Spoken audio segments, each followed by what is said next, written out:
I am the macabre. I am here to help you today. I know you use this video to fall asleep, so before that please like the video and subscribe to the channel. Where are you from and what time are you watching now? Sit back and relax. The Witch's Revenge. The wind whipped violently through the narrow streets of San Miguel, the cold air carrying the scent of impending rain. The villagers had gathered in the square, the tension palpable. There was a heavy unease hanging in the air, as though the ground itself was bracing for something terrible. At the center of it all stood Isabel, a woman with a gentle demeanor, whose life was about to be ripped apart by superstition and fear. She had never harmed anyone, yet here she was, shackled and surrounded by a growing crowd of villagers eager for her downfall. Isabel was a healer, someone who had lived on the edge of the village. Her skills with herbs and tinctures had earned her a quiet respect among those who sought her help. But in a place like San Miguel, where people were quick to fear what they didn't understand, Isabel's knowledge of healing became twisted into something darker. Whispers began to circulate, rumors that she was no mere healer but a witch, capable of causing death and suffering with a mere whisper or glance. It was these whispers that had led to her arrest. The trial was set up hastily in the village square, the makeshift courtroom surrounded by a sea of angry, fearful faces. Isabel stood at the center, her hands bound with rough rope, her face pale but resolute. They didn't allow her to speak until the accusations had been read aloud. The list was long: claims of animals mutilated, crops withering in the fields, children falling ill without explanation.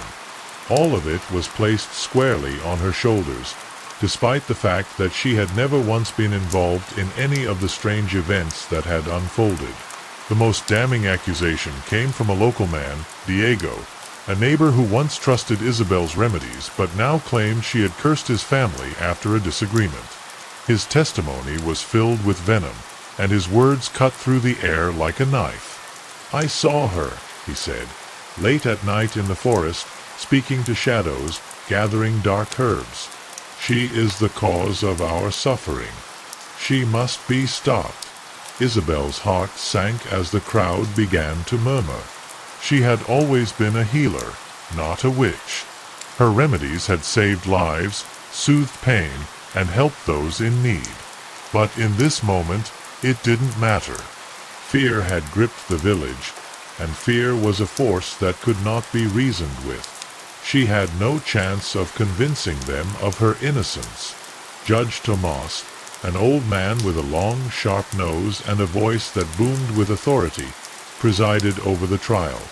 His face was set in stone, showing no emotion as he listened to the false accusations pile up. He glanced briefly at Isabel, his eyes narrowed, and then turned to the crowd. "The evidence is clear," he declared. "Isabel is guilty of witchcraft. May God have mercy on her soul." The words struck Isabel like a physical blow. Her breath caught in her chest, her legs trembling beneath her. There was no escape, no possibility of pleading for mercy. The villagers had already made up their minds. The judge's gavel came down with finality, sealing her fate.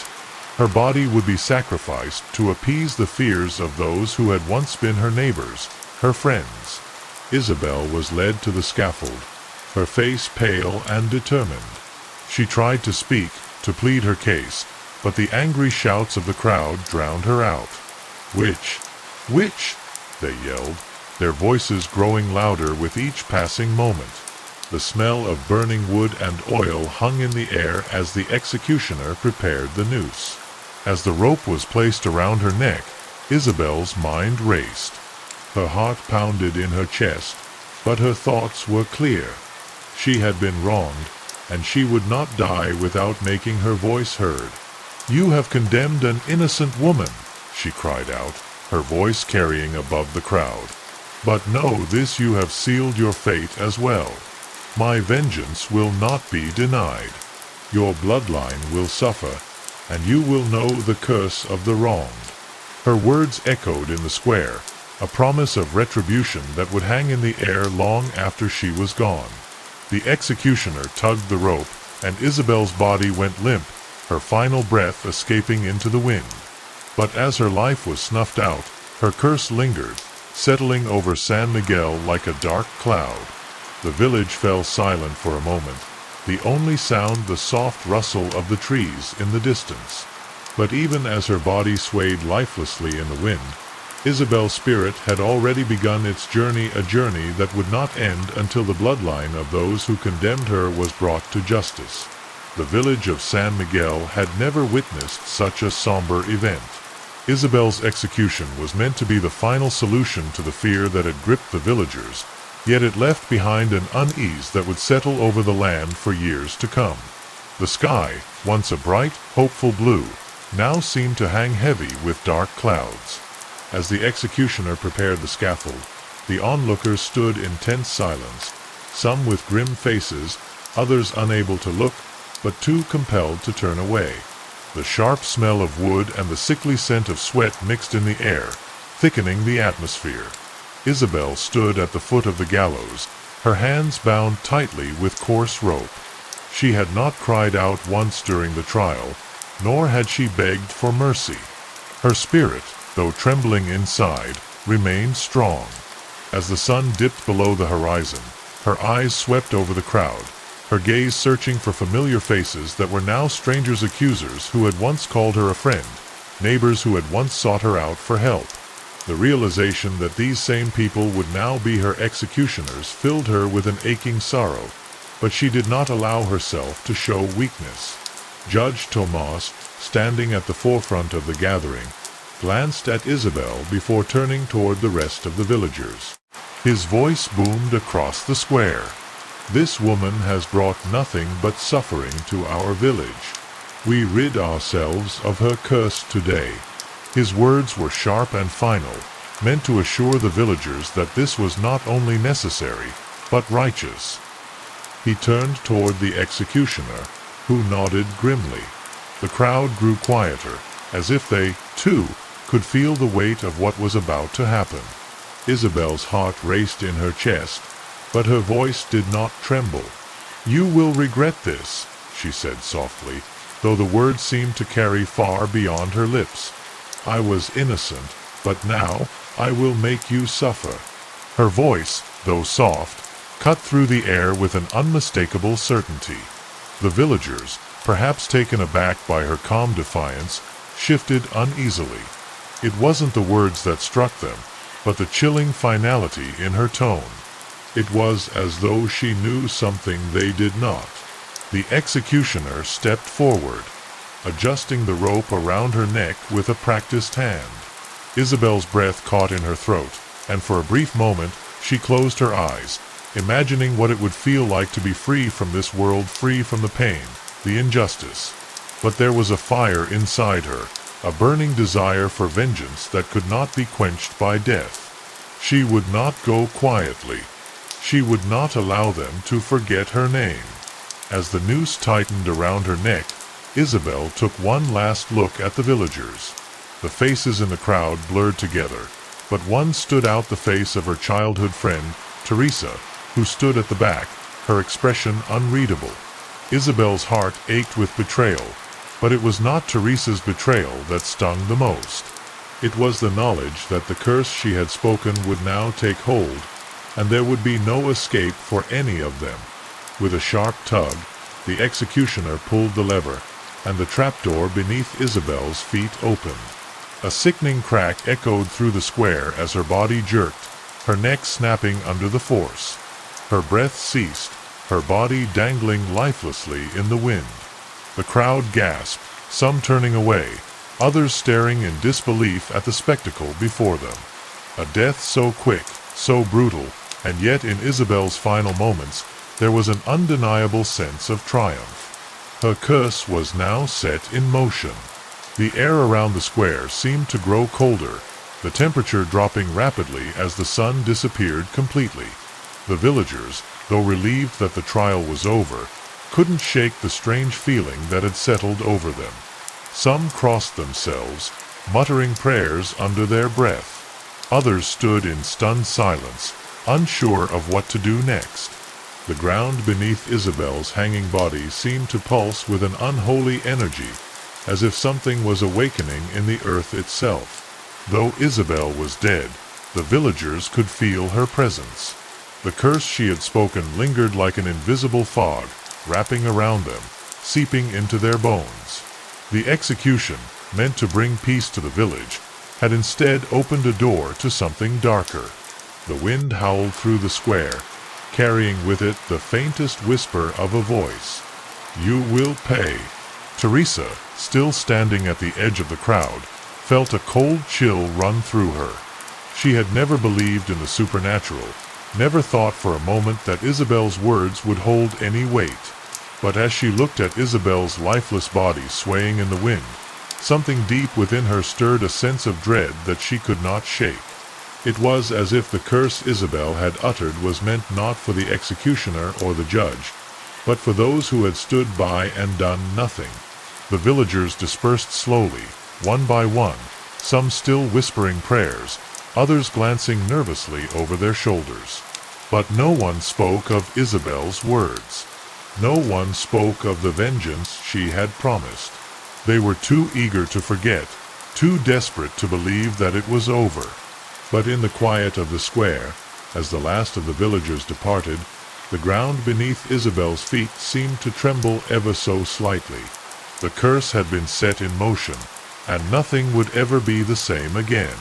The years following Isabel's execution were marked by a creeping quiet.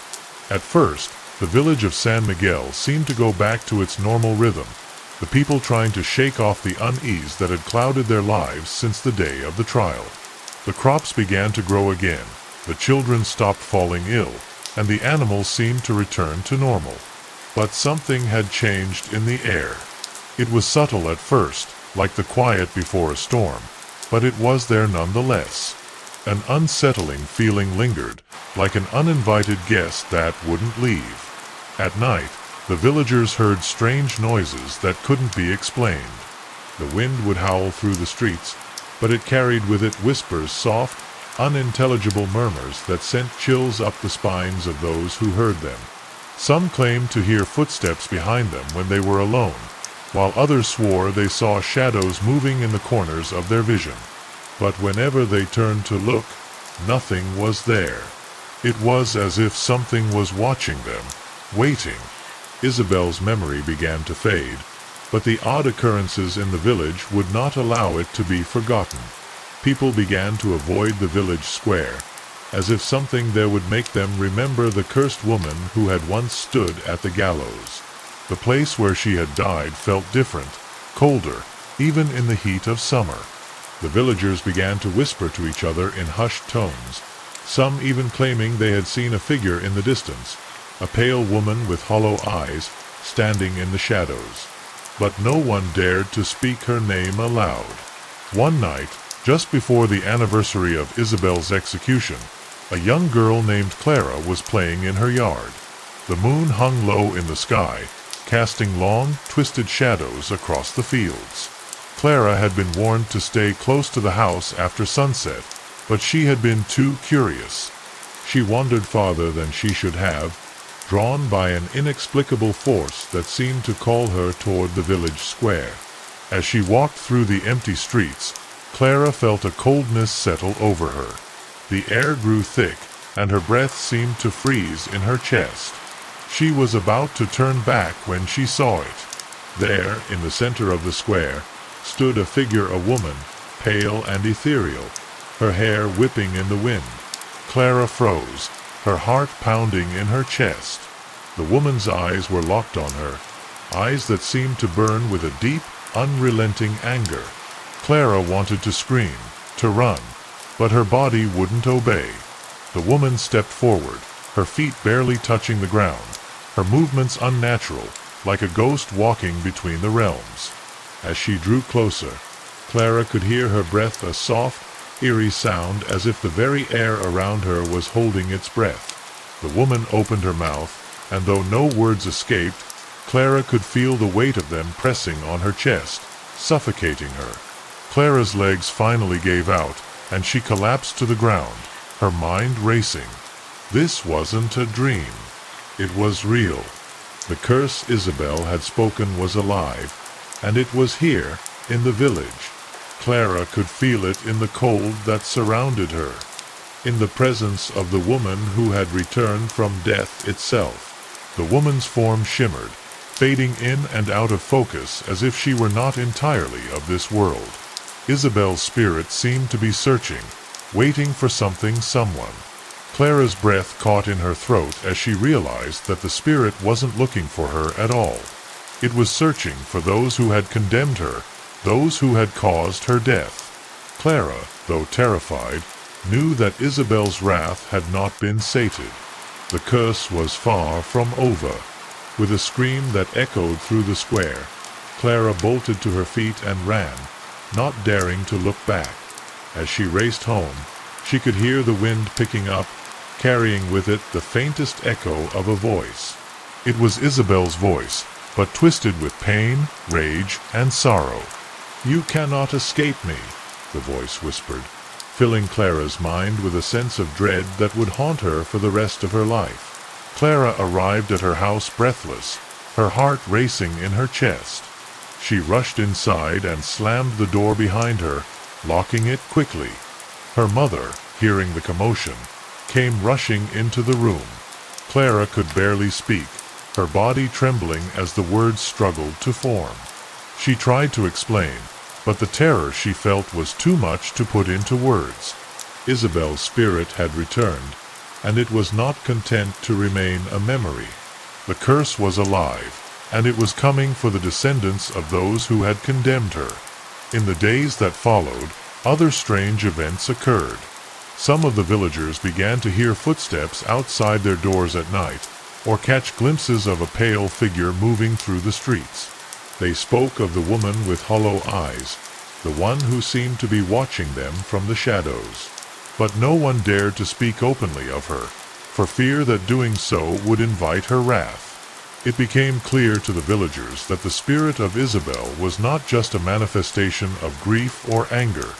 She had come back for a purpose, and that purpose was revenge. The curse that had been spoken in her final moments had not only marked the villagers, but it had been bound to them, their descendants.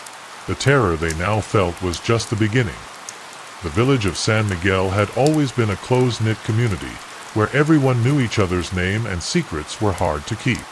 But with the strange occurrences growing more frequent, fear began to overshadow the bonds between neighbors.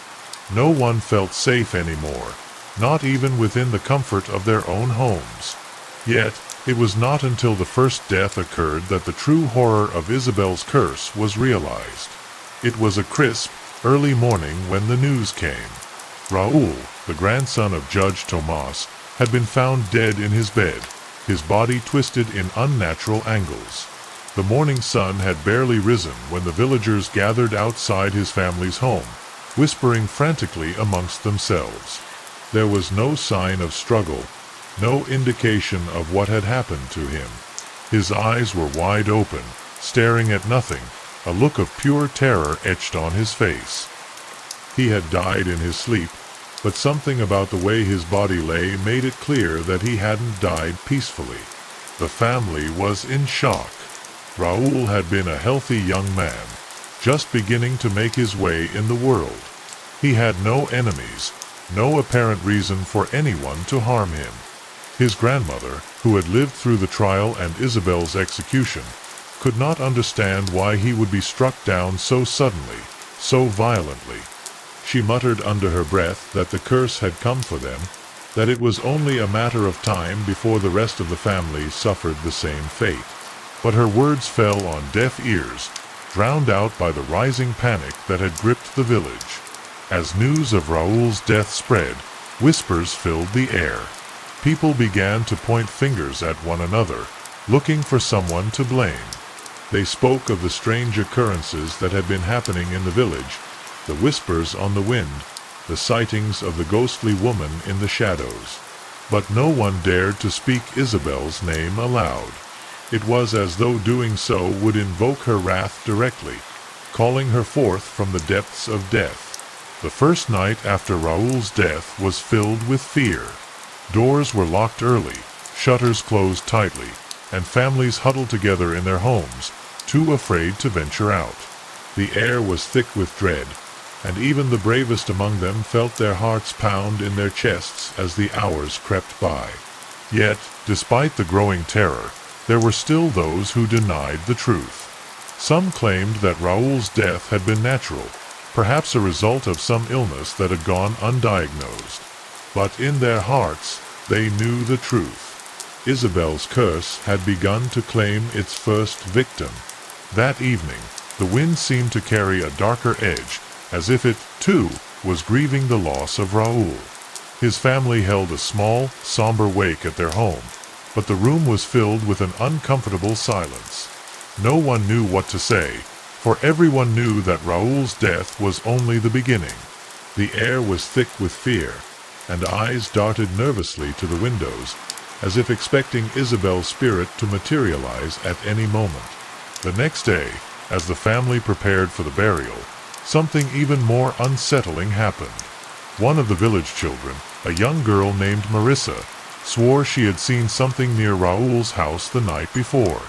She had been walking home when she noticed a pale figure standing near the edge of the woods, watching the house. She described it as a woman, her face obscured by a hood, but her eyes, those eyes Marissa could not forget them. They were hollow, empty, and filled with an unsettling rage. When she tried to approach, the figure had disappeared into the mist. The villagers were shaken by the girl's story. Some dismissed it as a child's imagination, but others could not ignore the eerie connection to the strange events that had been plaguing the village. It was becoming clear that Isabelle's spirit was not just a figment of fear, but a tangible presence, one that was taking its vengeance on those connected to her unjust execution. Days passed, and another death followed. This time it was Elena, the daughter of one of the other judges who had condemned Isabelle. She was found in her home, her face twisted in terror, her hands clutching at her throat as if something had choked the life out of her. The circumstances were eerily similar to Raoul's. No signs of a struggle, no obvious cause of death, but the fear that gripped the village was undeniable. The curse, it seemed, was sweeping through the bloodlines of those who had participated in Isabelle's trial. As more deaths occurred, the villagers began to panic. Families barricaded themselves inside their homes, refusing to speak to one another, for fear that they, too, would fall victim to the curse. The village, once alive with activity and chatter, had grown eerily quiet. No one dared to walk the streets after dark, and the once bustling square was now empty, a ghostly reminder of what had been. The villagers knew that they were being hunted, but they had no idea how to stop it. It was during this time of heightened fear that Emilia, the granddaughter of the village librarian, began to investigate the strange events. She had heard the stories from her grandmother, stories of Isabelle's unjust trial and execution, and of the curse that had been placed on the village. Emilia knew that the deaths were connected, that the spirit of Isabelle had returned for revenge. But she needed to understand why, and more importantly, how to stop it before it claimed anyone else. Emilia began to dig through the old records, searching for any information that might help her uncover the truth. She pored over every document, every letter, every diary that had been preserved from that time. The deeper she delved into Isabelle's past, the more she uncovered the dark secrets that had been buried by the villagers. She learned of the false accusations, the lies that had been spread, and the men and women who had conspired to condemn Isabelle for their own selfish reasons. And as the pieces fell into place, Emilia realized something terrifying. Isabelle's curse would not be lifted until justice was served, until the bloodline of those responsible for her death had been brought to account. The deaths continued, each one more horrifying than the last. The village of San Miguel was quickly becoming a place of fear and superstition, where the air itself seemed thick with terror. It wasn't just the deaths that haunted the villagers, it was the feeling of being watched, as though Isabelle's spirit was following them, no matter where they went. The constant unease that plagued their every step was beginning to unravel the fabric of the once thriving community. By the time the third death occurred, the villagers could no longer deny what was happening. The connections between the deaths were too obvious, the fear too pervasive. Elena, Raul, and now Antonio, a cousin of Judge Tomas, had all been taken in quick succession. And each death was marked by the same telltale signs, a look of absolute terror on the victim's face, and their bodies contorted in unnatural ways. There were no signs of physical harm, no apparent reason for their sudden demise. But there was no escaping the truth. Isabel's curse had taken root, and it was claiming the lives of those connected to her executioners. Panic gripped the village, a panic that spread like wildfire, consuming everything in its path. People stopped leaving their homes after dark, and those who dared to venture out did so with a sense of dread in their hearts. The village square, once a place of gathering and celebration, was now avoided, as if the ground itself had become cursed. The air felt heavy, suffocating, as though the village was holding its breath, waiting for the next death to occur. The streets were eerily silent. Once bustling shops were now closed, their windows boarded up in a vain attempt to shut out the fear. Families huddled together, afraid to speak or even look outside for fear of seeing the spectral figure that had been haunting the village for weeks. The few brave souls who still ventured into the village center did so in haste, their heads down, their hearts heavy with fear. They had long since stopped speaking of Isabel's name aloud, as if doing so would invite her spirit to claim yet another victim. The fear of Isabel had grown so intense that even the clergy, once a source of comfort and guidance, seemed powerless to offer any reassurance. Father Miguel, the village priest, held Mass with a grim look on his face, his prayers more fervent than ever. But even he could not deny that something dark had settled over San Miguel. He tried to comfort the villagers, offering them hope, but there was a hollowness in his words that failed to soothe their growing unease. The villagers began to avoid the church as well, believing that the very sanctity of their faith could not protect them from Isabel's wrath. In the midst of the chaos, Emilia, the granddaughter of the librarian, became more determined than ever to uncover the truth. She had seen the pattern, the connection between the deaths, and she knew that Isabel's spirit was not just angry, it was seeking justice. Emilia understood that the deaths would continue unless the village confronted the wrongs that had been done to Isabel, but the question remained: how could they undo the curse that had been set in motion so many years ago? Emilia gathered her closest friends Carlos, Sofia, and Marco together in the hope of finding a solution. They had seen the same strange occurrences, felt the same fear that had taken hold of the village. But now, with each death, the stakes had grown higher. The fear that consumed the adults had spread to the younger generation, and it was clear that something had to be done before they, too, became victims of Isabel's vengeance. The group met in secret, away from prying eyes, in the safety of the library. Emilia shared the information she had uncovered, the details of Isabel's trial, the lies that had been told, and the curse that Isabel had left behind. As she spoke, the others listened in silence, their faces etched with fear and disbelief. They had grown up with the story of Isabel, but never had they imagined that the legend would come to life in such a terrifying way. "We have to stop this," Emilia said, her voice trembling but determined. "We can't let it keep going. We need to find a way to break the curse before more people die." Carlos, who had always been the most skeptical of the group, hesitated. "But how? How do we even begin to fix something like this? Isabel's spirit is already here, and it's too powerful." "We have to go to the square," Emilia said, her eyes bright with an idea. "We have to confront her spirit. She's not just angry, she's seeking justice. If we can find a way to show her the truth, to make things right, maybe we can break the curse." The idea seemed impossible, but none of them could deny the urgency of the situation.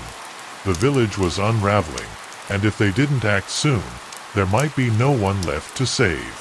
They all agreed that they had to at least try, even if it meant facing the terrifying spirit that had claimed the lives of so many. As the days passed, the fear in San Miguel only deepened. The streets grew emptier, the villagers more desperate.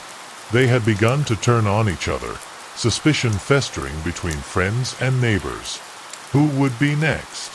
Who among them would be claimed by Isabel's vengeance? The once proud village was now a place of shadows, where every creak of a floorboard or gust of wind was enough to send someone into a fit of panic. Emilia and her friends gathered in secret, the weight of their decision pressing heavily on them. They had no idea what they were truly up against, but the deaths in San Miguel had become too frequent and too horrific to ignore. The terror in the village had reached its peak, and something had to be done to stop Isabel's spirit from claiming more lives. Emilia was determined to find a way to break the curse, but she knew it wouldn't be easy. The truth had been buried for years, and the villagers had long since stopped questioning what had happened to Isabel. It was time to dig up the past. The group met at the library late at night, away from the watchful eyes of the villagers.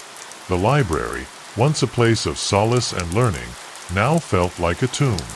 The shelves, heavy with dust, seemed to hold secrets that had been left untouched for far too long. Emilia pulled out the ancient texts she had found, old records of the trial and execution of Isabel. The pages were yellowed with age, brittle in places, but they held answers to questions that no one had dared to ask for years. The first document Emilia opened was a letter from the judge who had condemned Isabel, Judge Tomas. It was a personal account of the trial, one that had been written for his own records, a way to justify his actions. As Emilia read, her heart sank. The judge had been convinced that Isabel was guilty of witchcraft, but the evidence he had relied on was weak at best. There were no witnesses to her supposed crimes, no physical evidence linking her to the so-called curses that had befallen the village. The trial had been little more than a spectacle, fueled by fear and superstition. "There was no justice in this," Emilia whispered, her voice trembling. Isabel was framed. She was innocent. The others gathered around, their faces drawn with concern. They, too, could see the injustice in the words that Emilia read aloud. The trial had been a farce, a way for the villagers to rid themselves of a woman they didn't understand. The fear of the unknown had been enough to condemn Isabel to a gruesome death, and now that very fear had come back to haunt them. But how could they undo the damage that had been done all those years ago? As Emilia continued to sift through the documents, she uncovered more disturbing details. There were letters from local families who had testified against Isabel, accusing her of causing their misfortunes. But when Emilia examined the records closely, she found something even more troubling. Many of the accusers had personal grudges against Isabel. One of the most damning accusations had come from a man named Diego, whose family had long been in competition with Isabel's for land. His testimony was filled with bitterness, and it became clear that his claim of seeing Isabel practicing dark magic was based more on jealousy than truth. "It was all lies," Carlos muttered, his voice low. "Isabel had no reason to harm any of them. They used her as a scapegoat." Sophia, who had been reading along with Emilia, nodded. They wanted her land, her property. They saw her as a threat, and they used the fear of witchcraft to destroy her. It was all beginning to make sense. The curse Isabel had spoken in her final moments wasn't just the anger of a wronged woman, it was the fury of someone who had been betrayed by those she trusted most. And now, her vengeance was turning against those who had caused her suffering. But there was more to the curse than just anger. The documents hinted at something darker, something that suggested the curse could only be broken when the wrongs of the past were set right. Emilia's hands trembled as she turned the pages. She found a reference to an ancient ritual, one that had been used to appease vengeful spirits. The ritual required an offering, a symbolic act of contrition, and it had to be performed by someone connected to the wronged person. The ritual would, in theory, allow the spirit to find peace and release the curse. But the requirements were specific, and the risk was high. If the ritual failed, it could strengthen the spirit's power, making it even more dangerous. "We have to perform this ritual," Emilia said, her voice steady but filled with uncertainty. "It's the only way to stop the curse." "But how do we know it will work?" Mako asked, his voice filled with doubt. "What if we make it worse?" "I don't know," Emilia admitted, her eyes filled with resolve. "But we have no other choice. The deaths will keep coming, and Isabel's spirit will never rest until justice is served." The group was silent for a moment, each of them contemplating the gravity of what they were about to undertake. They had already seen the power of Isabel's spirit, felt the coldness that followed in her wake. But they had also seen the truth. Isabel had been wronged, and they had the chance to make it right. If they didn't act, there would be no end to the terror that had gripped their village. Emilia stood up, clutching the ancient documents to her chest. "We'll need to go to the square," she said, determination in her voice. "That's where the ritual must take place. It's the site of Isabel's death, and it's the only place where the curse can be broken." The others nodded in agreement, knowing that there was no turning back. They would face Isabel's spirit, and they would try to set things right. But even as they made their plans, a sense of dread settled over them. The square, once a place of life and joy, had become a place of death, a place where Isabel's curse still lingered. Would they be able to free her spirit? Or would they, too, fall victim to the wrath of the wronged witch? The night was colder than usual as Emilia and her friends gathered outside the library. They had made their decision. They would perform the ritual to break Isabel's curse, to release her spirit from the anger that had been festering for years. With every step they took toward the village square, a sense of dread settled deeper into their bones. The streets were empty, the usual sounds of nighttime activity replaced by an eerie stillness that seemed to press in from all sides. It was as though the village itself was holding its breath, waiting for the confrontation that was about to unfold. The village square loomed ahead, bathed in the ghostly glow of the moon. The scaffold where Isabel had been executed still stood, though now it seemed like a forgotten relic, abandoned by time.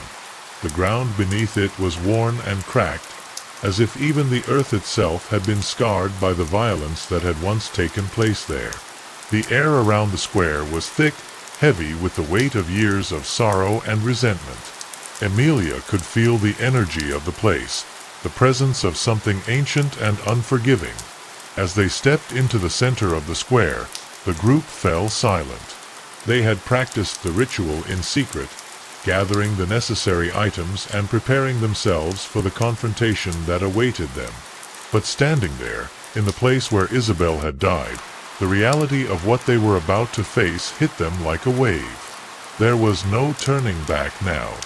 The curse had to be broken, and Isabel's spirit had to be freed no matter the cost. Emilia knelt down and began to lay out the items for the ritual: a candle, a bowl of water, and a piece of cloth that had once belonged to Isabel. As she arranged the offerings, a cold wind began to pick up, sending a chill through her body. It wasn't the normal wind of the village. This was something different, something darker. The air grew heavier, pressing in around them, making it harder to breathe.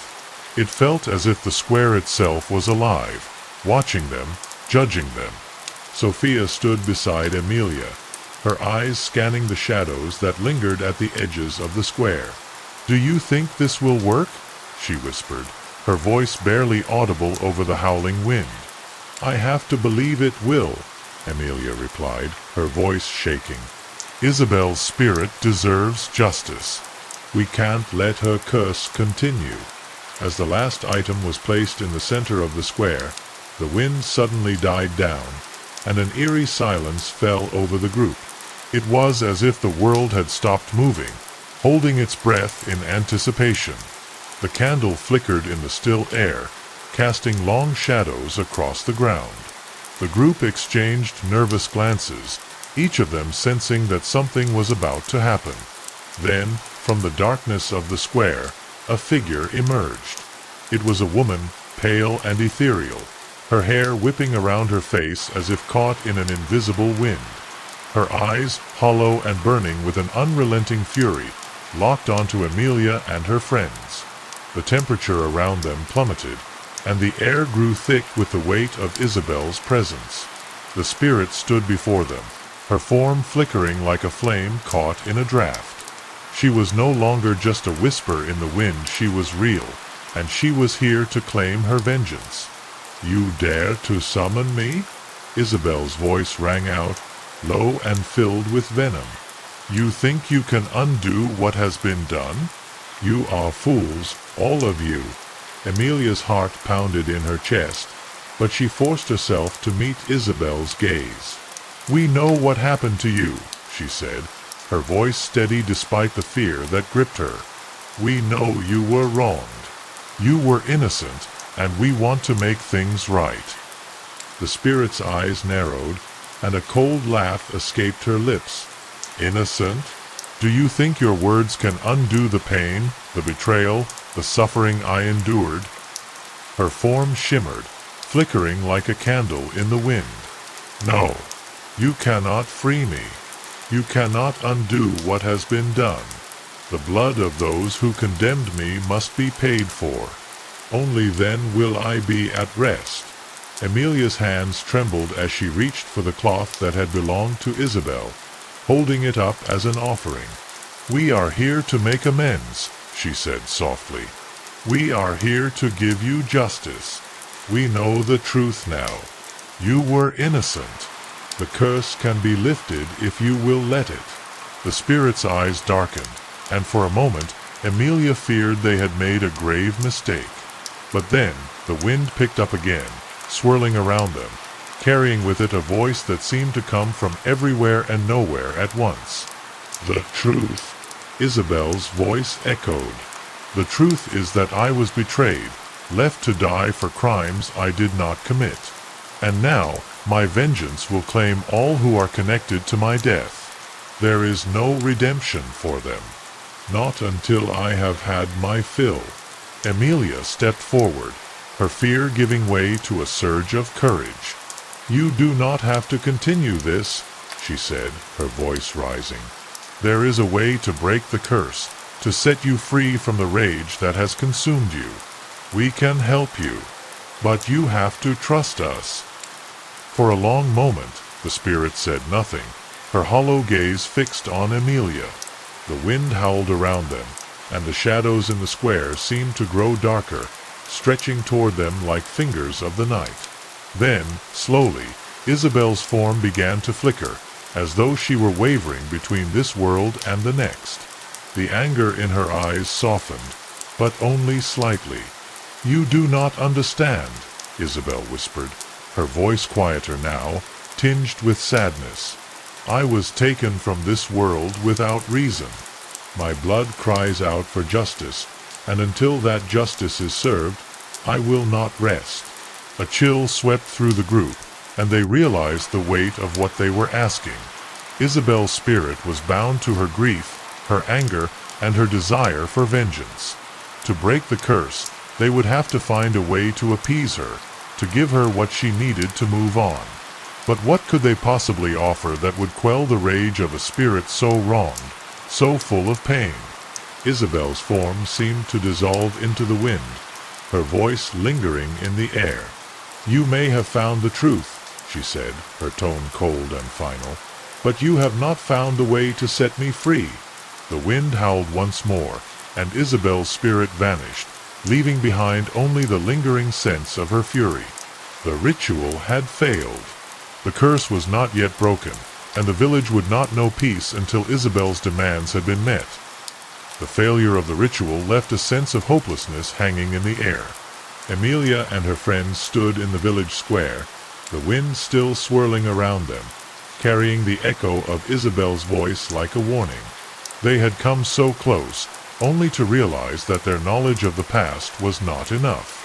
Isabel's spirit was far more powerful than they had anticipated, and they had underestimated the depth of her anger.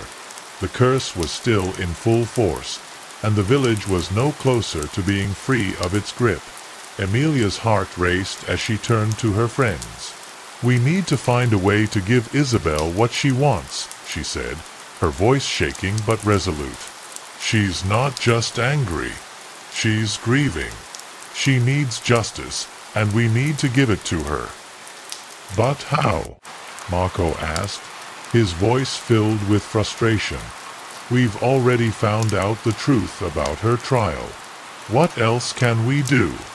She won't listen to us." Emilia bit her lip, her mind racing. "We need to go deeper. We need to find the truth behind the lies. There has to be something we missed, something that can prove her innocence once and for all. Isabel isn't just seeking revenge. She's seeking closure." Sophia stepped forward, her eyes full of determination. "Emilia's right. We can't just give up. We have to dig deeper, look for something that will allow us to make amends. Isabel's curse will never be lifted unless we find a way to make things right." They gathered their things and set off, determined to find a solution to the nightmare that had overtaken their village. The journey was fraught with unease, but they pushed forward, knowing that the lives of their friends, their families, and their village depended on what they found. There had to be a way to undo the wrongs of the past, to lift Isabel's curse and set her spirit free. As they made their way to the old ruins on the outskirts of the village, the place where Isabel had once lived, they found themselves walking through thick underbrush. The air was thick with fog, and the sounds of distant birds seemed muffled, as if the land itself was holding its breath. The house where Isabel had lived had long since fallen into ruin, its walls crumbled and broken. Yet, despite the decay, there was a lingering sense of something powerful, like a presence waiting to be acknowledged. They made their way inside, the floor creaking beneath their feet. The walls were covered in vines, but Emilia knew that if they searched long enough, they would find something. A clue, a piece of evidence that would allow them to finally put an end to the curse. They needed to find the truth, not just the lies that had been spread about Isabel, but the hidden pieces of history that no one had dared to uncover. It was Marco who found at first a small, tattered journal wedged between the floorboards. It was old, the leather cover faded and cracked, but when Emilia opened it, her eyes widened in shock. The journal belonged to Isabel herself. Its pages were filled with writings, thoughts, memories, and most importantly, records of the events leading up to her trial. In her own words, Isabel had described the fear she had felt, the betrayal, and the heartache.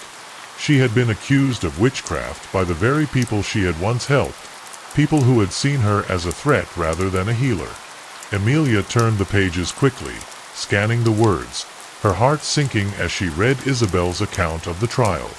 The evidence against her had been fabricated, the testimonies exaggerated or completely false. Isabel had been an easy target for the villagers' fears, and her kindness had only fueled their suspicions. But buried within the pages, Emilia found something that sent a chill down her spine. Isabel had recorded the name of the man who had led the charge against her, a man who had manipulated the entire village into condemning her. "He did it," Emilia whispered, her voice trembling with realization. "Diego. He framed her." Diego had been one of the wealthiest men in the village, with a reputation for being ruthless when it came to business. He had always coveted Isabel's land, her home, and the property she had inherited from her family. Isabel had been a threat to him, a woman who had refused to back down, who had helped those in need without expecting anything in return. And Diego had used the fear of witchcraft to turn the village against her, knowing that if he could make them believe she was a witch, he could take everything from her.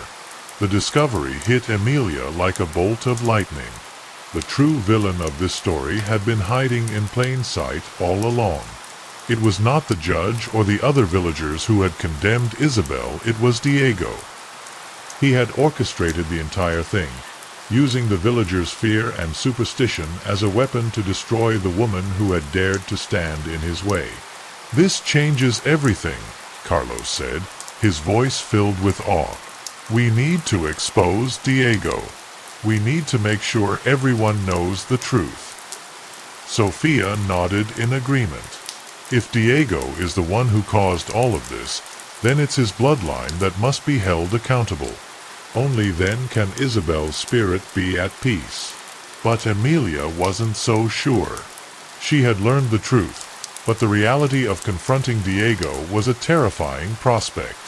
How could they expose him now, after all these years? What if he denied everything, refused to take responsibility? And even if they did, would it be enough to break Isabel's curse? Despite the questions that swirled in her mind, Emilia knew that they had to act. There was no other choice.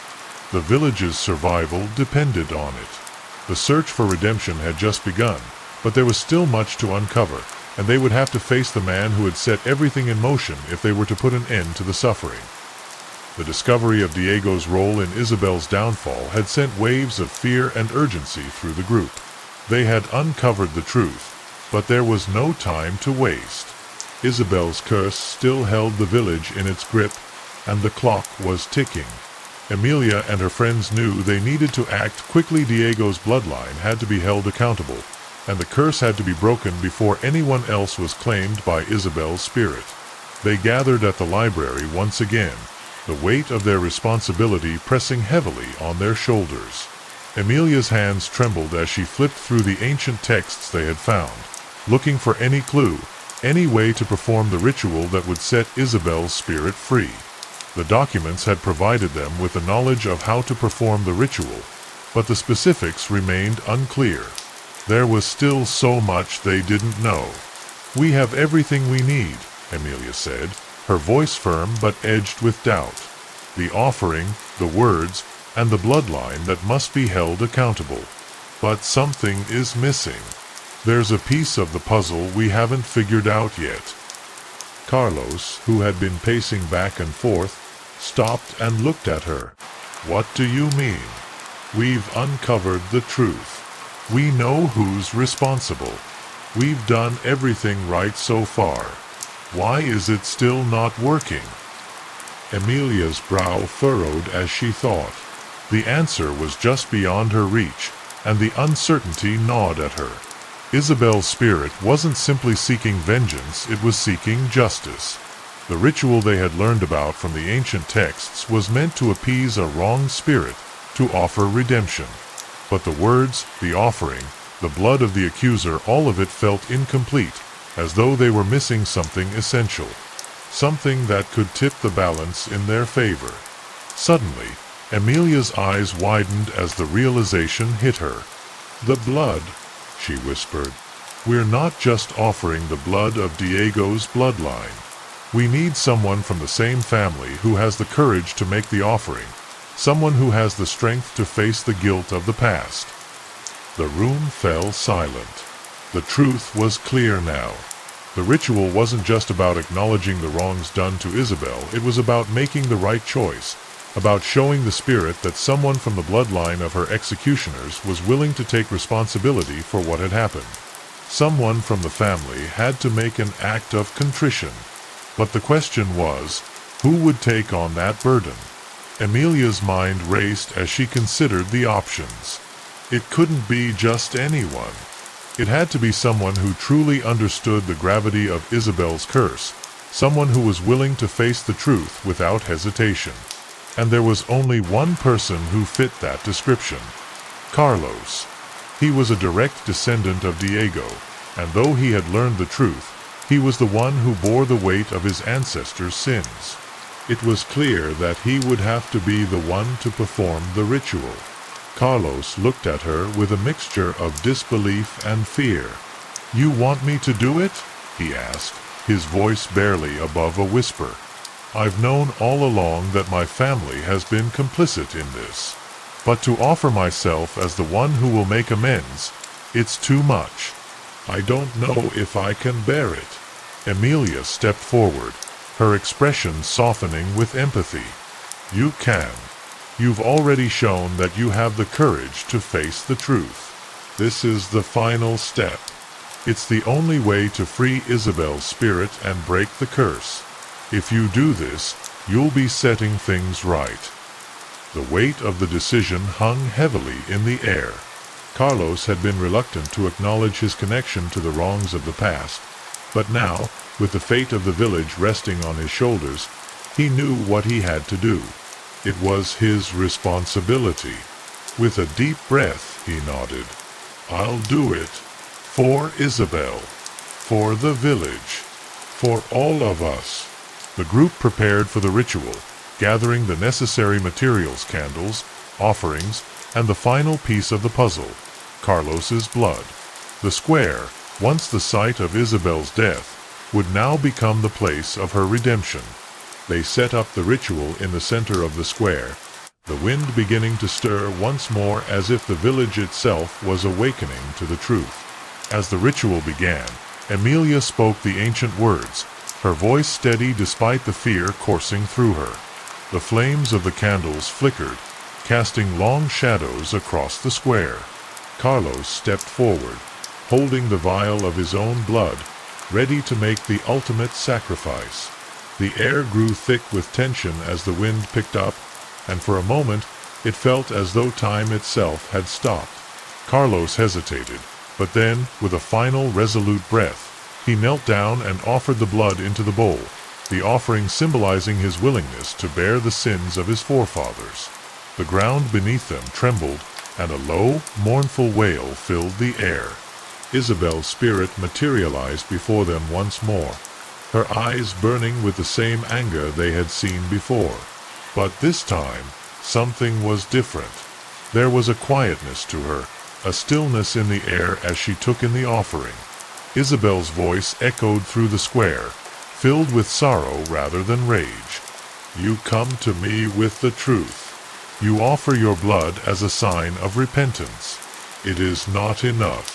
But I will allow this ritual to unfold. Perhaps there is redemption after all." The spirit's form began to shift, her anger subsiding as she took the offering into herself. The wind stilled, and for the first time since her death, Isabel's presence seemed to fade. The curse that had plagued the village for so long began to lift, the tension in the air dissipating as the spirit of Isabel slowly disappeared. The square fell silent. The ritual was complete. The silence that followed the completion of the ritual was unlike anything Amelia and her friends had ever experienced. For the first time in months, the air felt still and calm. The oppressive weight that had hung over the village, the fear, the constant sense of being watched, had lifted. The wind no longer howled, and the once tangible presence of Isabel's spirit had disappeared. For the first time since Isabel's execution, the village felt like it could breathe again. Amelia stood in the village square, her heart racing, her breath coming in short bursts. She had feared this moment, the moment when Isabel's spirit would either be freed or destroyed, but now that it had passed, she felt an overwhelming sense of relief. She looked over at her friends, each of them equally exhausted, but with a quiet sense of triumph in their eyes. They had done it. They had broken the curse. But even as the group stood there, feeling the weight of the village's burden lifting, they knew there would be consequences. Isabel's curse had been rooted in generations of wrongs, and while they had managed to appease her spirit, the scars of the past would remain. The village would never be the same. The names of the dead, the whispers of the curse, would forever be etched into the town's history. Carlos, still kneeling in the center of the square, looked up at Amelia. His face was pale, his hands shaking as the reality of his actions began to set in. "I did it," he whispered, his voice barely audible. "I offered my blood to atone for the sins of my family. But will it ever be enough? Will Isabel's spirit ever truly be at peace? Emilia stepped forward and placed a hand on his shoulder. "You did the right thing," she said softly. "You've given Isabel what she needed: acknowledgement, repentance, and justice. The curse has been lifted. She can rest now." The others gathered around them, the weight of their shared experience heavy in the air. They had faced fear, anger, and doubt, but they had persevered. The village would heal in time, but it would take much longer than any of them expected. The memories of the deaths, the terror, and the whispers of Isabel's name would remain. The wounds of the past, though addressed, would take generations to truly fade. As they began to walk away from the square, the first rays of the morning sun broke through the clouds, casting a warm glow over the village. It was a symbol of hope, of new beginnings, but also a reminder of everything the village had been through. Isabel's spirit had been freed, but the village had paid a heavy price for its mistakes. Emilia glanced around at her friends. "We did what we had to do," she said quietly, "but the village is still scarred by what happened. People will remember Isabel, and they'll remember the curse. We have to make sure we never forget what led to all this. We must honor her memory." Sophia nodded solemnly. "We freed Isabel's spirit, but the real work begins now. We need to rebuild trust, heal the community, and make sure this never happens again."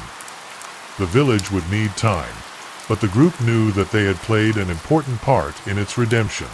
The curse had been lifted, but the healing of San Miguel was only just beginning. They walked back to the village, each of them carrying a weight of responsibility and gratitude. As they reached the village edge, Emilia looked back one last time at the square. It seemed so different now, so quiet. No longer would it be a place of execution and fear. It had become the site of redemption, a place where justice had finally been served. The spirit of Isabel, once filled with rage, was now at rest, and with her, the village could find peace. The villagers would remember the events that had transpired for years to come, but they would also learn from them. The importance of justice, the consequences of fear, and the power of truth would be passed down from generation to generation.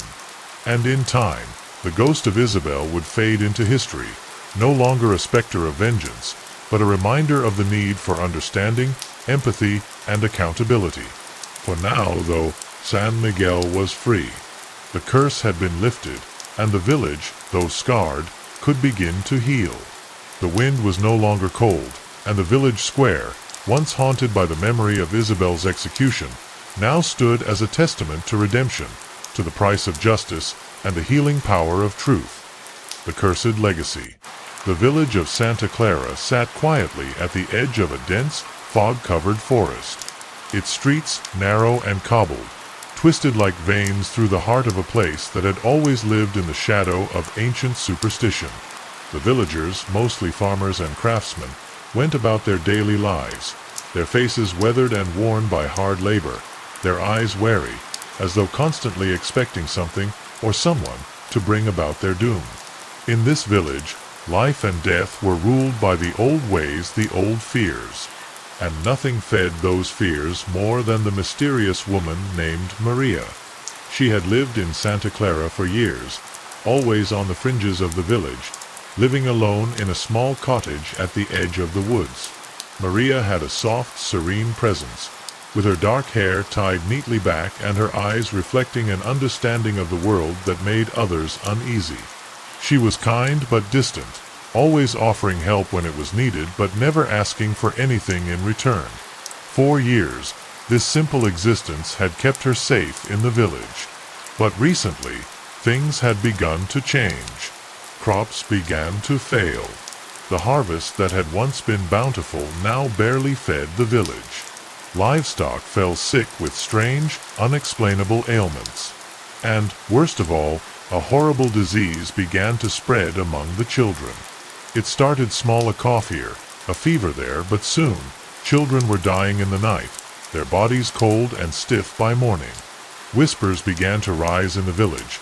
whispers that spread like wildfire and took root in the hearts of those who were most desperate for answers.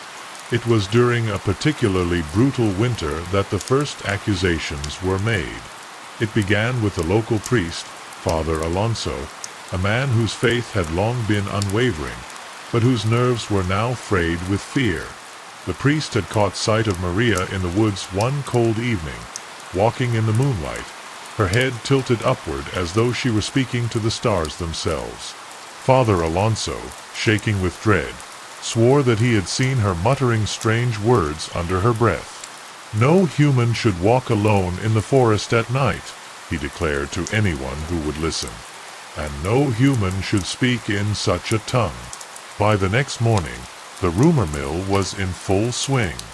Maria, who had once been a quiet and helpful neighbor, was now a suspected witch in the eyes of the villagers. They spoke of her knowledge of herbs and remedies, how she seemed to understand things others could not. It was said that her touch could heal, but some began to wonder if it came at a cost. Perhaps, they said, her kindness was merely a mask for something darker. The village leaders, including the mayor, Don Esteban, and a handful of the more influential families, wasted no time in convening a meeting. They met in the great hall of the church, their voices rising in fearful accusation. "She is the cause of our misfortune," one man said, his voice trembling with rage. "It is clear now her witchcraft has cursed this village." There were others who protested, who spoke in Maria's defense, but the fear had already taken hold. It was easy to see her as the scapegoat, the one who was different, the one who did not fit into their world. That very evening, a group of men, armed with torches, made their way to Maria's cottage. They had decided that it was time to confront her, to drag her before the village and accuse her of the crimes they believed she had committed. Maria, though, was not at home when they arrived. The cottage stood silent, windows dark, as though it too feared what was to come. It was only when they ventured into the woods, where she had been seen, that they found her a silhouette against the moonlit sky, standing as though waiting for them. "Maria," one of the men called out, his voice cracking, "you are accused of witchcraft. Come with us." Maria turned slowly, her dark eyes reflecting the torchlight like pools of deep water. She said nothing, but her expression was unreadable.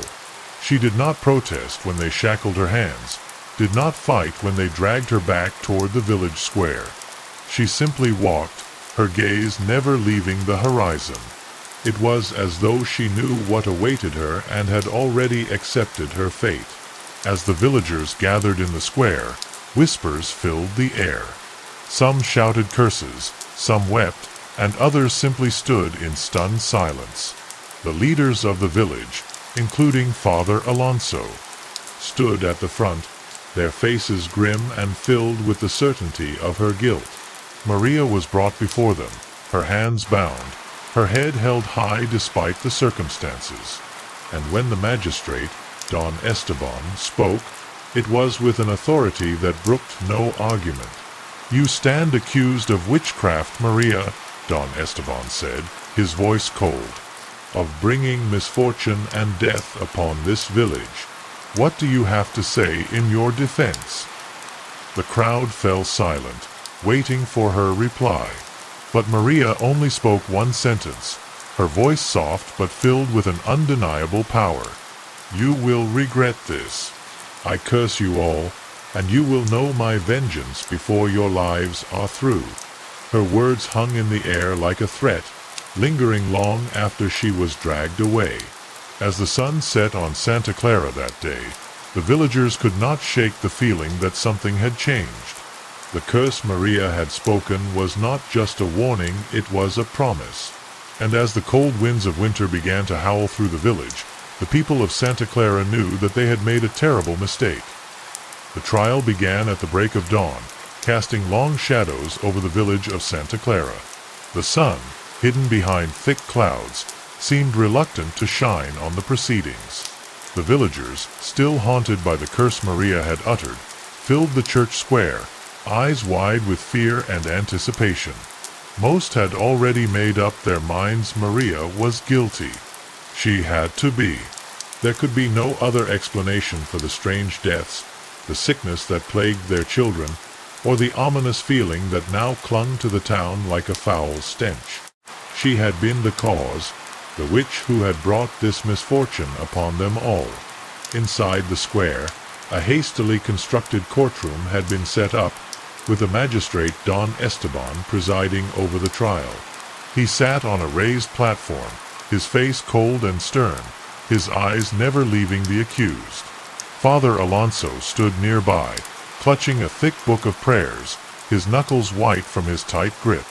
The priest's eyes darted nervously around the crowd, his voice trembling as he began to recount what he had seen on the night he first accused Maria. "She walked into the woods at night," Father Alonso said, his voice carrying an air of conviction.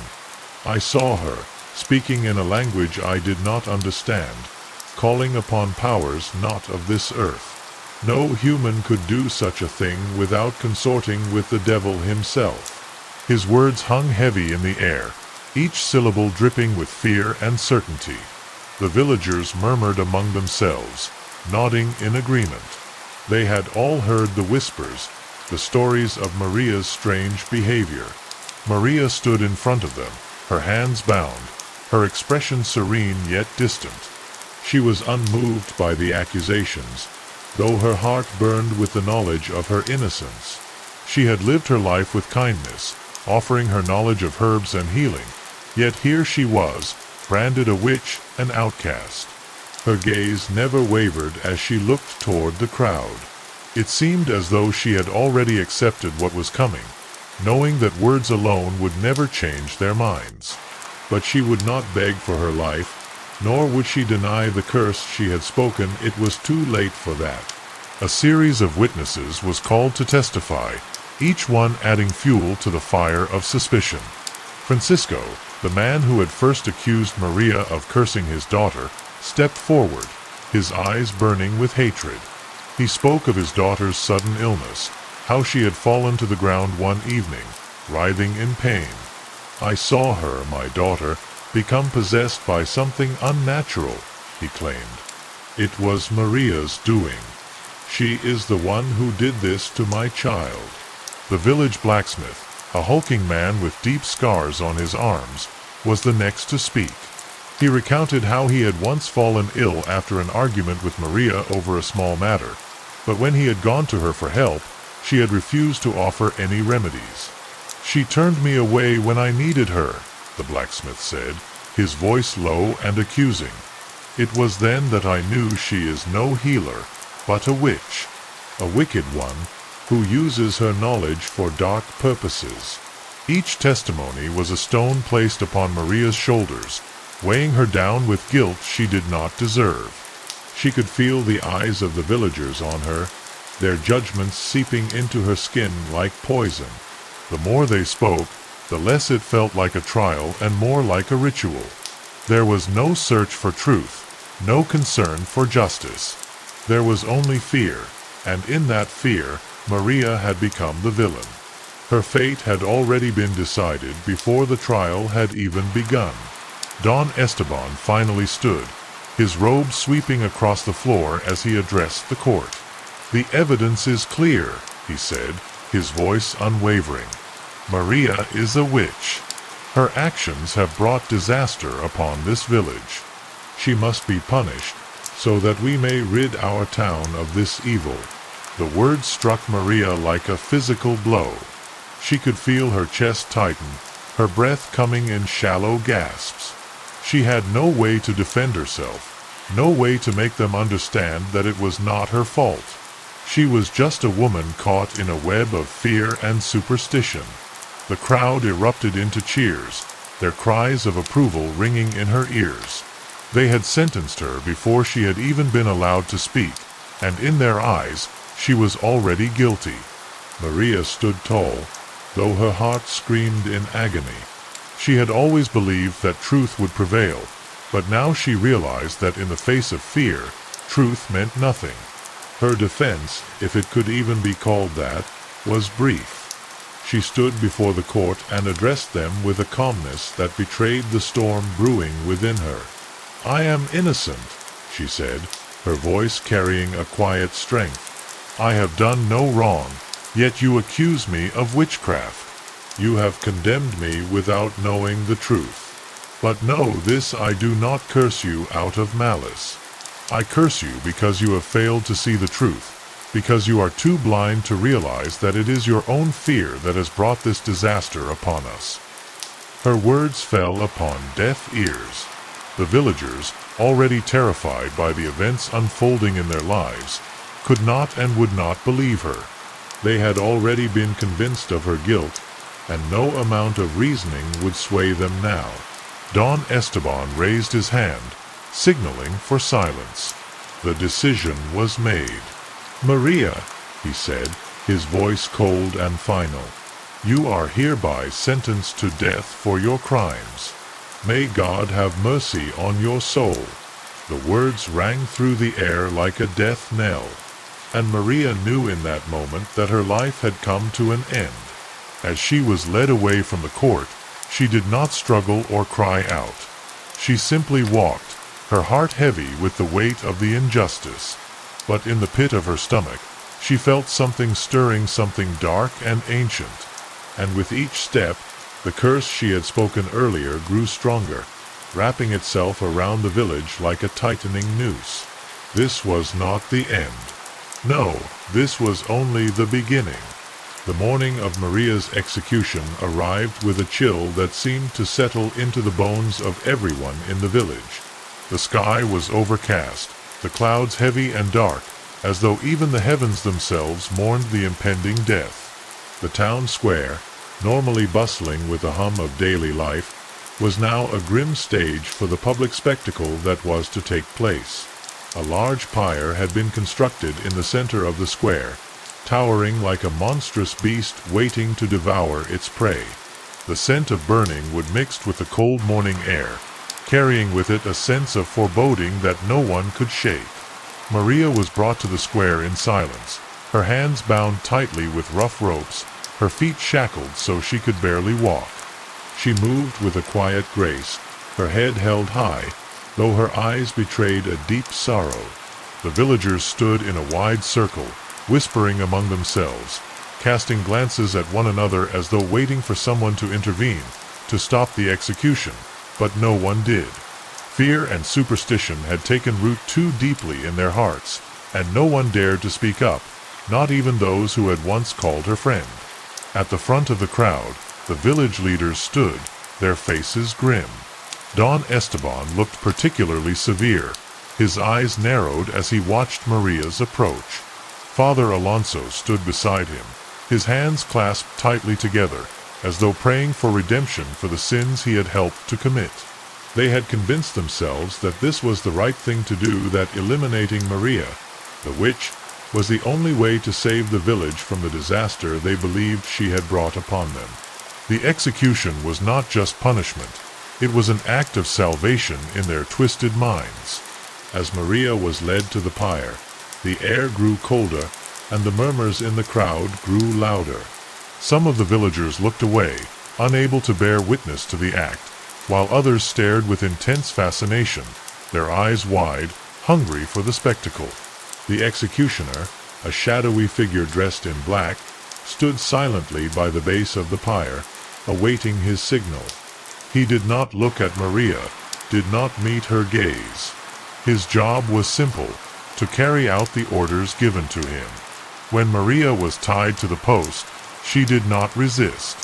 She did not struggle or beg for mercy. Instead, she looked out at the crowd, her gaze sweeping over the faces that had once been familiar.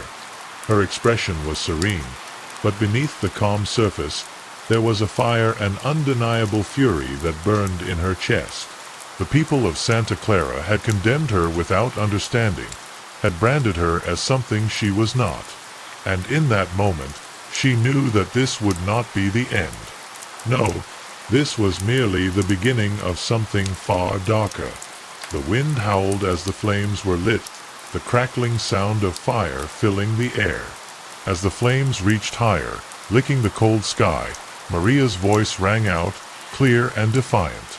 "You may kill me, but know this," she cried, her words carrying over the growing roar of the fire. "Your punishment will come, and you will suffer as I have suffered. The blood of the innocent will stain your hands, and you will know what it is to feel the weight of your own guilt." For a moment, the crowd fell into stunned silence, the only sound the crackling of the flames. The words Maria had spoken echoed in the minds of those who heard them, lingering like a curse. Some shuddered, looking around as if expecting something to leap out of the shadows and claim them. But the fire continued to burn, and Maria's form slowly disappeared into the flames. The villagers turned away, their eyes filled with guilt and fear, but there was no going back. The execution was complete. The fear that had gripped the village now turned into a deep, gnawing anxiety, a sense of unease that hung over Santa Clara like a dark cloud. No one spoke much after that, and those who did could not shake the feeling that something had gone terribly wrong. They had done what they believed was necessary, but the air seemed thick with an unspoken dread, as though they had unleashed something they could not control. That evening, as the last of the smoke from the pyre still curled into the air, strange things began to happen. Animals in the village began acting erratically, dogs barking at nothing, horses whinnying in fear, and even the birds seemed to be silent, as though the land itself had fallen into a deep, unnatural stillness. At the village's edge, the trees seemed to sway despite the lack of wind, their branches twisting and reaching toward the sky like twisted fingers. Father Alonso had gone to bed that night believing that the village was safe, that the evil had been purged. But as he lay in his bed, his thoughts consumed with guilt, a cold wind swept through his window, extinguishing the candle by his bedside. He heard a whisper then, faint and eerie, drifting through the darkened room. It was the voice of a woman, soft yet chilling. "You will regret this," it said, so quietly that he could barely make out the words. "You will all pay." In the village square, as the embers of the pyre finally died down, a shadow moved in the distance, just beyond the trees. It was a figure, a dark silhouette, standing motionless as if waiting. No one saw it, but those who passed by the square later that evening swore they felt something watching them, eyes following their every move, a presence that had not been there before. And although they tried to brush it off as fear or imagination, they knew deep down that something had changed. Something had awakened in the village of Santa Clara, and it was only a matter of time before it would come for them all. The first signs of Maria's return were subtle at first. They could be explained away as coincidence or imagination. But the unease that began to spread through the village could not be dismissed so easily. It started with the children. One morning, a young girl named Rosa, no older than 6, came running to her mother in tears. "I saw her," she cried, pointing toward the woods. "I saw her standing by the trees, Maria." The mother tried to calm her, assuming it was just a nightmare, but Rosa could not be pacified. Her words stuck in the air, like a warning that no one could quite understand. Soon after, other children began to speak of seeing a woman in the woods, always from a distance, always just at the edge of their vision, standing in the shadows of the trees. The adults dismissed it, attributing the sightings to overactive imaginations. But the children spoke with certainty, as if they had seen something real, something terrifying. The village was on edge, the whispers growing louder with each passing day. It was late one night, as the moon hung low and full in the sky, that the first real encounter occurred. A man named Javier, a fisherman who lived on the outskirts of town, was returning home after a long day at the lake. His lantern flickered in the night as he trudged down the dirt path leading to his cottage. As he passed the old well near the woods, he heard the soft rustle of footsteps in the underbrush. He turned quickly, thinking it was an animal or another villager, but there was no one there. His heart raced as the sound grew louder, closer, until he could feel the presence behind him, like a shadow creeping just out of sight. Turning on his heel, Javier's lantern cast a weak light around the well. For a split second, he thought he saw a figure standing there, tall and gaunt, her long dark hair hanging in a tangled mess. Her face was pale, but her eyes, those eyes glowed in the darkness, two burning coals of rage. His breath caught in his throat, and before he could react, the figure was gone, swallowed by the trees. He stumbled backward, his heart hammering in his chest. In a panic, he ran the rest of the way home, locking the door behind him, not daring to look back. The next morning, Javier did not show up at the market as usual. His absence was noted, but no one thought much of it. It wasn't until his wife went to check on him that they discovered the horror. Javier was dead, his body lying in his bed, his eyes wide open in terror, his mouth frozen in a silent scream. His throat had been torn open, as though something had attacked him in the dark. His wife swore she heard the sound of whispers in the night, soft and beckoning, just before he died. But no one else could confirm it, and no one dared to speak of it openly. In the days that followed, the village began to change. People spoke of strange dreams, nightmares of a woman with glowing eyes who wandered through the woods, calling to them from the darkness. Some claimed to have heard her voice, faint and mournful, whispering their names in the night.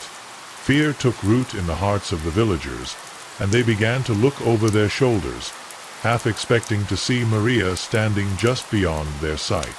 The church bells rang more frequently, and Father Alonso began to pray more fervently, though even he could not shake the sense that something was terribly wrong.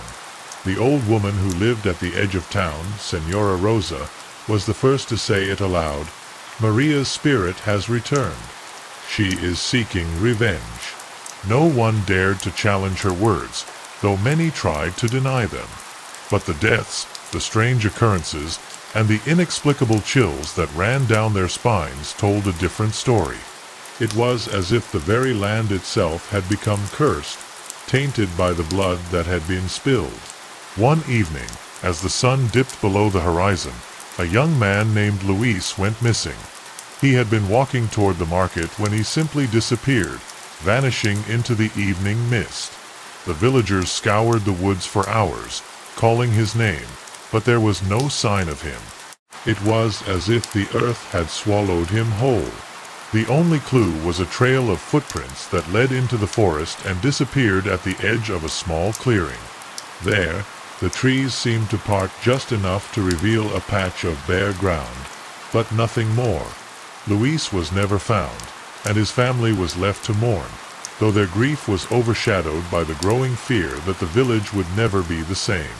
Father Alonso, desperate to understand what was happening, called a meeting of the village leaders. They gathered in the church, their faces pale and drawn, their voices hushed as they discussed the strange events.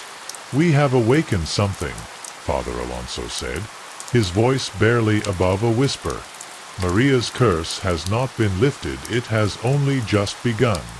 The others nodded, though none dared to speak the words aloud, that they had made a grave mistake, that their actions had condemned them to a fate far worse than they could imagine. That night, a storm rolled in, the wind howling through the village as if a great beast were roaming just beyond the hills. The lightning flashed across the sky, illuminating the landscape in stark, jagged outlines. And in the distance, just at the edge of the forest, a figure could be seen, a woman, tall and pale, standing motionless beneath a tree. Her face was obscured by shadows, but her eyes, those eyes glowed like embers in the night. Maria was watching them, waiting, and they knew, deep in their bones, that the curse was real. As the storm raged on, the village of Santa Clara was swallowed by an oppressive silence, broken only by the howling wind and the distant echoes of whispers that no one could explain. And in the darkened corners of their homes, the villagers huddled together, praying for salvation, though they knew in their hearts that it had already come too late. The first death was not sudden. It crept upon the village like a shadow. It began with a sickness, something subtle that seemed to take root in the body before its true effects became clear. It was Anna, the young daughter of a family who had once been close to Maria, who fell ill first. At first, her symptoms seemed like nothing more than a common fever, but as days passed, the fever worsened, and her body became feverish and weak. The villagers tried to comfort her, offering herbs and prayers, but nothing worked. Anna's eyes grew hollow, and her breathing became labored, each gasp seeming like a struggle against something unseen, something malevolent. The news of Anna's illness spread quickly through Santa Clara, and soon, a small group of the village's elders arrived, including Father Alonso and Don Esteban. They stood at the threshold, their faces grim, unsure of how to proceed. The house was filled with the stench of sickness, and Anna lay in her bed, her body twitching with tremors. "It is the curse," whispered one of the elders, though the words tasted bitter on his tongue. No one spoke them aloud, but everyone feared that the vengeance Maria had promised had finally come to claim its first victim. As the days stretched on, Anna's condition worsened.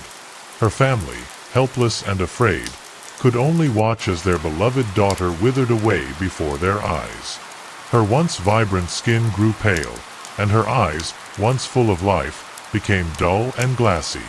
And then, one night, as the moon cast a pale light over the village, Anna's body went cold, and she died in her sleep. There were no visible marks, no signs of injury, but to those who had witnessed her decline, the manner of her death was chilling. It was as if something had drained the life from her, and the air around her seemed to hum with an unnatural energy. The news of Anna's death spread quickly, and whispers turned into panicked conversations. Some claimed to have seen Maria in the distance, standing at the edge of the woods, her eyes burning with vengeance.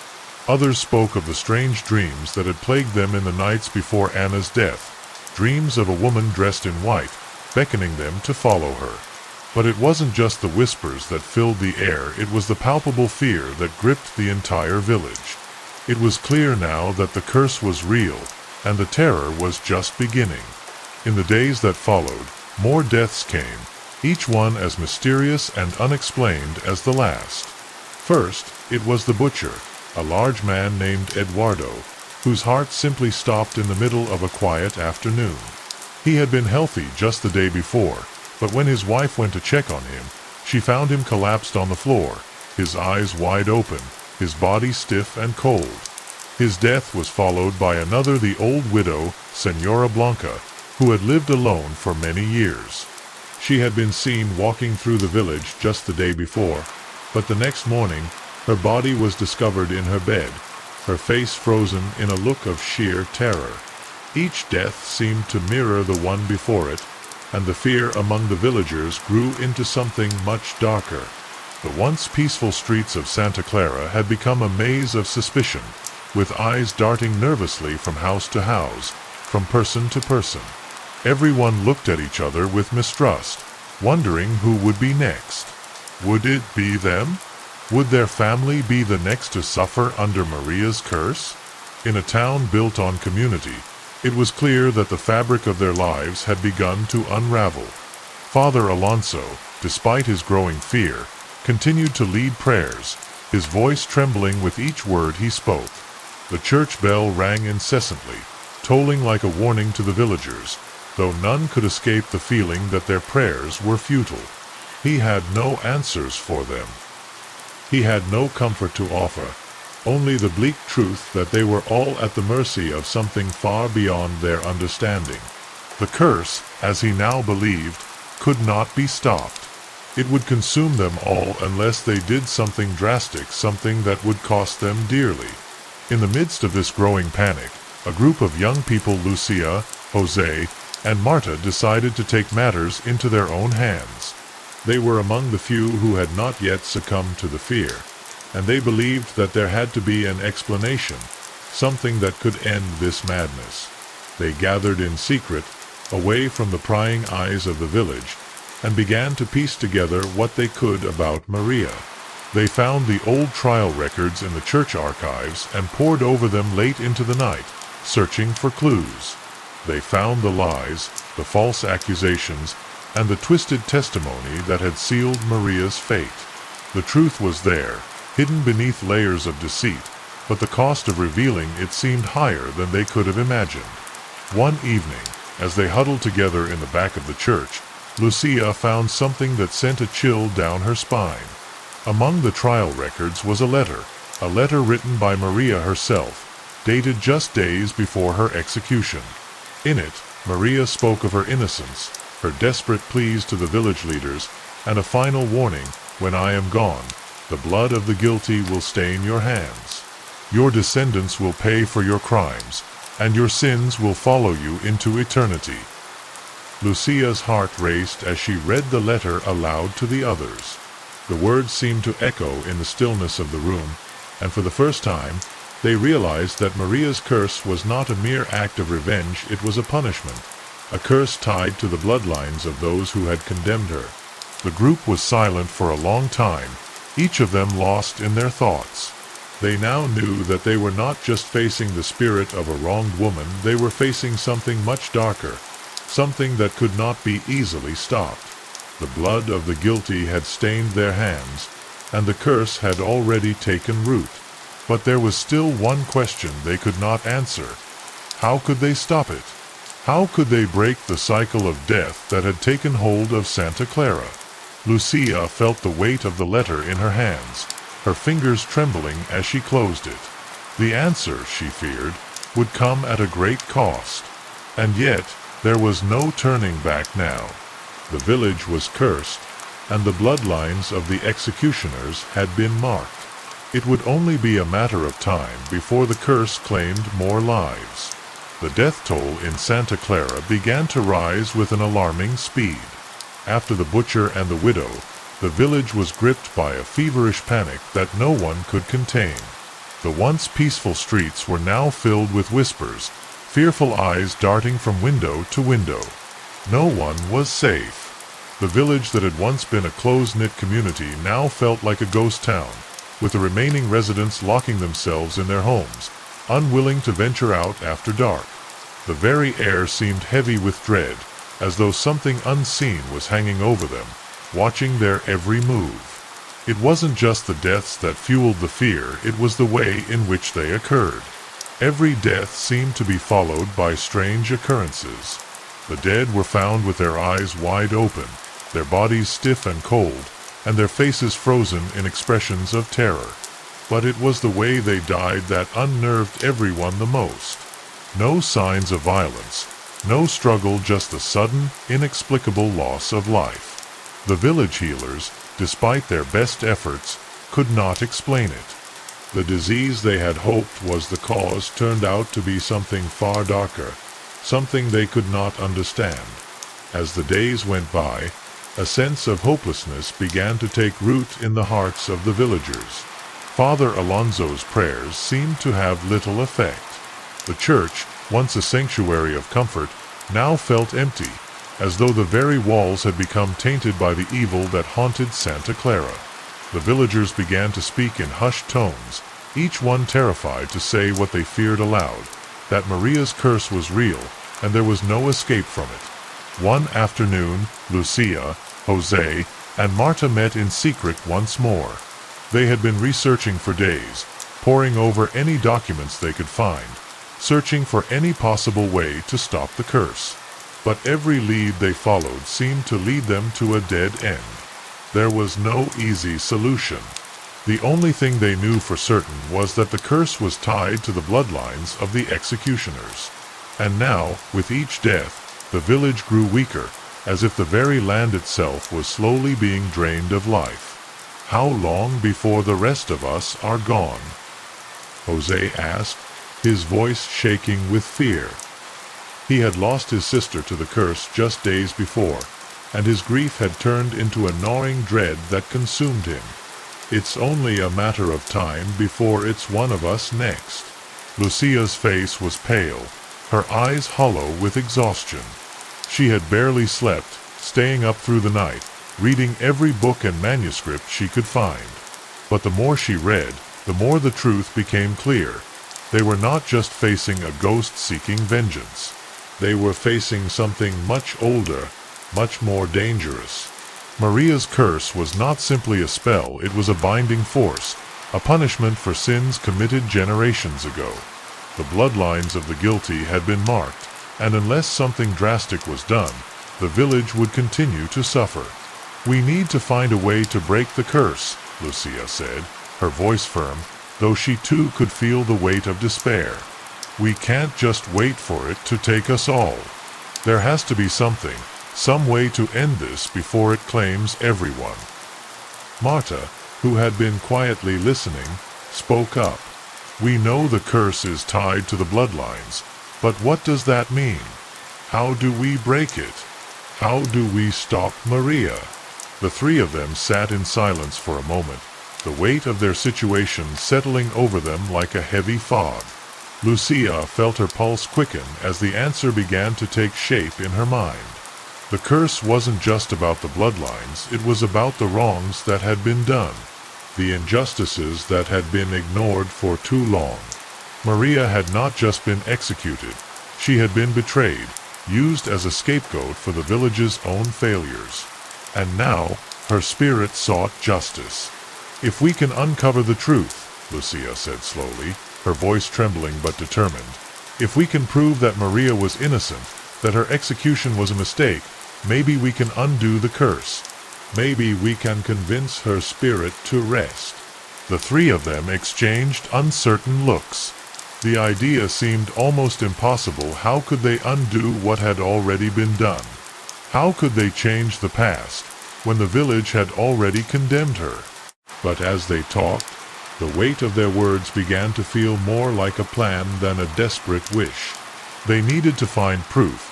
They needed to make the village see the truth, before more lives were lost. Meanwhile, the villagers began to turn on one another. The fear that had taken root now festered into paranoia. Accusations were made, friends were no longer trusted, and families turned against each other.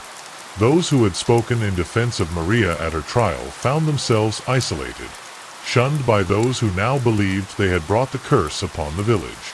Tensions were high, and it seemed as though the village was on the brink of self-destruction. Father Alonso, though shaken by the deaths and the rising fear, continued to lead prayers and ceremonies in the hopes of repelling the evil. But even he could not ignore the nagging feeling that the curse was something beyond his understanding. His faith, once unwavering, now felt fragile in the face of such overwhelming darkness.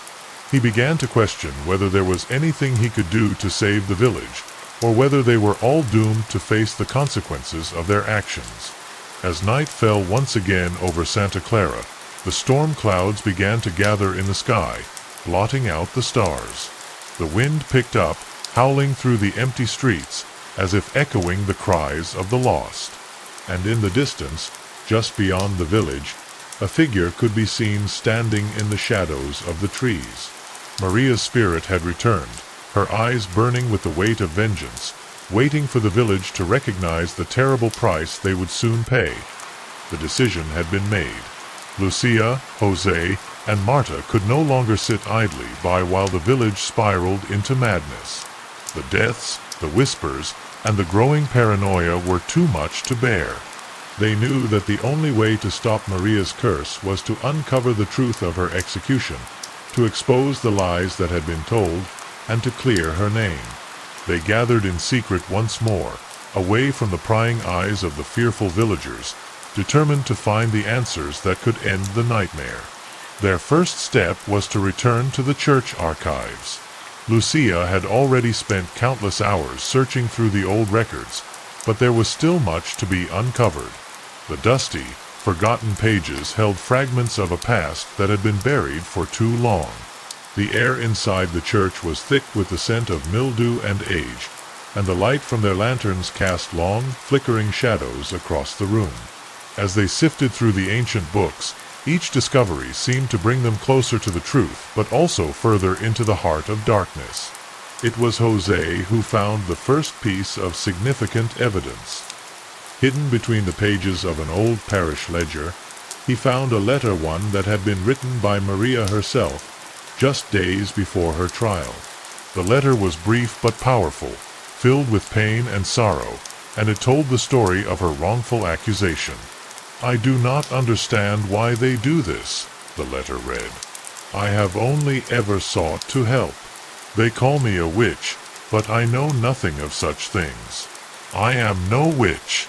I only wish to live in peace." Lucia's heart sank as she read the words aloud. The injustice was clear. Maria had been a victim, an innocent woman accused of crimes she had not committed. As they read on, they found further accounts that corroborated Maria's story. There were testimonies from villagers who had known her, who had supported her and testified that she had always been kind and helpful. But those voices had been ignored, drowned out by the fear and superstition that had gripped the village. The village leaders had carefully selected the witnesses who would condemn her, manipulating the trial to suit their needs. It was all there, written in the pages, but it had been conveniently overlooked by those who had wanted Maria to be guilty. "Why did they do it?" Marta whispered, her voice trembling with disbelief. Why did they accuse her of something she didn't do? The question hung in the air like a cloud, heavy with uncertainty. But Lucia's eyes were fixed on the final document, a letter from the magistrate himself, Don Esteban. It was a confession, a letter that revealed the true motive behind Maria's trial. "I am told by the elders that she must be silenced," the letter read. "The people are too afraid, and I fear the consequences if we do not act. She is too powerful, too influential among the villagers. We must rid ourselves of this threat." The realization hit like a wave crashing against the shore. Maria had not been accused for her supposed crimes. She had been accused because she had become a threat to the village's leadership. Her knowledge, her healing powers, and her ability to influence the villagers had made her a danger in the eyes of those who held power.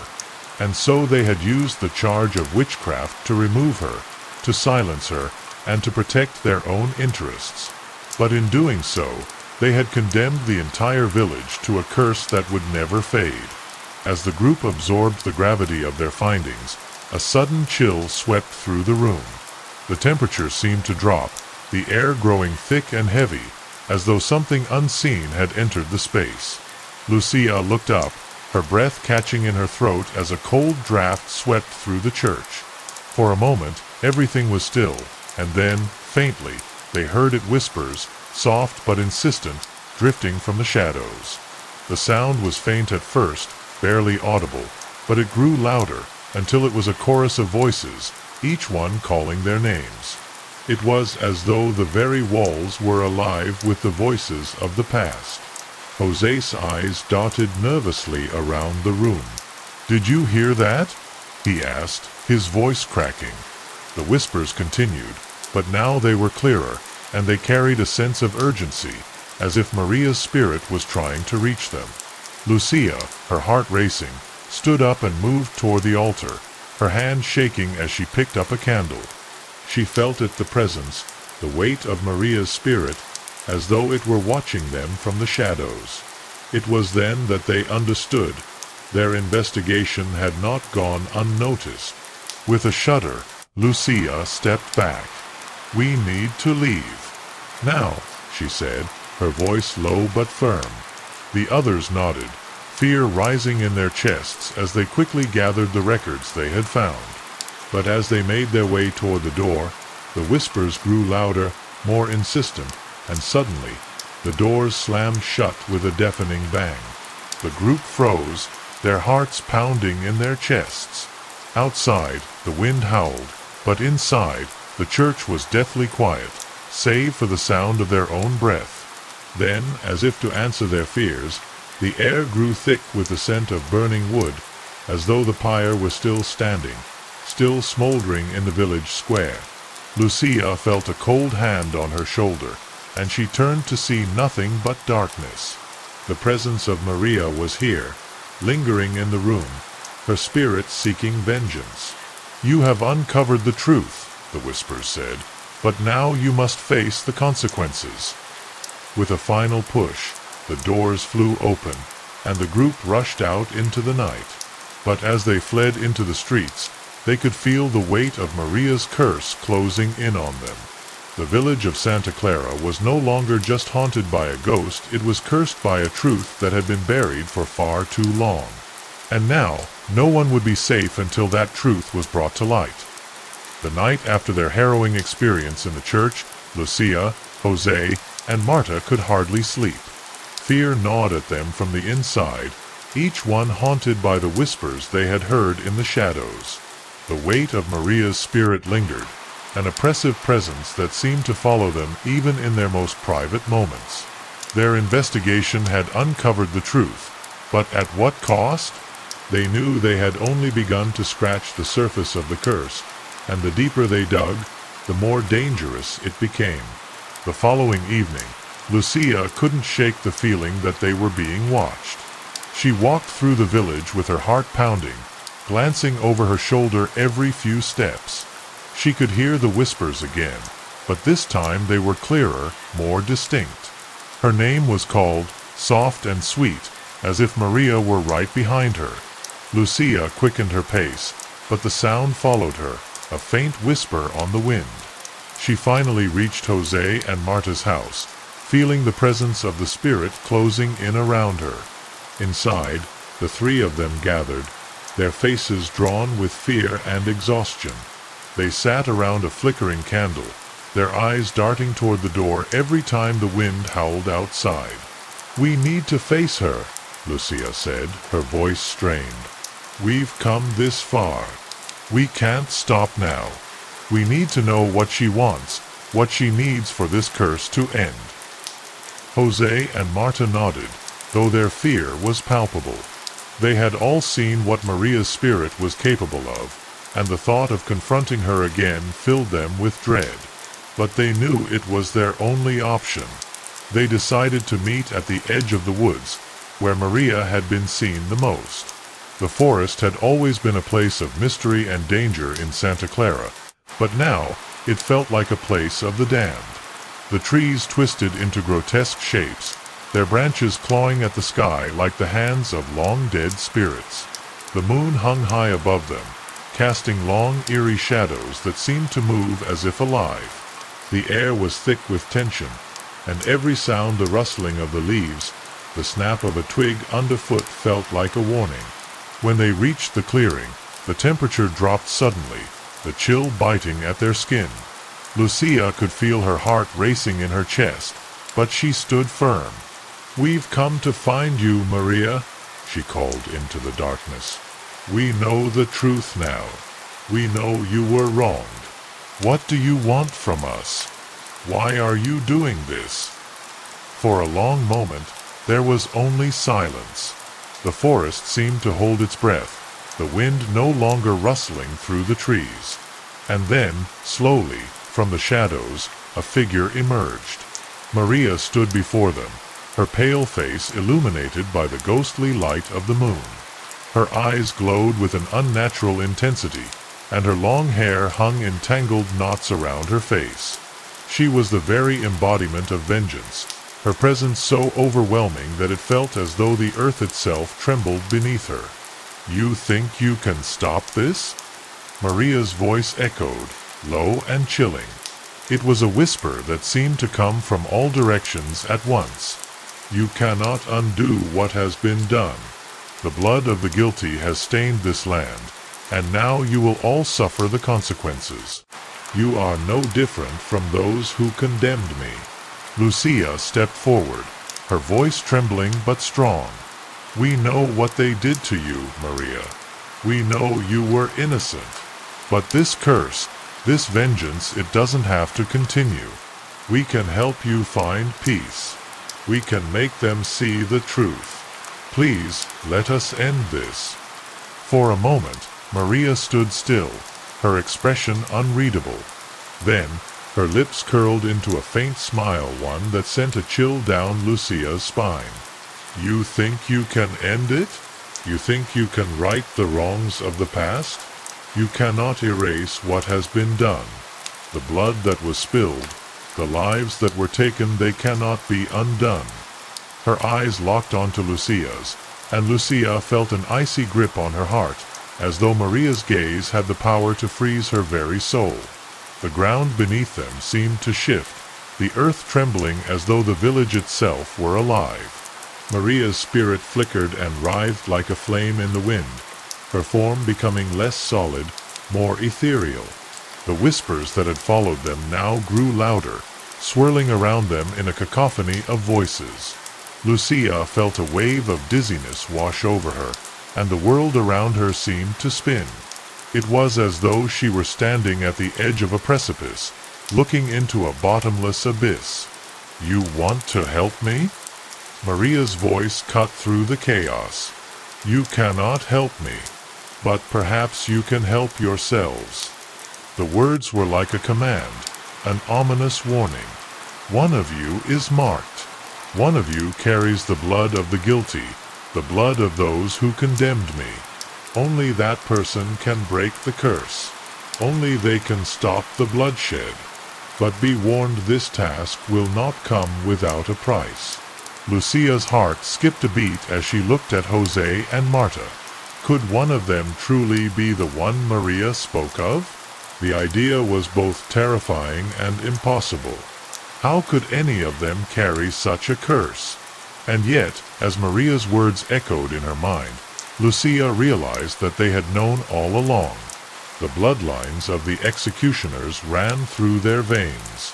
The wind began to howl once more, the trees bending under the force of the storm that seemed to be gathering around them. Maria's figure began to fade into the mist, her voice the last thing they heard before she disappeared completely. "The curse is not just mine," she whispered, her voice like a distant memory. "It is yours as well." The clearing was silent once more, the air still and heavy. But the terror that gripped Lucia, Jose, and Marta only intensified. Maria had given them the answer they had sought, but it came with a terrible price. The curse could only be broken by one of them, but who? And what would be the cost? The questions lingered in their minds as they made their way back to the village, knowing that they could never go back to the way things were. The curse had already taken root, and the only way out was through. The village of Santa Clara had never felt so oppressive. The air was thick with dread, and even the sunlight, which had once bathed the town in warmth, now seemed pale and distant. The revelation that one of them was marked the one who could break the curse hung over Lucia, Jose, and Marta like an inescapable shadow. They had no idea who it was, but the weight of that knowledge pressed on them, each wondering if they were the one to bear the curse's terrible burden. The days following their encounter with Maria's spirit were filled with uncertainty. Lucia had barely slept, her mind racing with the implications of the spirit's words. One of them was marked, and the curse could only be broken by that person. But the question remained: who? Each of them carried a piece of the history, but none had expected it to be this personal, this dire. With every step they took through the village, they could feel the eyes of the villagers upon them, some fearful, some hopeful, but all desperate for an end to the curse. As they gathered in secret that evening, Jose spoke first. "I can't stop thinking about what Maria said. One of us is marked. But how are we supposed to know who it is?" His voice trembled, but the fear he felt was clear. He had never thought of himself as anything other than a simple villager, someone untouched by the mistakes of the past. But now, he could not shake the fear that he might be the one destined to carry the weight of Maria's curse. Marta was quieter than usual, her eyes searching the room as if hoping for some kind of answer. Finally, she spoke. "What if we are all marked? What if the curse is bigger than just one person? What if we have all been chosen to carry it?" Her words echoed in the silence, and for a moment no one moved. Could it be true? Could the curse have infected all of them? Lucia, though equally terrified, tried to push back against the growing panic. We need to find the truth. If we can prove who is responsible for Maria's death, if we can expose the lies that led to her execution, then maybe we can end this. Maybe we can stop the curse from claiming anyone else." She spoke with an intensity she didn't feel, but she knew that without action, they would all be lost. The three of them spent hours in the darkened room, searching for any clue that might help them understand what Maria's spirit had meant. It was Marta who stumbled across a hidden journal tucked away in the back of an old cabinet. The pages were yellowed with age, but the handwriting was still legible. As they read the journal aloud, the truth began to unfold before their eyes. The journal belonged to Don Esteban, the magistrate who had sentenced Maria to death. In it, he confessed to orchestrating the entire trial, fabricating the accusations against her in order to secure his own position in the village. "I never wanted to do it," the journal read, "but I was afraid of losing my power. Maria was too influential, too loved by the people. She threatened the order we had built, and I could not allow her to continue." The words were a bitter confession, a confession that painted Don Esteban as a man willing to sacrifice an innocent life to maintain control over the village. As Lucia read aloud, the weight of the truth hit them all at once. Don Esteban had not just been a participant in the conspiracy, he had been the mastermind behind it. "We have to confront him," Lucia said, her voice unwavering. "We have to make him face what he did." But even as she said it, a dark thought crossed her mind. Don Esteban had long since passed away. His own bloodline carried the same curse that had damned Maria's descendants. Could it be possible that his family, his descendants, were the ones who had sealed the fate of the village? The more they thought about it, the more the pieces seemed to fall into place.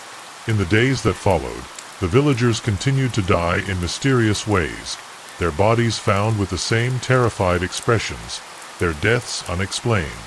The curse was spreading, consuming all who were tied to the village's past sins. The fear that had once been whispered behind closed doors was now a palpable force, a suffocating presence that hung over every home and business. No one was safe. Lucia, Jose, and Marta decided that they had no choice but to confront Maria's spirit once more. They had to find the person marked by the curse, the one who could end it all. But they knew that the confrontation would be dangerous.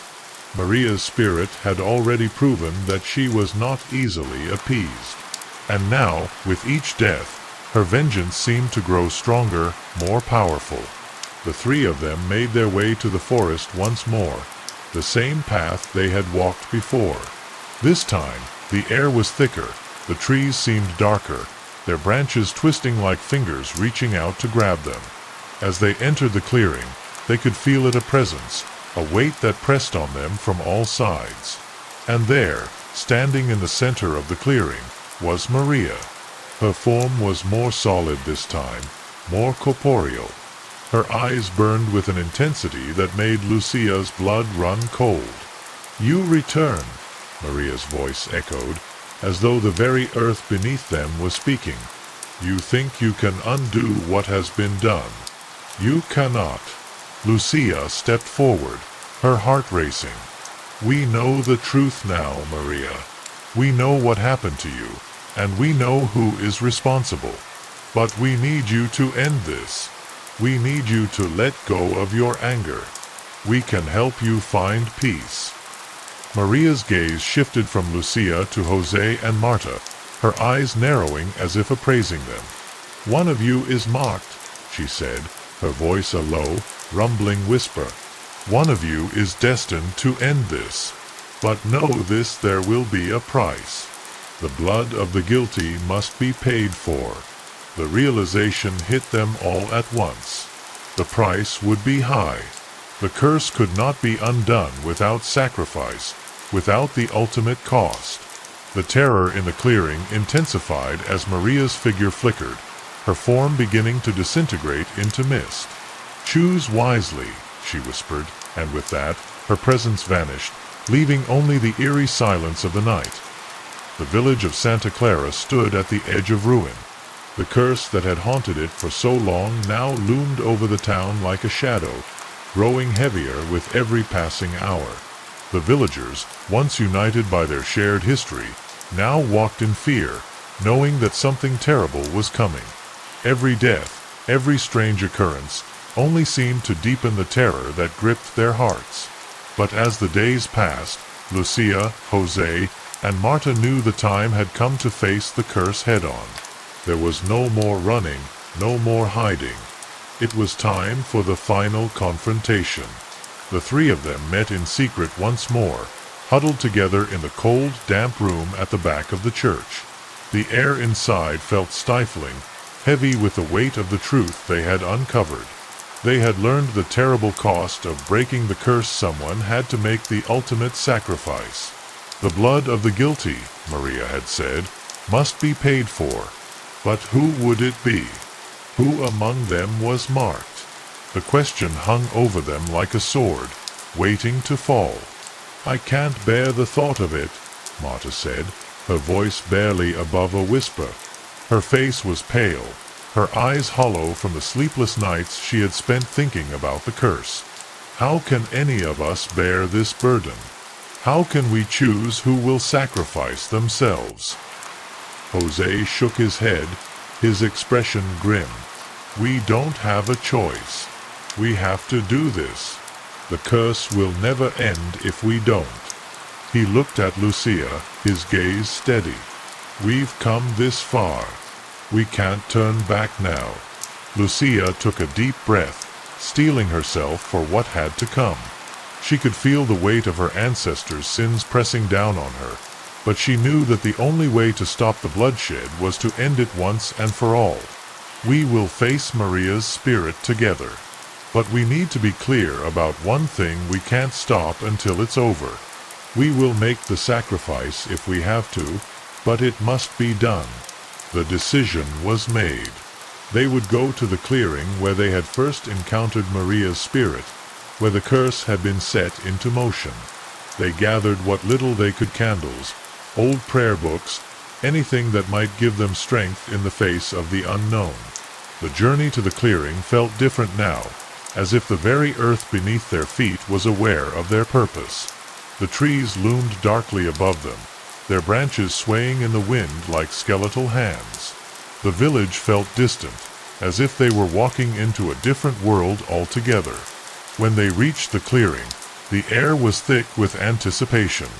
Lucia, Jose, and Marta stood in the center, their hearts pounding in their chests, each one wondering if they were the one who would be chosen. The ground seemed to vibrate beneath their feet, and the once quiet forest now buzzed with energy, as if something ancient had awakened. And then, as if summoned by their presence, Maria's spirit appeared before them once again. Her form was no longer as fleeting as before. She stood tall and solid, her eyes burning with the fury of centuries of torment. Her long hair blew around her like a storm, and her voice was a low, dangerous whisper that seemed to come from all directions. "You return," she said, her voice full of sorrow and rage. "But you cannot undo what has been done. The blood must be paid for. The price must be exacted." Lucia stepped forward, her heart beating loudly in her chest. "We know the truth, Maria. We know what was done to you. We understand your pain, and we're here to end it. We will break the curse." Maria's gaze flicked over them, lingering on each face with a look that could burn through the soul. "You cannot break what was never meant to be undone," she said coldly. "But one of you may pay the price. One of you must sacrifice their life to end the curse. The blood of the guilty must be spilled." The words echoed in the clearing, each one sending a chill through Lucia's bones. She had known this was coming, but the reality of it hit her with full force. She looked at Jose and Marta, her heart heavy with the knowledge that one of them would have to die. But who? How could they choose? Jose stepped forward, his face pale but determined. "I will do it," he said, his voice shaking but resolute. "I am the one who has brought the bloodline of the guilty to this place. I will end it." His words hung in the air, a final act of courage and self-sacrifice. Marta shook her head, her eyes wide with shock. "No, Jose. You can't. We can't let you do this." She reached out to him, but he pulled back, a quiet strength in his eyes. "You don't have a choice," he said softly. "We all know what must be done." Lucia felt the tears welling in her eyes, but she knew there was no turning back. Jose had made his decision, and she could not stop him. He was the one marked by the curse, the one who had carried the sins of the past with him. And now he would pay the price. With a final glance at his friends, Jose knelt in the center of the clearing, his hands raised in surrender to Maria's spirit. The wind howled around them, and the forest seemed to hold its breath. Maria's spirit loomed over him, her eyes glowing with a fierce intensity. The curse was broken. Jose's body fell lifeless to the ground, but as it did, the air around them seemed to shift. The darkness that had consumed the village for so long began to lift. The trees rustled gently, the wind died down, and the oppressive weight of the curse finally faded. Maria's spirit stood still, her expression one of both sorrow and peace. "The price has been paid," she whispered, her voice no longer filled with anger. "Rest now, and know that the past has been buried." And with that, Maria's spirit vanished, her form dissolving into the night like smoke carried away by the wind. Lucia and Marta stood in the clearing, their hearts heavy with grief, but also with the relief of knowing the curse had finally ended. The village of Santa Clara was free, but the cost had been high. Jose was gone, and they would never forget the sacrifice he had made. As they made their way back to the village, they knew that the memory of what had happened would stay with them forever. The curse was broken, but at a terrible price. And in the end, the village of Santa Clara would never be the same again. The witch's shadow. The fog had rolled in heavy that evening, thick and suffocating, wrapping around the village of San Juan like a dark, unwanted embrace. The village, tucked away between ancient hills, was small, its cobblestone streets lined with quaint cottages and quiet homes. But tonight, there was a restless energy in the air, an unsettling hum that made the hairs on the back of the neck stand up. At the center of it all stood Anna. She was a woman of few words, quiet, with eyes that seemed to look right through people, as if she could see things they couldn't. She lived alone in a small, weathered cottage on the edge of the village, where the land grew wild and untamed, much like the rumors that had begun to spread about her. Whispers among the villagers had started to grow louder, particularly after the animals began to die, their bodies found in strange positions, their eyes wide with terror. It was said that Anna had always been different.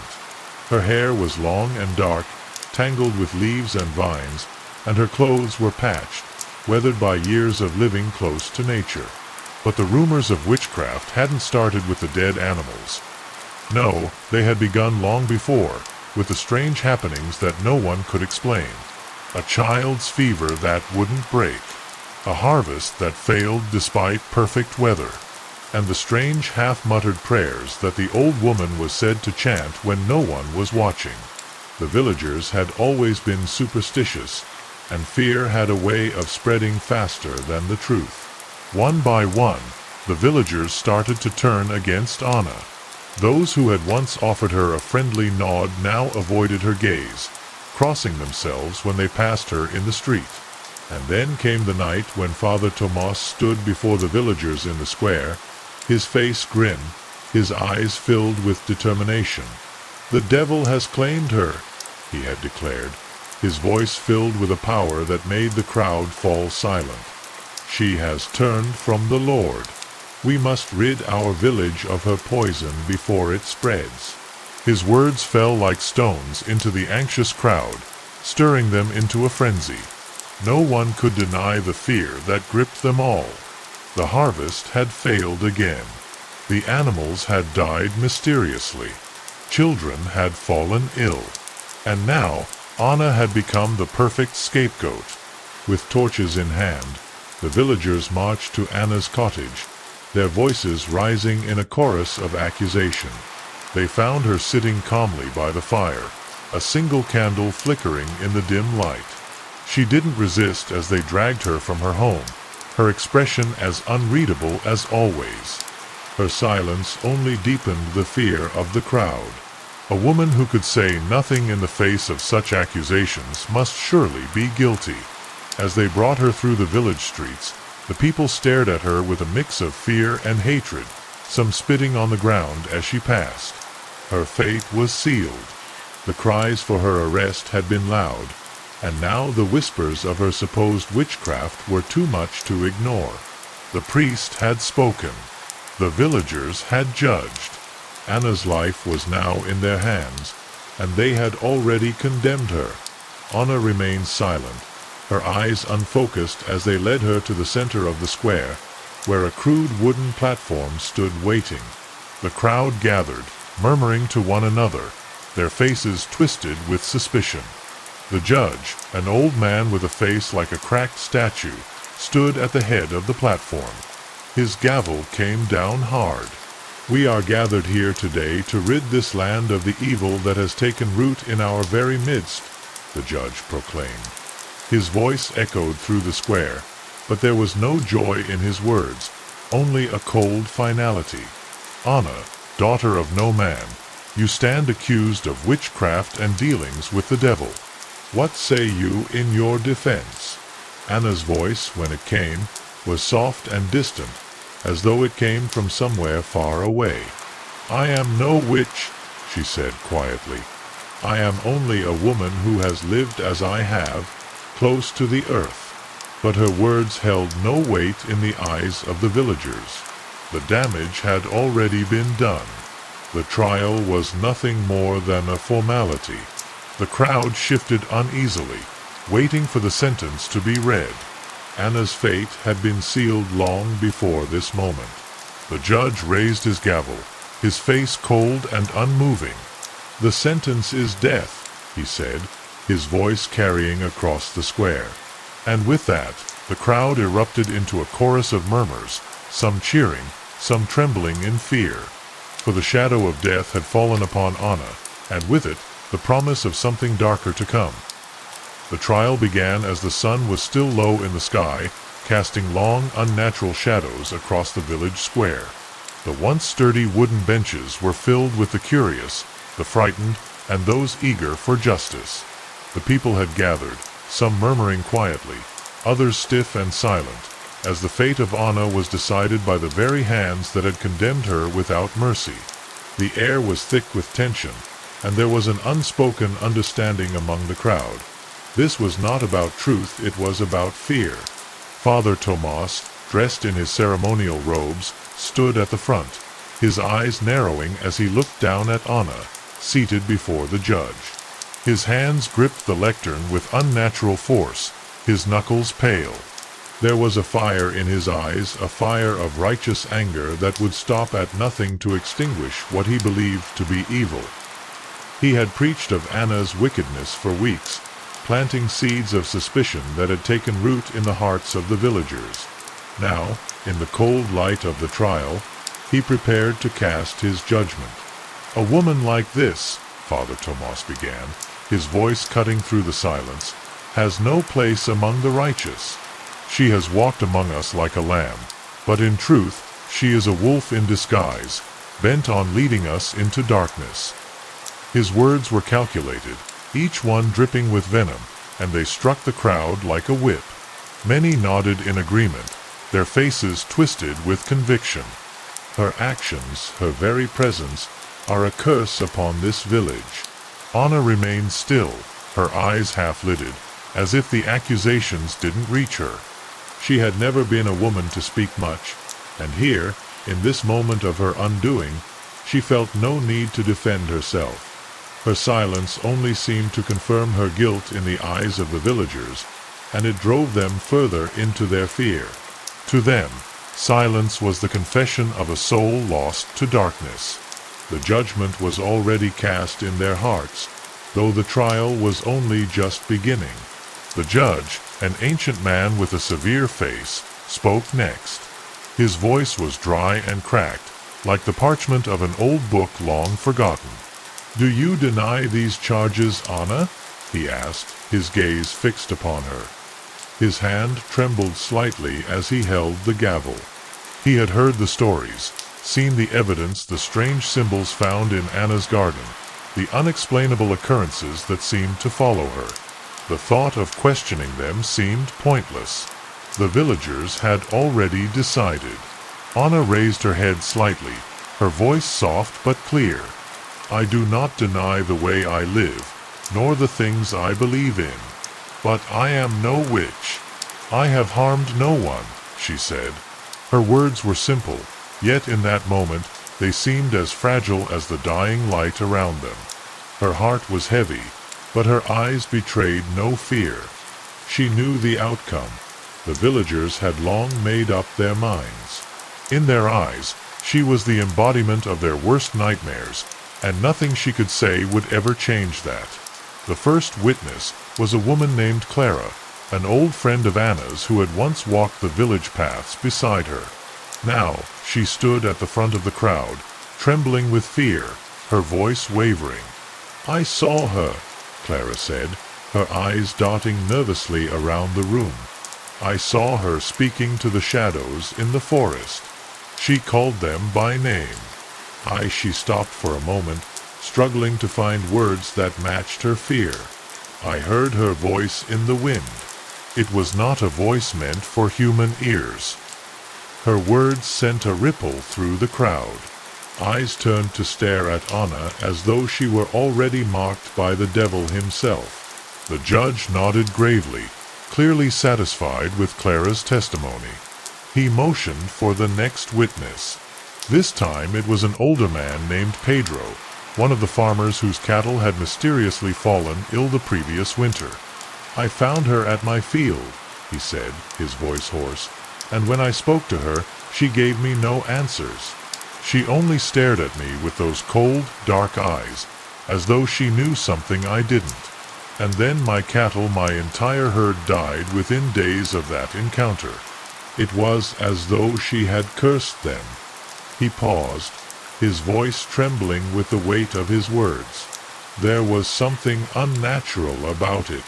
The crowd gasped, and the murmurs rose into a low hum of suspicion. To them, these testimonies were evidence enough.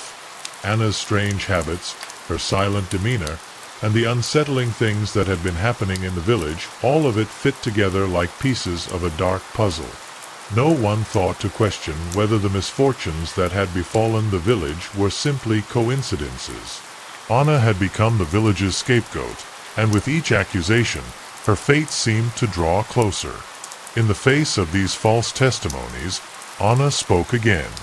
"What you believe about me is not the truth," she said softly, almost to herself. "You will find no evidence of witchcraft in my hands. Only your fear, and that fear will consume you, just as it consumes your hearts now." Her words were quiet, but they rang with a certain weight, and for a moment the tension in the air felt almost unbearable. Yet no one listened to her. Her innocence, her plea, was drowned out by the noise of the crowd. Father Tomas seized the opportunity. "You see?" he shouted, his voice rising in fervor. "She speaks in riddles and half-truths. This is the language of the devil." His eyes blazed with a fanatical zeal as he turned to the villagers. "She is guilty. She has poisoned our village, and now it is time to rid ourselves of her evil before it spreads any further." The judge, his voice as cold as the stone beneath him, finally gave his verdict. "Anna, you have been found guilty of witchcraft and consorting with dark forces. Your actions have brought suffering to this village, and you shall pay the price for your sins." The gavel struck, and in that moment the crowd fell silent, as though the very air had been sucked from their lungs. The fate of Anna had been sealed. As she was led away from the trial, the faces of the villagers were set with a grim satisfaction. There was no pity in their eyes, no remorse, just fear. Fear of what Anna represented. Fear of what they had done by allowing her to live among them for so long. And as she disappeared into the night, the shadows seemed to deepen, as if the very darkness of their judgment had been carved into the soul of the village. The square was filled with the cold hush of the villagers, their eyes fixed on the platform at the center.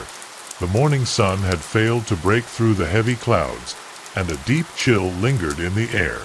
It was as though the village itself knew what was about to transpire, as if it had collectively held its breath, waiting for this inevitable moment. The gallows stood tall and imposing, casting a long shadow over the crowd, as though it too were eager for the life of Anna to be extinguished. Anna was brought to the platform, her hands bound tightly with coarse rope, her face pale but composed. She had not spoken since the trial, her silence only fueling the growing fear among the villagers. Some of them, their faces pale with dread, averted their eyes, unable to watch what was about to happen. Others were eager for the execution to be carried out, their belief in her guilt stronger than ever. They had heard the whispers of her witchcraft and seen the strange signs they believed were linked to her. To them, this was the only way to purge the village of the evil that had taken root. As Anna was placed before the crowd, the murmurs died down. Her expression remained vacant, as though she had already detached herself from this world, as though she had long since accepted her fate. But beneath that calm exterior, there was a storm rage, sorrow, and a deep, unshakable sadness. She had been condemned by lies, by the fear of those who knew nothing about her. Her thoughts were consumed by the injustice of it all, but she did not speak. She had no voice left. Father Tomas stood beside the executioner, his eyes gleaming with a triumphant satisfaction. He had been the one to lead the charge, to plant the seeds of fear that had taken root in the hearts of the villagers. Now, standing before Anna, he watched as the final moment of the trial approached, convinced that he was serving the will of God. He spoke to the crowd, his voice rising with fervor. The Lord has given us the strength to rid ourselves of this wickedness. We must not falter now. We must purge this evil once and for all. The crowd, as one, began to murmur in agreement, their voices low but growing in intensity. The weight of their collective fear seemed to hang heavy in the air, thickening with every passing second. They had gathered for a reason.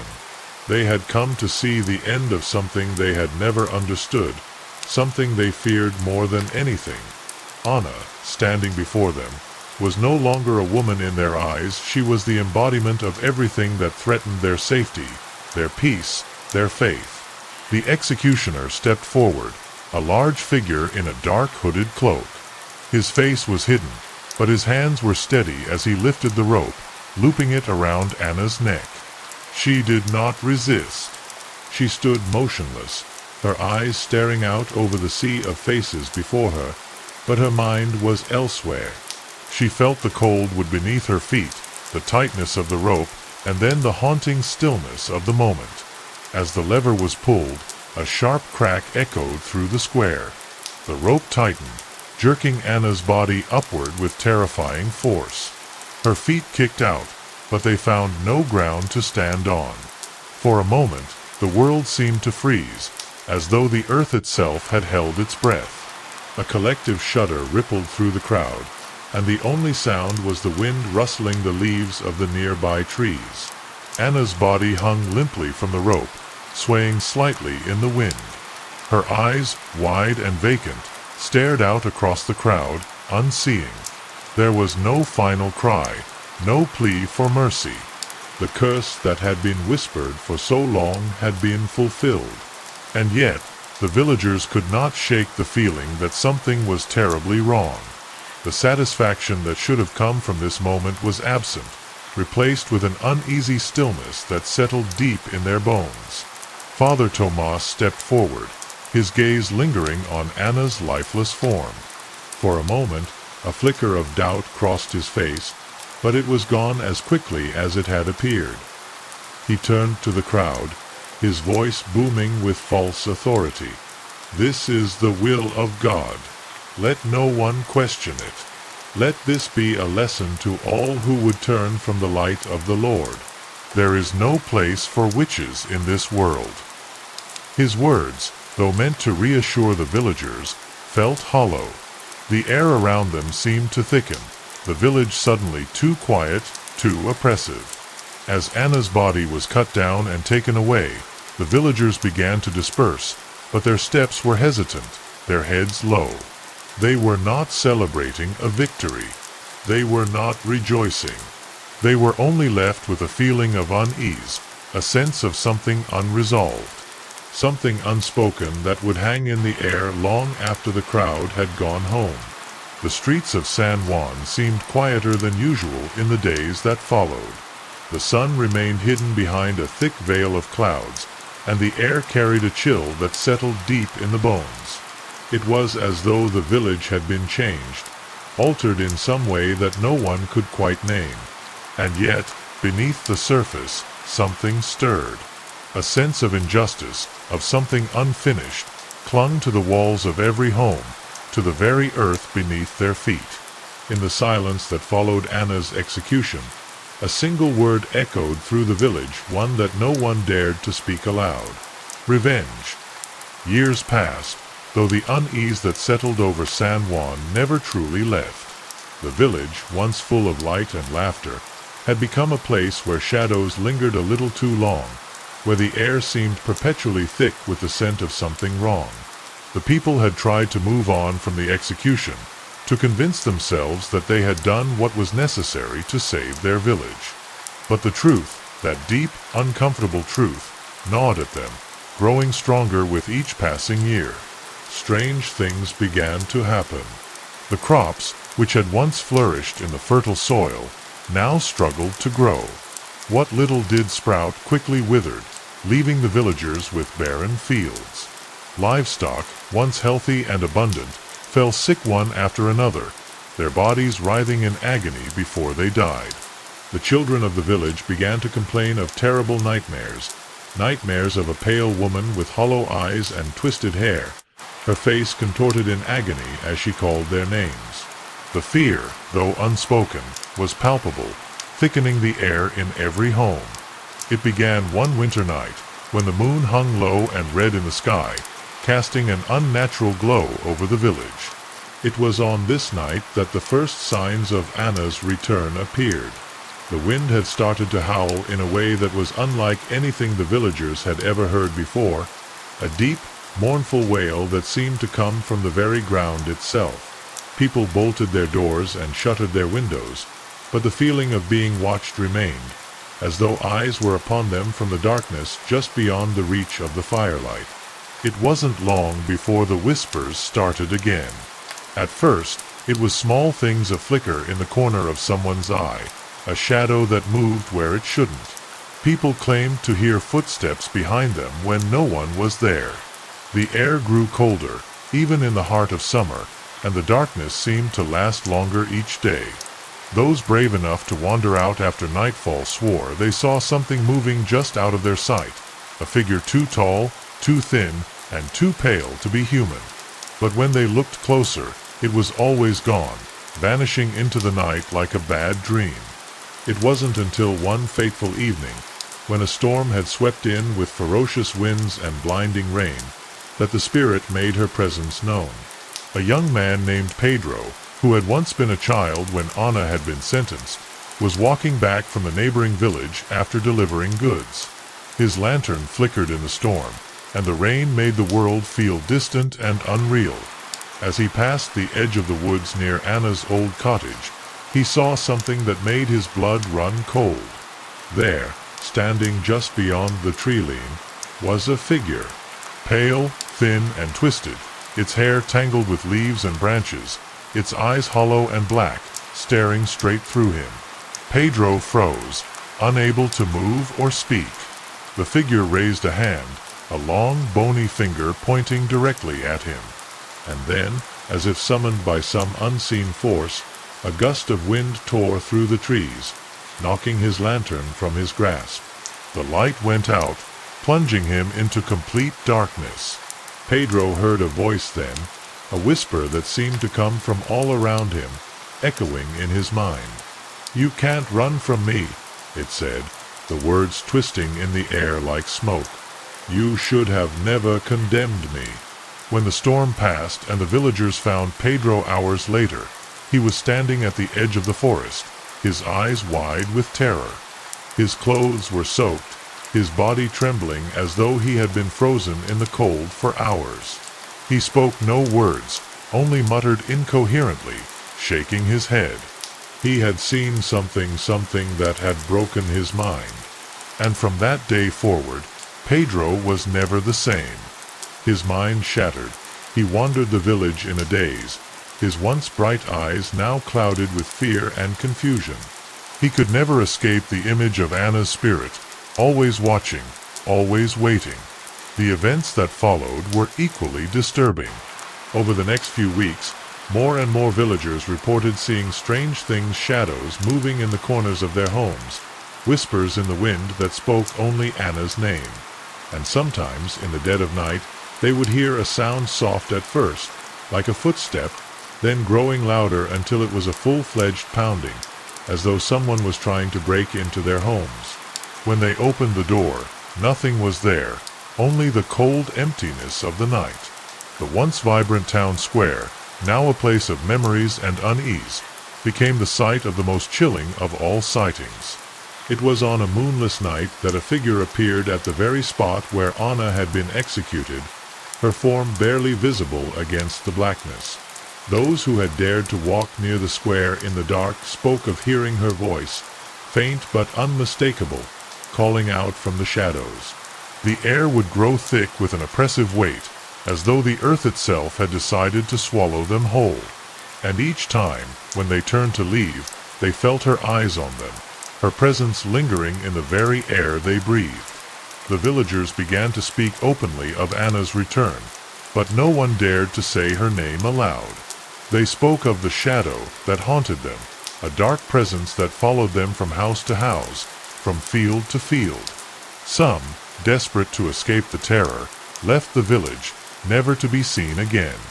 Others began to look over their shoulders as they walked, their steps quickening as though they feared the darkness would swallow them whole. The curse had come, and it was only a matter of time before it claimed them all. The spirit of Anna was not just a ghost. She was something more, something darker, an embodiment of all the anger, fear, and injustice that had been done to her. And she was not going to rest until she had her revenge. The villagers had thought they had silenced her when they executed her, but they had only planted the seeds of her wrath. And now, those seeds were beginning to sprout, bringing with them a darkness that could never be undone. The first victim was a man named Gregorio, a descendant of one of the judges who had condemned Anna all those years ago. His family had lived in San Juan for generations, their bloodline tied to the village's history of judgment and fear. Gregorio, like many others, had long ignored the whispers about Anna's return, convinced that the spirit was nothing more than superstition, a relic of a bygone era. But when the village began to sink deeper into its fearful state, Gregorio started to feel the weight of guilt pressing on his shoulders, the knowledge that his ancestors' actions were now haunting the living. It began on a stormy evening when the wind howled through the trees like a mournful cry. Gregorio had been walking home from the tavern, his steps slow and steady despite the rain that drenched him. The street lamps flickered in the distance, casting long, eerie shadows across the cobblestones. He had seen the darkness in the village, the fear that gripped every resident, but he believed it was just the product of a superstitious mind. That was, until he reached the edge of the village. As he passed the old stone well near the edge of the forest, he felt it, a coldness creeping up from the ground, seeping into his bones like ice. The air around him grew still, unnaturally so, and the hairs on the back of his neck stood up as he turned his gaze toward the trees. There, just at the edge of the forest, he saw something move. It was pale, too pale to be human, and it stood motionless, watching him with eyes that were as black as the void. His heart pounded in his chest as the figure seemed to glide closer, moving with unnatural speed, yet making no sound. Gregorio tried to step back, but his legs felt heavy, like they were weighed down by invisible chains. The figure continued to approach, its form growing clearer, its long, dark hair flowing around a face twisted with rage and sorrow. He recognized her instantly, the woman who had been condemned all those years ago. Anna. Her presence was suffocating, filling the air with an overwhelming sense of dread. She didn't speak, but her eyes locked onto his, and in that moment, he knew what she wanted. As the figure reached him, the temperature dropped even further, and Gregorio felt an intense pressure on his chest. It was as if the very air was closing in on him, squeezing the life from him. His vision blurred, and for a brief moment, he thought he saw the world around him swirling with dark shadows, as though the very ground beneath him was alive. A whisper filled his mind, a voice that was both distant and immediate, cold and harsh. "You are the one who condemned me," the voice whispered. "You are the one who sealed my fate. Now you will pay." Gregorio gasped for air, his throat tight, but no sound escaped. He tried to scream, to run, but his body refused to obey him. He staggered, his feet dragging as if weighed down by an invisible force. The figure's hands reached for him, long fingers curling like claws, and as they made contact with his skin, he felt the life drain from his body. His vision began to fade, and all he could hear was the steady beating of his own heart until, slowly, even that stopped. When the villagers found Gregorio the next morning, his body was sprawled out in the middle of the street, his eyes wide open, staring up at the sky. But it was not his lifeless form that disturbed them most, it was the expression frozen on his face. It was one of pure terror, as though he had seen something so horrifying that it had broken his very soul. The air around him was thick with the stench of decay, as if his body had been left to rot for days, though he had only died hours before. The only mark left on his body was a faint bruise, a dark, circular stain that surrounded his heart, as though something had been drawn out of him. His family, though devastated, could not escape the feeling that his death was tied to the curse that had been cast upon the village. Whispers spread quickly. Gregorio had been the first to fall victim to Anna's wrath, but no one believed he would be the last. The fear that had already begun to consume the village intensified with Gregorio's death. People locked their doors earlier in the evening, refusing to step out into the night, even for the smallest errand. Children huddled together, whispering in fear, telling stories of the pale woman who haunted their dreams. The once bustling market square now lay deserted as the villagers retreated to their homes, hoping that by hiding, they could avoid whatever dark force was hunting them. The elders, those who remembered the trial, were the first to speak up. They knew what had happened, they had seen it before, in the eyes of those who had condemned Anna. It was not just a curse of death, it was a curse of reckoning, a reckoning that would claim all those who had played a role in her execution, one by one. And now, Gregorio had been the first to fall. The news spread like wildfire. The fear became a living thing, gnawing at the hearts of the villagers. They had hoped that Anna's death would bring peace, but it had only brought darkness. The village, once a place of light and warmth, was now trapped in the grip of something far more sinister.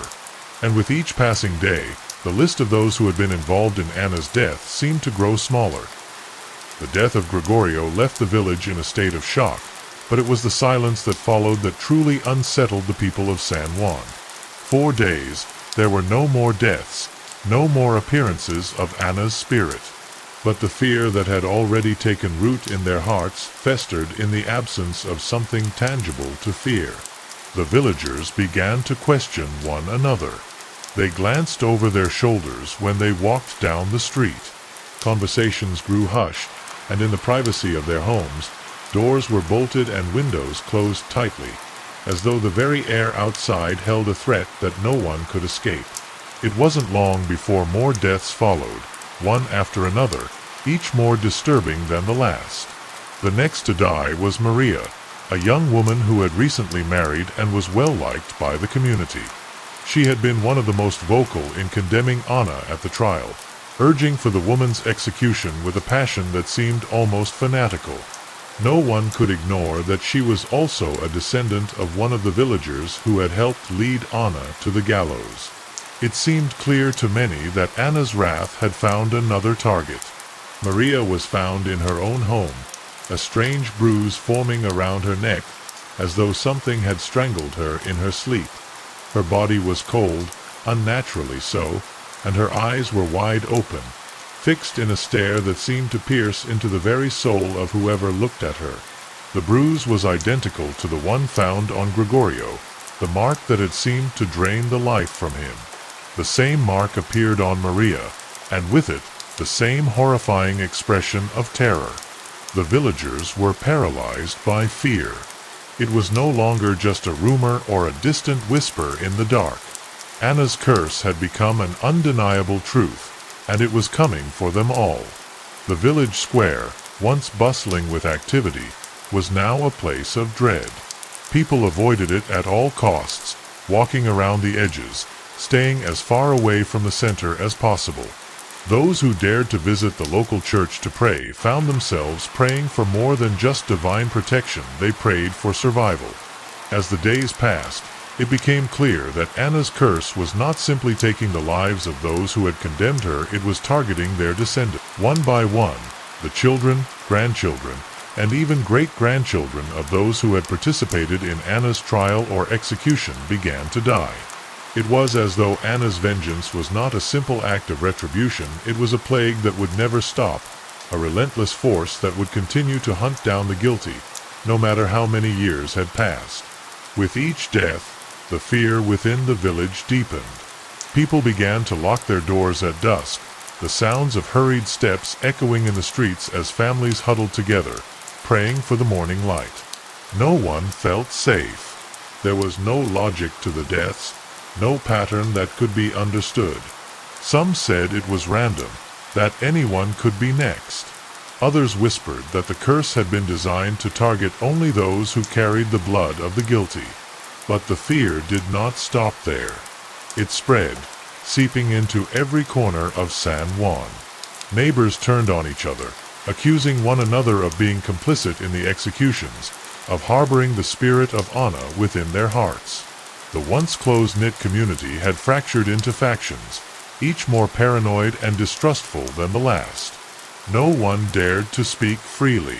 Even the children, who had once played together in the streets, now looked at each other with suspicion.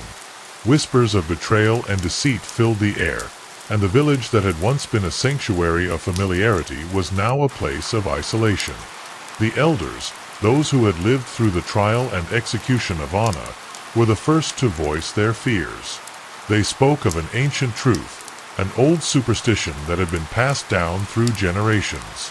When a soul is wronged so deeply, one of the elders said in a voice barely above a whisper, it will never rest until the blood of the wrongdoers is repaid.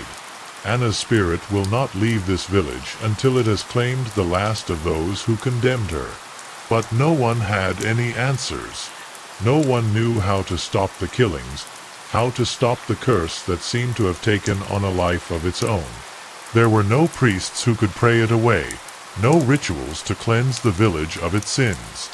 All they had was fear, and that fear grew with each passing day. As the last of the village's youth fell victim to Anna's curse, it became clear that the village would not survive. It was not just the lives that were being claimed, it was the very soul of San Juan that was being consumed. The once thriving community was now a ghost town, its streets eerily silent, its buildings abandoned and forgotten. The days blurred into each other, with no end to the suffering in sight. Every door was locked, every window shut tight, as if the villagers hoped that by hiding from the world, they could escape the darkness that had descended upon them. But even in their darkest hours, the villagers could not escape the feeling that Anna's wrath was far from over. There was a sense of inevitability hanging over them, as if the curse would never end, as if the shadows that had come with Anna's spirit were now permanent, woven into the very fabric of their lives. And with each new victim, the weight of the curse grew heavier, until it seemed that the entire village was sinking beneath the shadow of Anna's vengeance. As the death toll in San Juan continued to rise, a sense of despair began to settle over the remaining villagers. Those who had once been brave now cowered in their homes, too afraid to even speak of the curse aloud. The fear was palpable in every corner of the village, each person looking over their shoulder, expecting the shadow of Anna to appear at any moment. But amidst the rising panic, a small group of young people began to feel that something had to be done. They had heard the rumors of Anna's innocence, the whispers that her execution had been unjust, and they wondered if there was any way to break the cycle of death. The group, led by a young man named Tomas, had grown tired of the endless fear that had consumed their lives. They were not part of the old guard, not connected to the sins of the past, and they did not believe in the curse that had taken root. But they were desperate for answers, for a way to save their village from total ruin. Tomas, along with his closest friends, Mara, Raul, and Elena, decided that they would investigate the strange deaths, hoping to find some clue that could explain the supernatural events that were unfolding. Tomas had heard stories from the elders about a hidden library in the old church, a place that contained records from the trial of Anna, documents that might provide answers. The villagers had long since abandoned the church, their faith shaken by the events of the past, but Tomas believed the truth was buried there, waiting to be uncovered. It was their only hope of understanding what was happening and why it was happening to them. The group made their way to the church one evening, under the cover of darkness, their footsteps echoing in the silent streets. The church was a dark and oppressive place, its once beautiful stained glass windows now shattered, the pews rotting with age. Dust hung heavy in the air, and the scent of mildew clung to the walls. As they entered, their lanterns cast eerie shadows across the crumbling interior. Tomas and his friends made their way to the back of the church, where a hidden door led to a narrow staircase that descended into the depths of the building. It was here, in the forgotten archives, that they hoped to find the answers they so desperately needed. They descended into the cellar, their lanterns flickering as they explored the rows of old bookshelves and wooden chests. The air was thick with dust, and the silence was suffocating. As they carefully searched through the old records, Tomas felt a growing sense of unease. He could feel the weight of history pressing down on them, as though the very air was charged with the echoes of the past. But it was Elena who first found something of interest, a small, leather-bound book that appeared to be a journal of some kind. The journal belonged to Father Tomas, the very same priest who had led the charge against Anna all those years ago. It was filled with his personal notes, writings that seemed to suggest that his belief in Anna's guilt had been a product of fear and superstition, not solid evidence. As they read through the pages, Tomas and his friends discovered something horrifying. Father Tomas had known that there was no real proof of Anna's witchcraft. He had fabricated the testimonies, twisted the words of the witnesses to ensure her condemnation. The more they read, the more they realized the full extent of the injustice that had been done. Anna had not been a witch, but a healer, a woman who had simply sought to help those in need with her knowledge of plants and medicine. The trial had been a farce, a way for the villagers to rid themselves of someone they did not understand, someone who threatened the status quo. Father Tomas had manipulated the trial, using his position to spread fear and hatred, knowing full well that Anna was innocent. Tomas slammed the journal shut, his heart racing with the weight of the discovery. The curse that had plagued San Juan was not just the product of supernatural forces, it was the result of a terrible wrong that had been committed. And now, Anna's spirit was seeking justice, demanding retribution for the lives that had been stolen from her. Tomas looked at his friends, their faces pale, the horror of the truth sinking in. They knew what they had to do. But as they stood in the dim light of the church, an unsettling feeling began to creep over them. The air grew colder, and the shadows seemed to lengthen, stretching toward them like dark fingers. Tomas could feel something watching them, something that wasn't quite human. Elena gasped, her voice trembling as she pointed toward the corner of the room. A figure stood there, its face obscured by shadows, its eyes glowing faintly in the darkness. The group froze, their breath catching in their throats. For a moment, there was nothing but silence, the kind of silence that presses in on you, suffocating and unnatural. Then, the figure stepped forward, and Tomas felt his blood run cold. The figure was pale, its hair long and wild, its eyes empty and black. It was Anna. Her form flickered in the darkness, her presence both distant and immediate, as though she existed in two places at once. Her voice echoed in their minds, a soft, chilling whisper. "You have found the truth," Anna's voice said, though her lips did not move. "But it is not enough. The blood of the guilty must be paid. You cannot escape what has been set in motion." The group stared at her, unable to move, as Anna's spirit drifted closer. The shadows around them seemed to deepen, and the temperature in the room dropped even further, until Tomas and his friends could see their breath misting in the air. The figure of Anna loomed over them, her hollow eyes filled with sorrow and rage. The truth had been uncovered, but now it seemed that Anna's wrath was inevitable. Tomas and his friends knew they had no choice but to act if they wanted to save their village. They would have to find a way to stop Anna's curse, to appease her spirit before it consumed them all. The encounter with Anna's spirit left the group of young people shaken to their core, but it also ignited a fire within them, a desperate, burning need to end the curse and save their village. Tomas, Elena, Raul, and Mara had known they were walking a dangerous path, but nothing could prepare them for the full weight of Anna's presence, nor the chill of her words. She was not simply a restless spirit. She was a force of nature, driven by an insatiable thirst for vengeance, and the group now realized that they were the only ones who could stand between the village and its complete destruction. They huddled together in the church's cellar, the journal in Tomas's hands like a lifeline. Their minds raced, trying to make sense of everything they had just uncovered.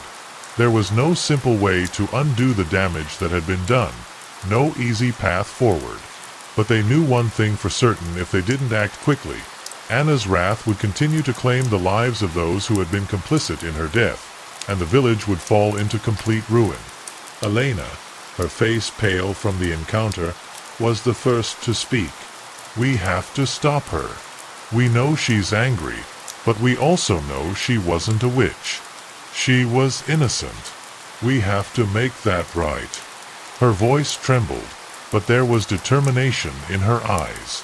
She was not the type to run from danger, not when it meant saving the people she loved.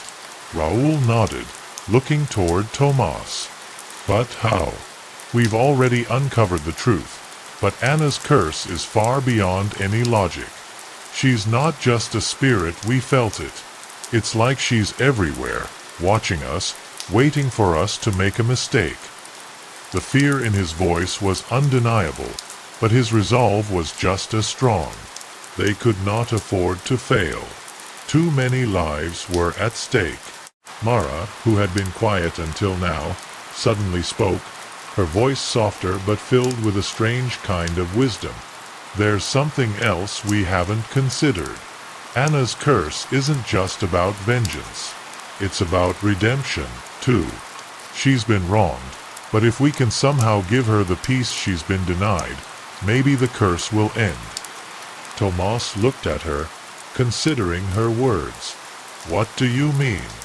How can we redeem her after everything that's happened?"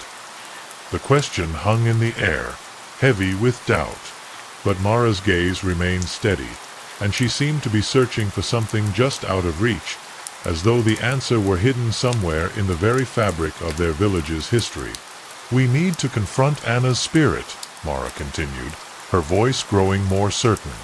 "We need to find a way to make her understand that we know the truth now, that we believe she was innocent. If she sees that we are truly sorry for the wrongs done to her, maybe, just maybe, she will let go of her rage." The plan was dangerous. They all knew it. But they had no other choice. The weight of the village's fate was now squarely on their shoulders. They had to face Anna no matter the cost. Tomas, though terrified, felt a deep sense of responsibility. He had uncovered the truth, and it was his duty to help put it to rest.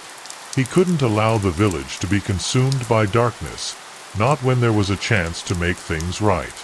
That night, they gathered their courage and returned to the forest where Anna had first appeared. The wind howled through the trees, and the moon hung low in the sky, casting an eerie light over the landscape. The village felt so far away now, as though it had been abandoned, forgotten by time itself. The air was thick with the scent of damp earth, and the only sounds were the rustling of the leaves and the pounding of their own hearts.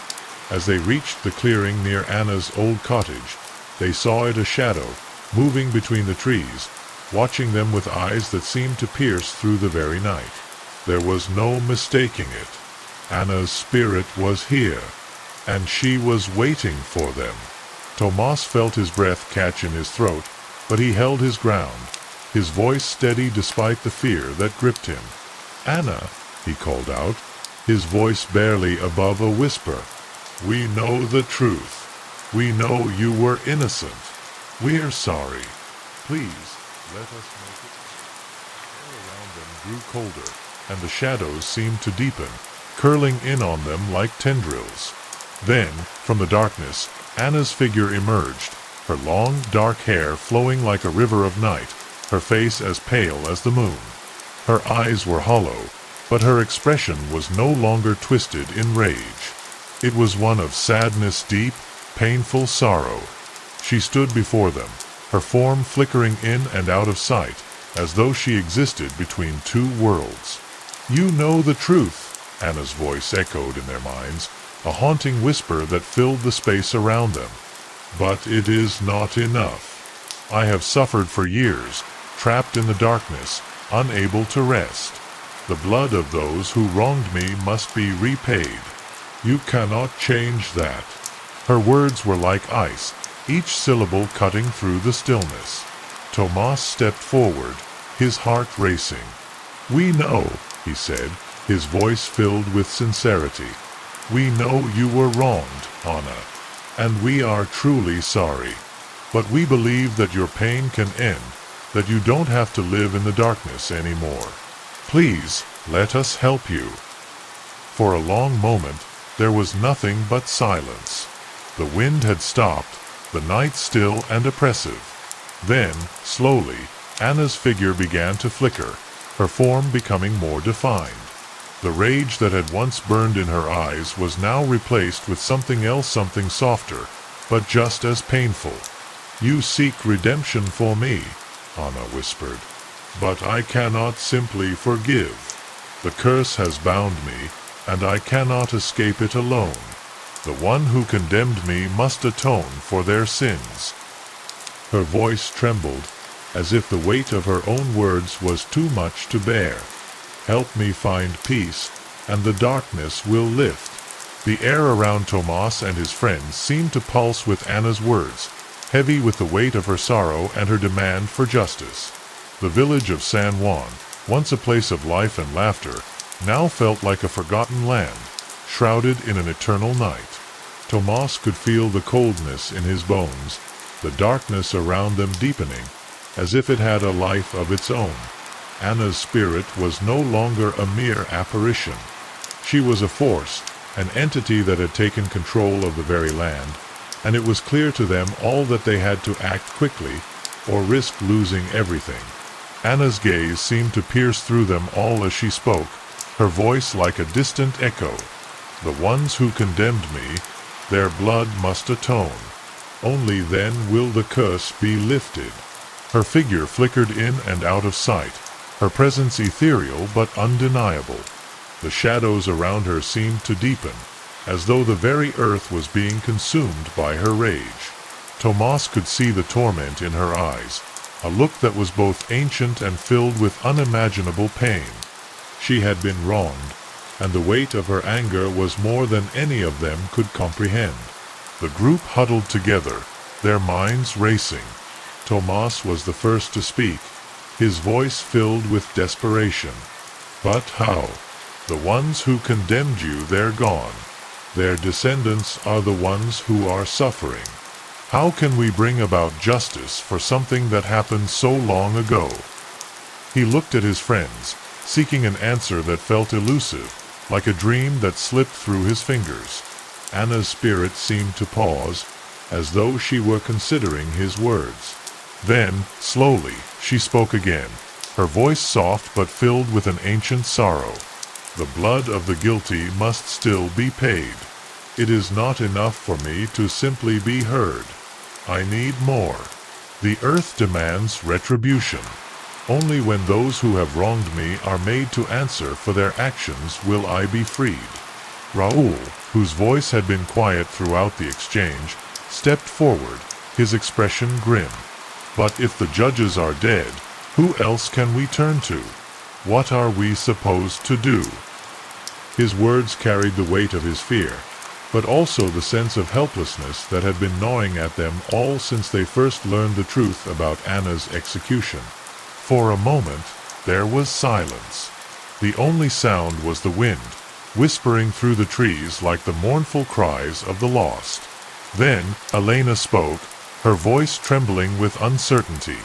Perhaps we have to make the ultimate sacrifice. Perhaps the only way to stop the curse is for someone to take responsibility, someone who can stand in the place of those who wronged you. Tomas's heart raced as he processed her words. Could it be that simple? Could one of the innocent, offer themselves to end the curse? He looked around at his friends, his gaze lingering on each of their faces. They were all terrified, but there was a flicker of determination in their eyes. If this was the only way to save their village, to end the endless darkness that threatened to consume them all, they would have to make a choice. The weight of that choice was unbearable. The shadows around them began to grow, twisting and coiling as though they had a mind of their own. The wind picked up, howling through the trees, and the ground beneath their feet seemed to tremble. Tomas knew that Anna's spirit was restless, growing impatient. "I cannot wait any longer," she whispered, her voice filled with both sadness and fury. "You must act. The darkness will not relent." It was then that Tomas understood. The curse had become a part of the very fabric of San Juan. The village itself was bound by Anna's vengeance, and only by offering someone to the darkness could the curse be lifted. But who would make the sacrifice? Who among them would be willing to bear the burden of guilt for sins that were not their own? It was a question that no one wanted to answer, but the silence was deafening. Tomas felt a strange calm settle over him as he stepped forward, his heart heavy but resolute. He could not ask anyone else to make the sacrifice. This was his village, his home, and it was his responsibility to set things right. "I'll do it," he said, his voice steady despite the fear that clenched his chest. "I'll take the place of those who condemned you, Anna. I'll be the one to pay the price, so that San Juan can be free." His words hung in the air, thick with the weight of their meaning. Tomas could see the horror in his friend's eyes, but there was no turning back now.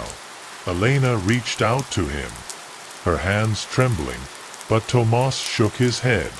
"It has to be me," he said softly. "I am the one who uncovered the truth. I am the one who brought the curse upon this village. I must be the one to end it." Anna's spirit seemed to soften at his words, her form flickering with a faint light. The shadows around her began to recede, as if something in the air had shifted. "You understand the cost," she whispered. "The darkness will leave this place, but it will take something in return. You will not return to your life as you once knew it. You will be bound to the curse, and the shadows will follow you wherever you go." Tomas nodded, a single tear slipping down his cheek. He had known from the beginning that this was the only way to end the curse, to save the village from the endless torment that had taken root. And so, he made the ultimate sacrifice. As his friends stood in stunned silence, the shadows around them receded, and Anna's spirit began to fade, her presence lightening the very air they breathed. The village of San Juan would never be the same. The darkness had lifted, but it had left its mark on everything. Tomas had given himself to break the curse, but the cost was more than any of them could truly understand. As they turned to leave the clearing, they knew that the village would never forget what had happened here, what had been sacrificed to bring the light back. The night was eerily still as Tomas stood alone in the clearing, his body fading into the shadows. The world around him seemed to hold its breath, as though the entire village of San Juan was waiting for something, some sign that the curse had finally been lifted. The wind had stopped howling, and the moon shone through the clouds, casting a gentle light over the trees. But even in the quiet aftermath, there was no relief. There was only the weight of what had been done, what had been sacrificed.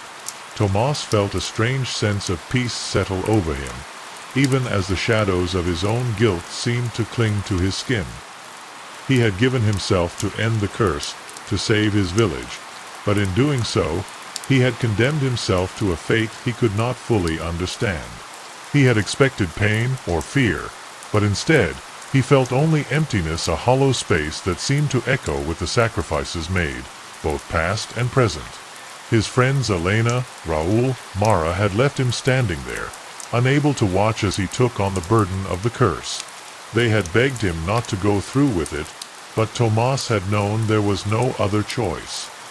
He had seen the village fall apart under the weight of its own fears, and he couldn't let it continue. But as he stood alone, the full extent of his decision began to settle in. He had broken the cycle, but he had also tied himself to something darker than he had ever imagined. The shadows around Tomas began to stir, moving as if they were alive. The ground beneath his feet seemed to pulse, vibrating with an energy he couldn't quite understand. In the distance, the village of San Juan appeared, a faint silhouette against the horizon.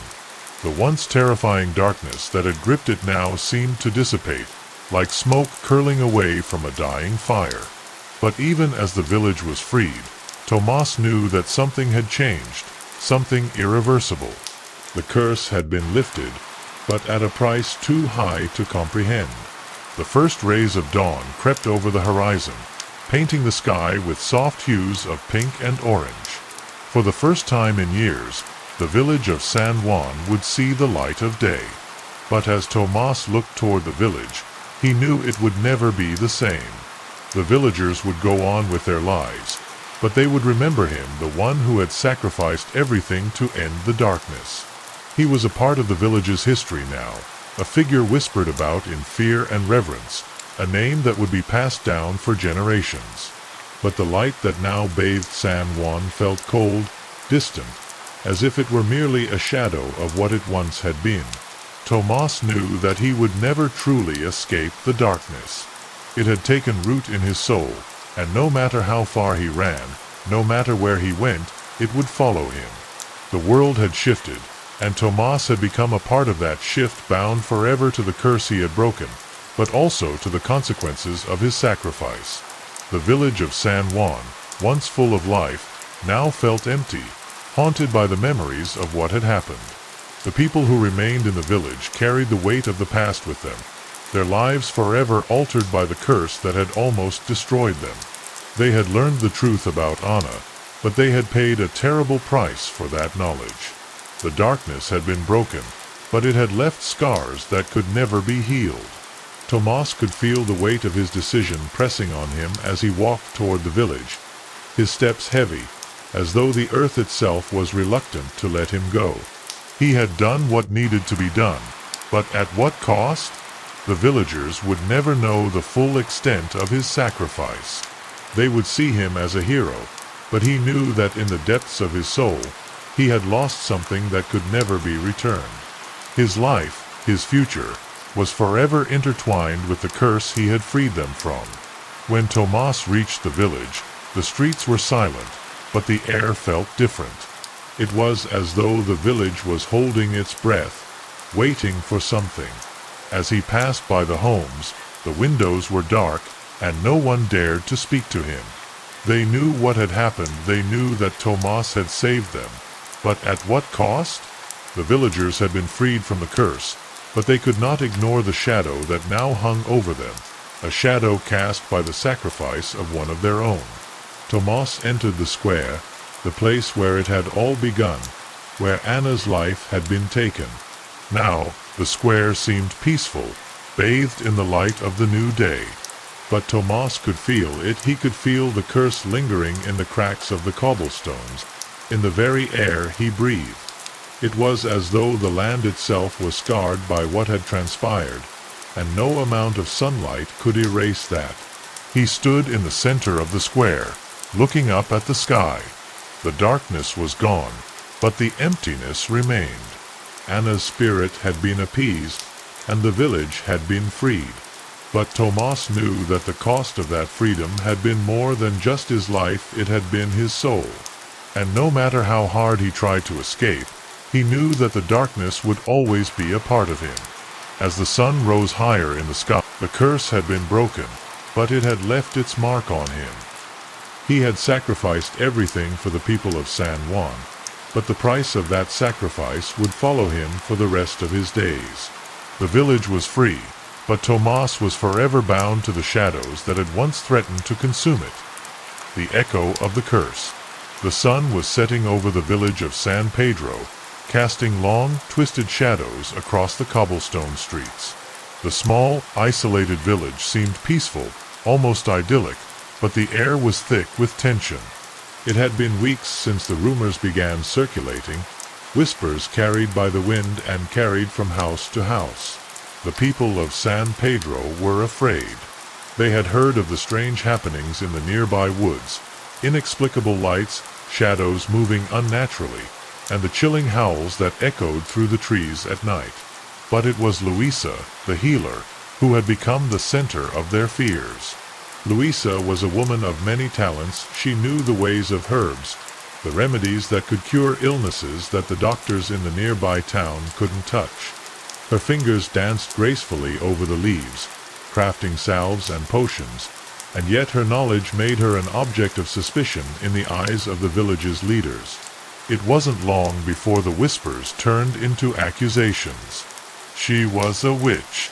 They said she made deals with demons, that she summoned spirits to do her bidding, and worst of all, that she had caused the recent illnesses that had plagued the village's livestock. The night the village council decided to act, the square was packed with people, and the air was thick with murmurs. Luisa stood alone in the center of the square, her hands bound by thick, rough rope. Her eyes were defiant, but there was an underlying sadness that no one could ignore. The local priest, Father Tomas, stood at the front, his face stern and unforgiving. He raised his hand, and the murmurs silenced as the leader of the village, Don Mateo, began speaking in a low, commanding voice. "We have watched this woman for months," Don Mateo said, his eyes never leaving Luisa. "We have seen the sickness that has spread, the strange occurrences that have shaken this village. There is no denying it anymore. Luisa has cursed us, and the time has come to rid ourselves of this evil. She must pay for her sins." Luisa stood silently, her lips pressed together, but her gaze never wavered. Her heart pounded in her chest, but she did not fear them. She had been through far worse than their petty accusations, and she knew the truth.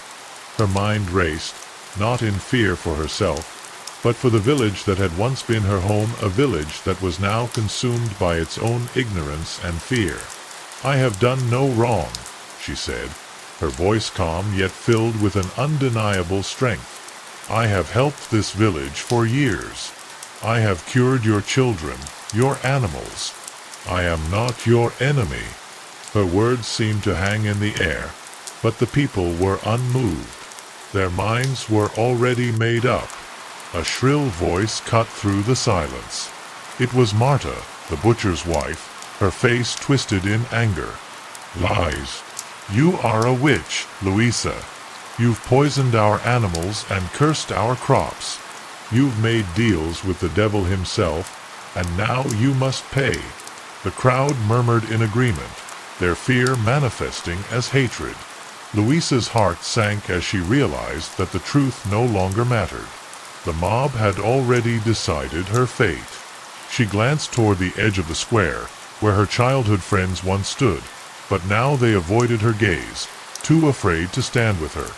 Father Tomas raised his hand again, silencing the crowd. "It is time to begin the trial. We will prove once and for all whether this woman is a threat to us or not.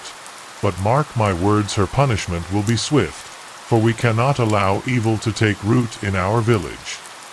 The first blow was struck when Don Mateo signaled to the guards, and Louisa was dragged to the makeshift trial table. There, the testimonies began. Old women, filled with fear and suspicion, spoke of strange things they had seen. Louisa's shadow moving without her, the flickering light in her cabin at night, the eerie glow in the forest when she went out alone. They spoke of all the signs that proved Louisa's guilt, though none could offer any concrete proof. It was a trial built on fear, not fact. As the accusations continued to pour in, Louisa's resolve hardened.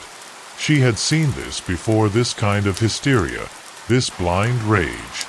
She knew that her life was no longer hers to protect.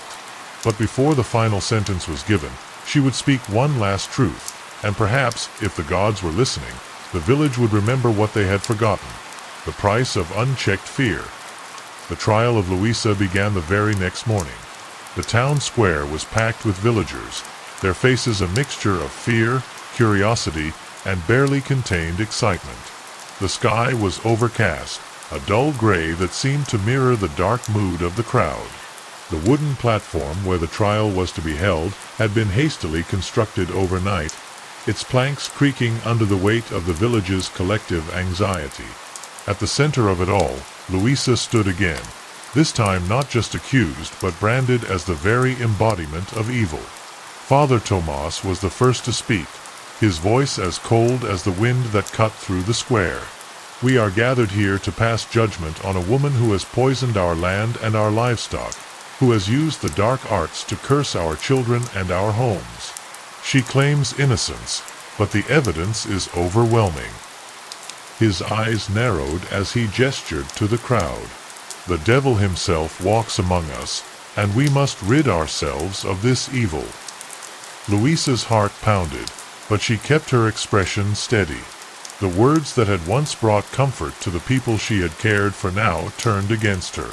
She glanced around, hoping to find a familiar face, someone who might stand with her in this moment of terror, but no one dared to meet her gaze. The silence in the square was oppressive, broken only by the occasional shuffle of feet or the rustling of nervous hands. The first witness called was Marta, the butcher's wife. Her face was flushed with rage as she stepped forward, her finger pointing directly at Louisa.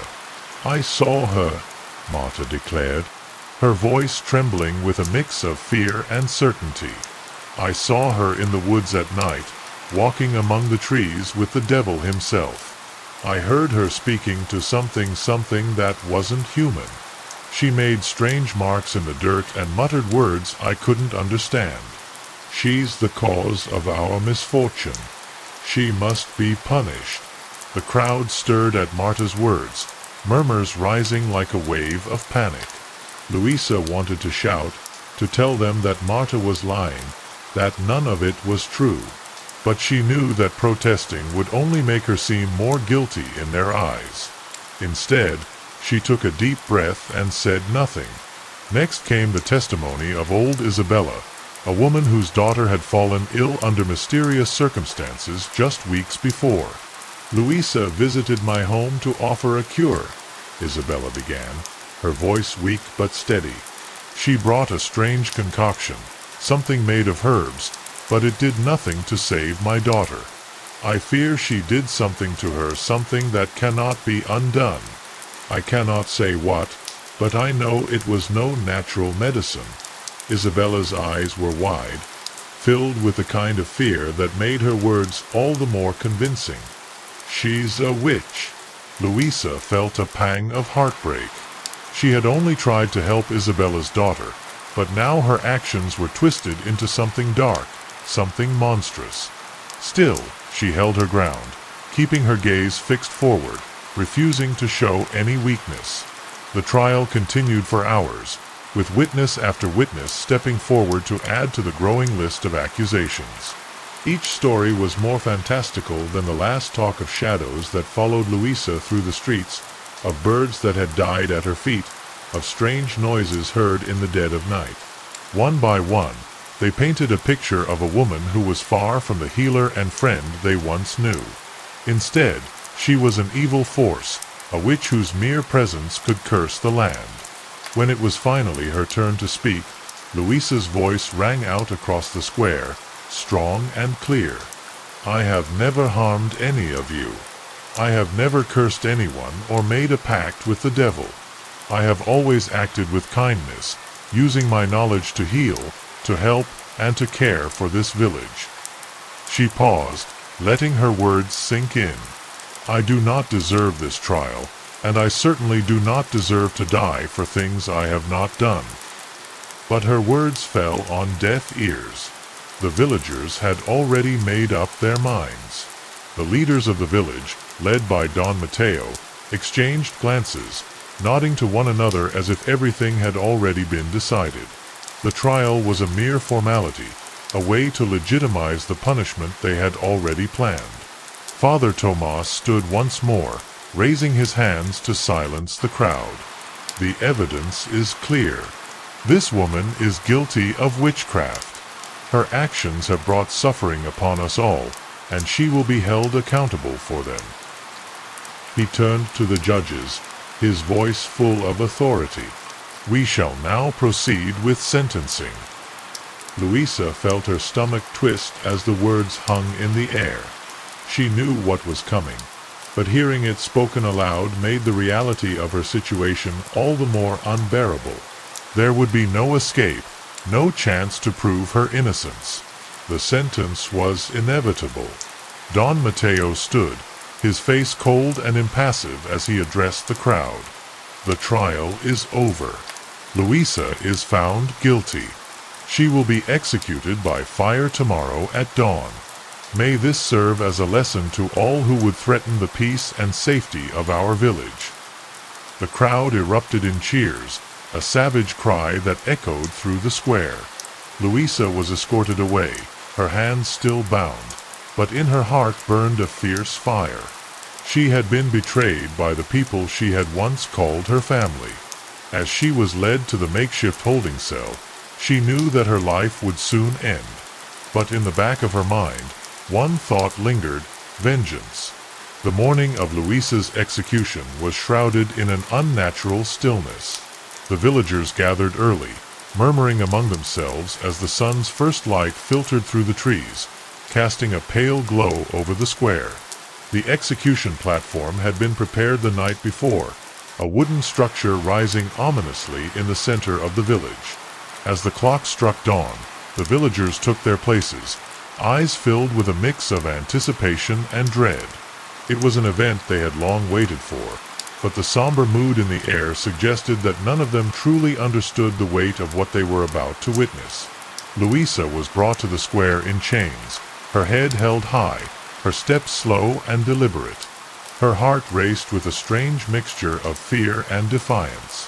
She had known this moment was coming, but the reality of it felt different. The faces of the crowd blurred together, but there was one thing she could not ignore: the cold, merciless gaze of Don Mateo, standing at the front, his face expressionless, as if this were simply another day of business. As she was led to the center of the platform, the executioner, a large man with a thick beard, began preparing the fire. The villagers watched with morbid curiosity, eager to see justice served, or so they told themselves. Some avoided looking directly at Louisa, but others stared, some with fear, others with barely disguised satisfaction. The air was thick with the smell of burning wood, and the heat from the flames already crackled in the morning air. Father Tomas stepped forward, his voice booming across the square. "This woman has been found guilty of witchcraft, of bringing suffering upon our village, and she will pay for her sins. May her death serve as a warning to all who would defy the laws of God and nature." His words hung in the air, a chilling prelude to the inevitable. Louisa stood motionless, her eyes fixed on the fire. She could feel the heat on her skin, could see the flickering flames in the corner of her vision, but it was the coldness of the crowd that struck her most.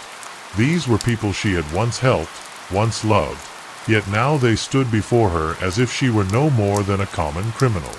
She was no longer Louisa, the healer. They had made her into something else, something monstrous. With a deep breath, she closed her eyes for a moment, summoning the strength she had always carried within her. She had known this would come to pass, but what they didn't understand was that they had underestimated her. She was not afraid of death. It was the curse that burned within her soul now, the dark promise she had made, and she would see it fulfilled. The executioner approached, holding a torch, the flames licking the air. Louisa's heart pounded, but her resolve did not waver. As he stepped forward, ready to set the fire alight, she lifted her head and spoke, her voice cutting through the morning stillness. "You will regret this," she said, her voice low but filled with a quiet power. "You have condemned an innocent woman, and the curse I place upon you will echo through your bloodlines for eternity. None of you will be spared." The words seemed to hang in the air, a strange tension filling the square. The crowd shifted uncomfortably, but none dared to speak. Even Father Tomas faltered for a moment, his face briefly contorted in doubt. But then, as if to rid himself of the moment of weakness, he waved his hand dismissively. "It is over," he declared, his voice rising. "May this be the end of her evil." The executioner did not hesitate. With a swift motion, he thrust the torch into the pile of kindling beneath Louisa's feet. The flames erupted with a roar, shooting upward, licking at the sky.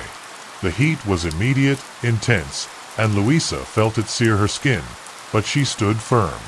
Her eyes remained open, her gaze unwavering. As the fire began to climb higher, the scent of burning wood and flesh filled the air. The villagers watched, some turning away in disgust, others unable to look away. But in that moment, as Louisa felt the flames consume her body, she knew that her death was not the end. Her soul burned with an ancient fury, an anger that had been building for years, and she could feel the power of her curse taking root. She had promised vengeance, and she would make good on that promise. Her final breath was filled with a whispered incantation, a binding spell that would follow the bloodlines of those who had condemned her. As the fire reached its peak, the square fell into an eerie silence, the only sound the crackling of the flames and the soft whispers of the wind. And as the smoke rose into the sky, Louisa's body was consumed by the fire, but her spirit did not die. It was only the beginning of the curse that would echo through time. Years passed in the village of San Pedro, but the shadow of that fateful day lingered. The memories of Louisa's execution faded for some, becoming little more than a whispered tale told in hushed tones by the elders to the younger generation. The square where she had died became just another part of the village, its tragic history buried beneath the weight of time. But the curse she had promised did not fade. It simmered beneath the surface, waiting, growing stronger as the years wore on. The first signs of her return were subtle, easily dismissed as nothing more than the superstitions of a frightened mind. At night, strange sounds echoed through the village, whispers that seemed to come from nowhere, a soft rustling of footsteps that could be heard just beyond the reach of light.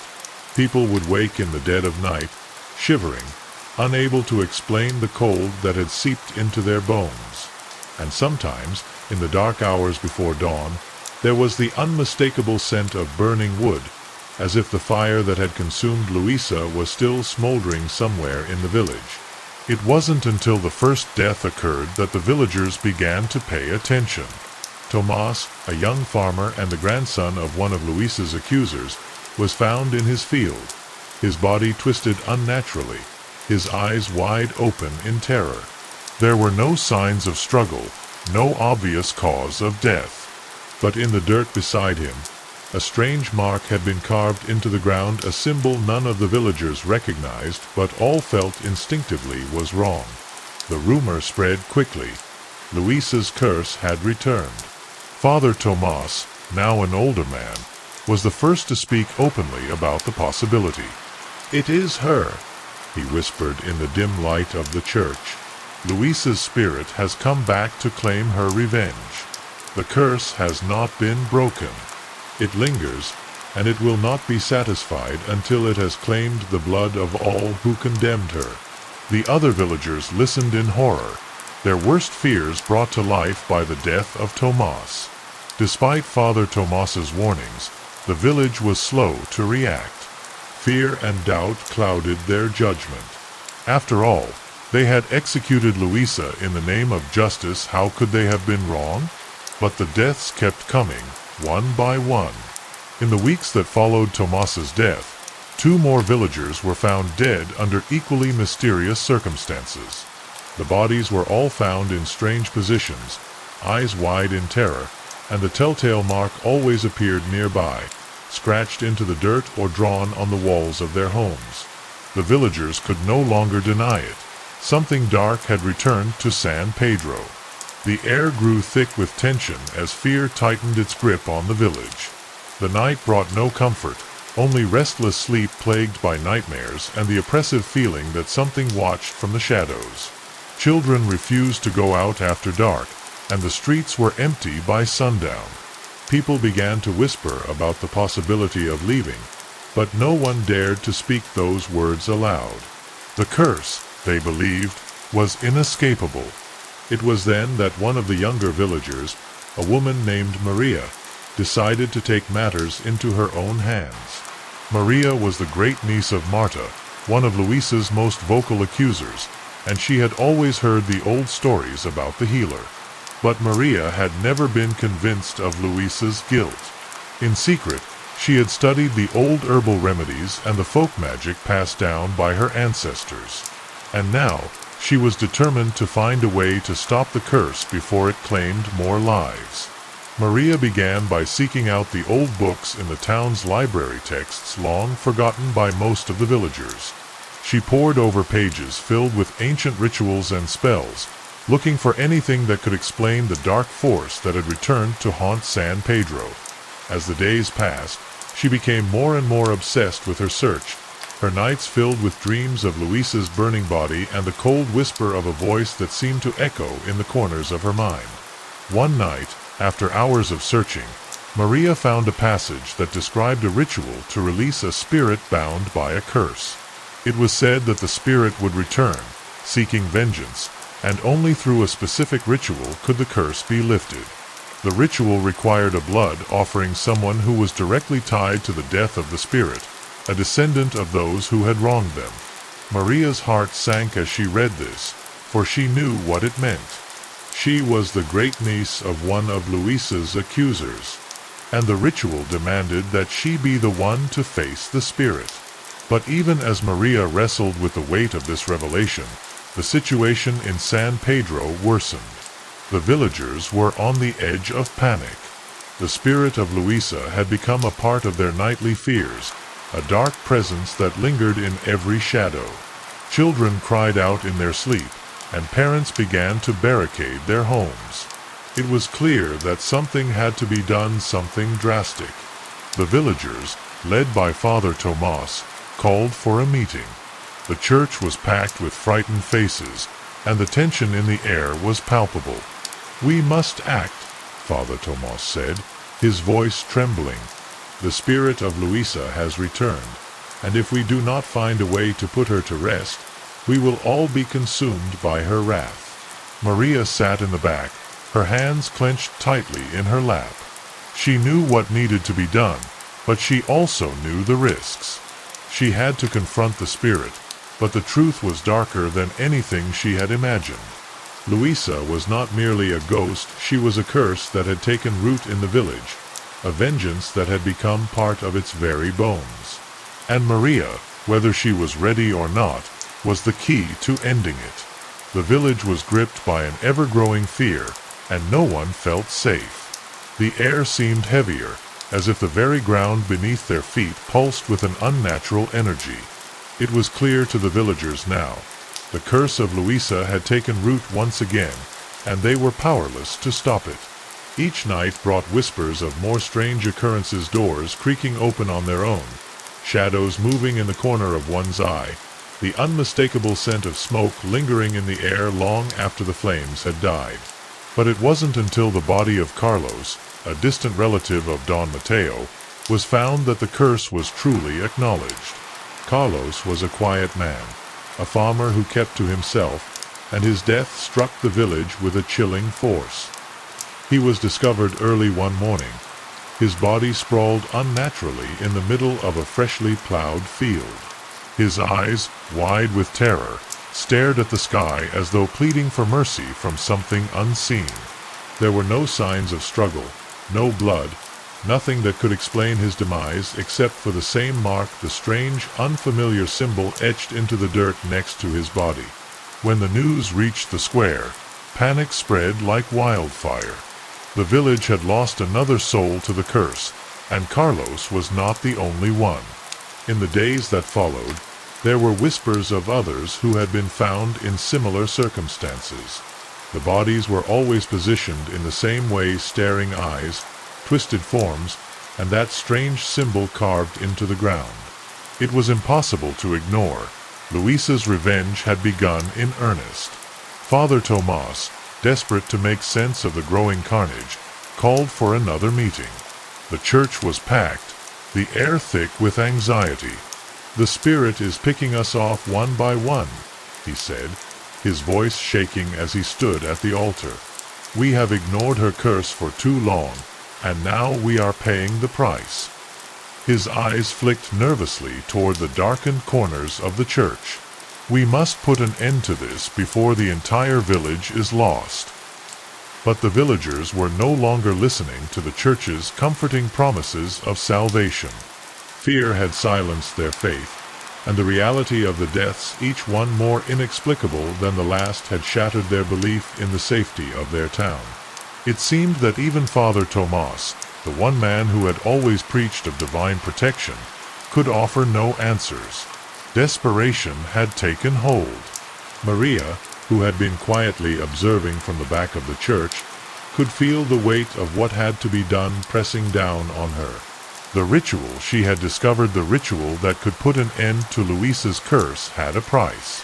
But if she was to stop the killing, if she was to save the village, it was a price she would have to pay. Her heart pounded as she thought of her great-grandmother Marta, the woman who had first condemned Luisa. It was her bloodline, her family, that had initiated the curse. And now, it seemed that Maria's blood would be the one to end it.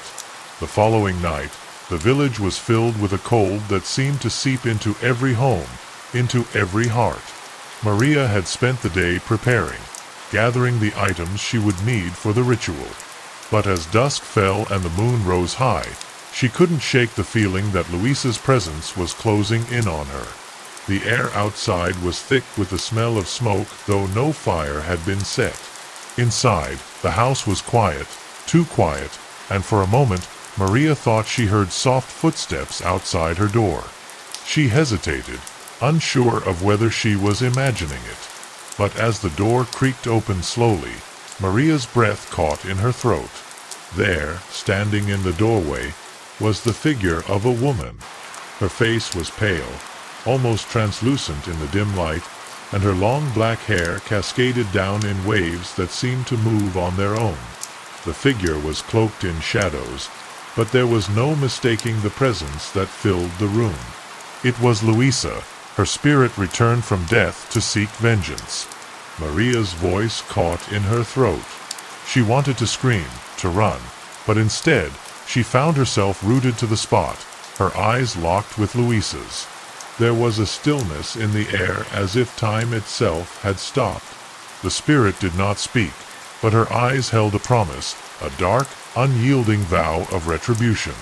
Maria knew what Louisa wanted. She could feel it in the pit of her stomach. The spirit was not here for a simple confrontation. Louisa had come for justice, and she would not be denied. For a moment, Maria wondered if it was already too late. Could the curse ever truly be broken, or had they all been doomed the moment they condemned Louisa to death? But then the thought crossed her mind: Louisa had not been killed for her sins. The curse was not just about revenge. It was about the lives lost and the unjust death that had marked the village. If Maria was to be the one to end it, she would need to face Louisa, to give her the justice that was long overdue. Without a word, Maria stepped forward, her breath steady, her resolve stronger than ever. She would perform the ritual, no matter the cost. But as she reached for the objects she had gathered, the spirit of Louisa vanished as quickly as it had appeared, leaving behind only the faintest trace of smoke. Maria was left alone, standing in the silence of her home, the weight of what was to come pressing heavily upon her.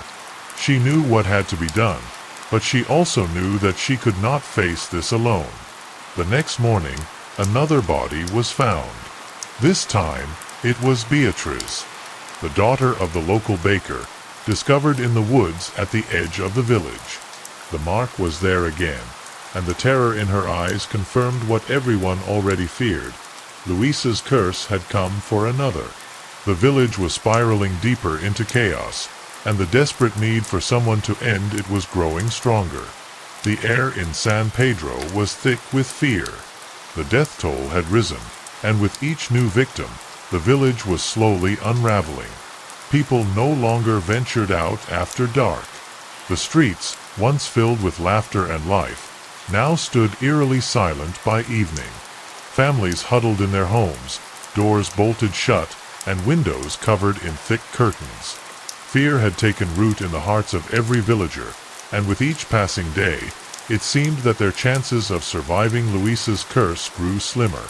The mark, the strange symbol that had appeared beside every victim's body, had become the focal point of their terror. No one could explain its meaning. No one knew what it signified.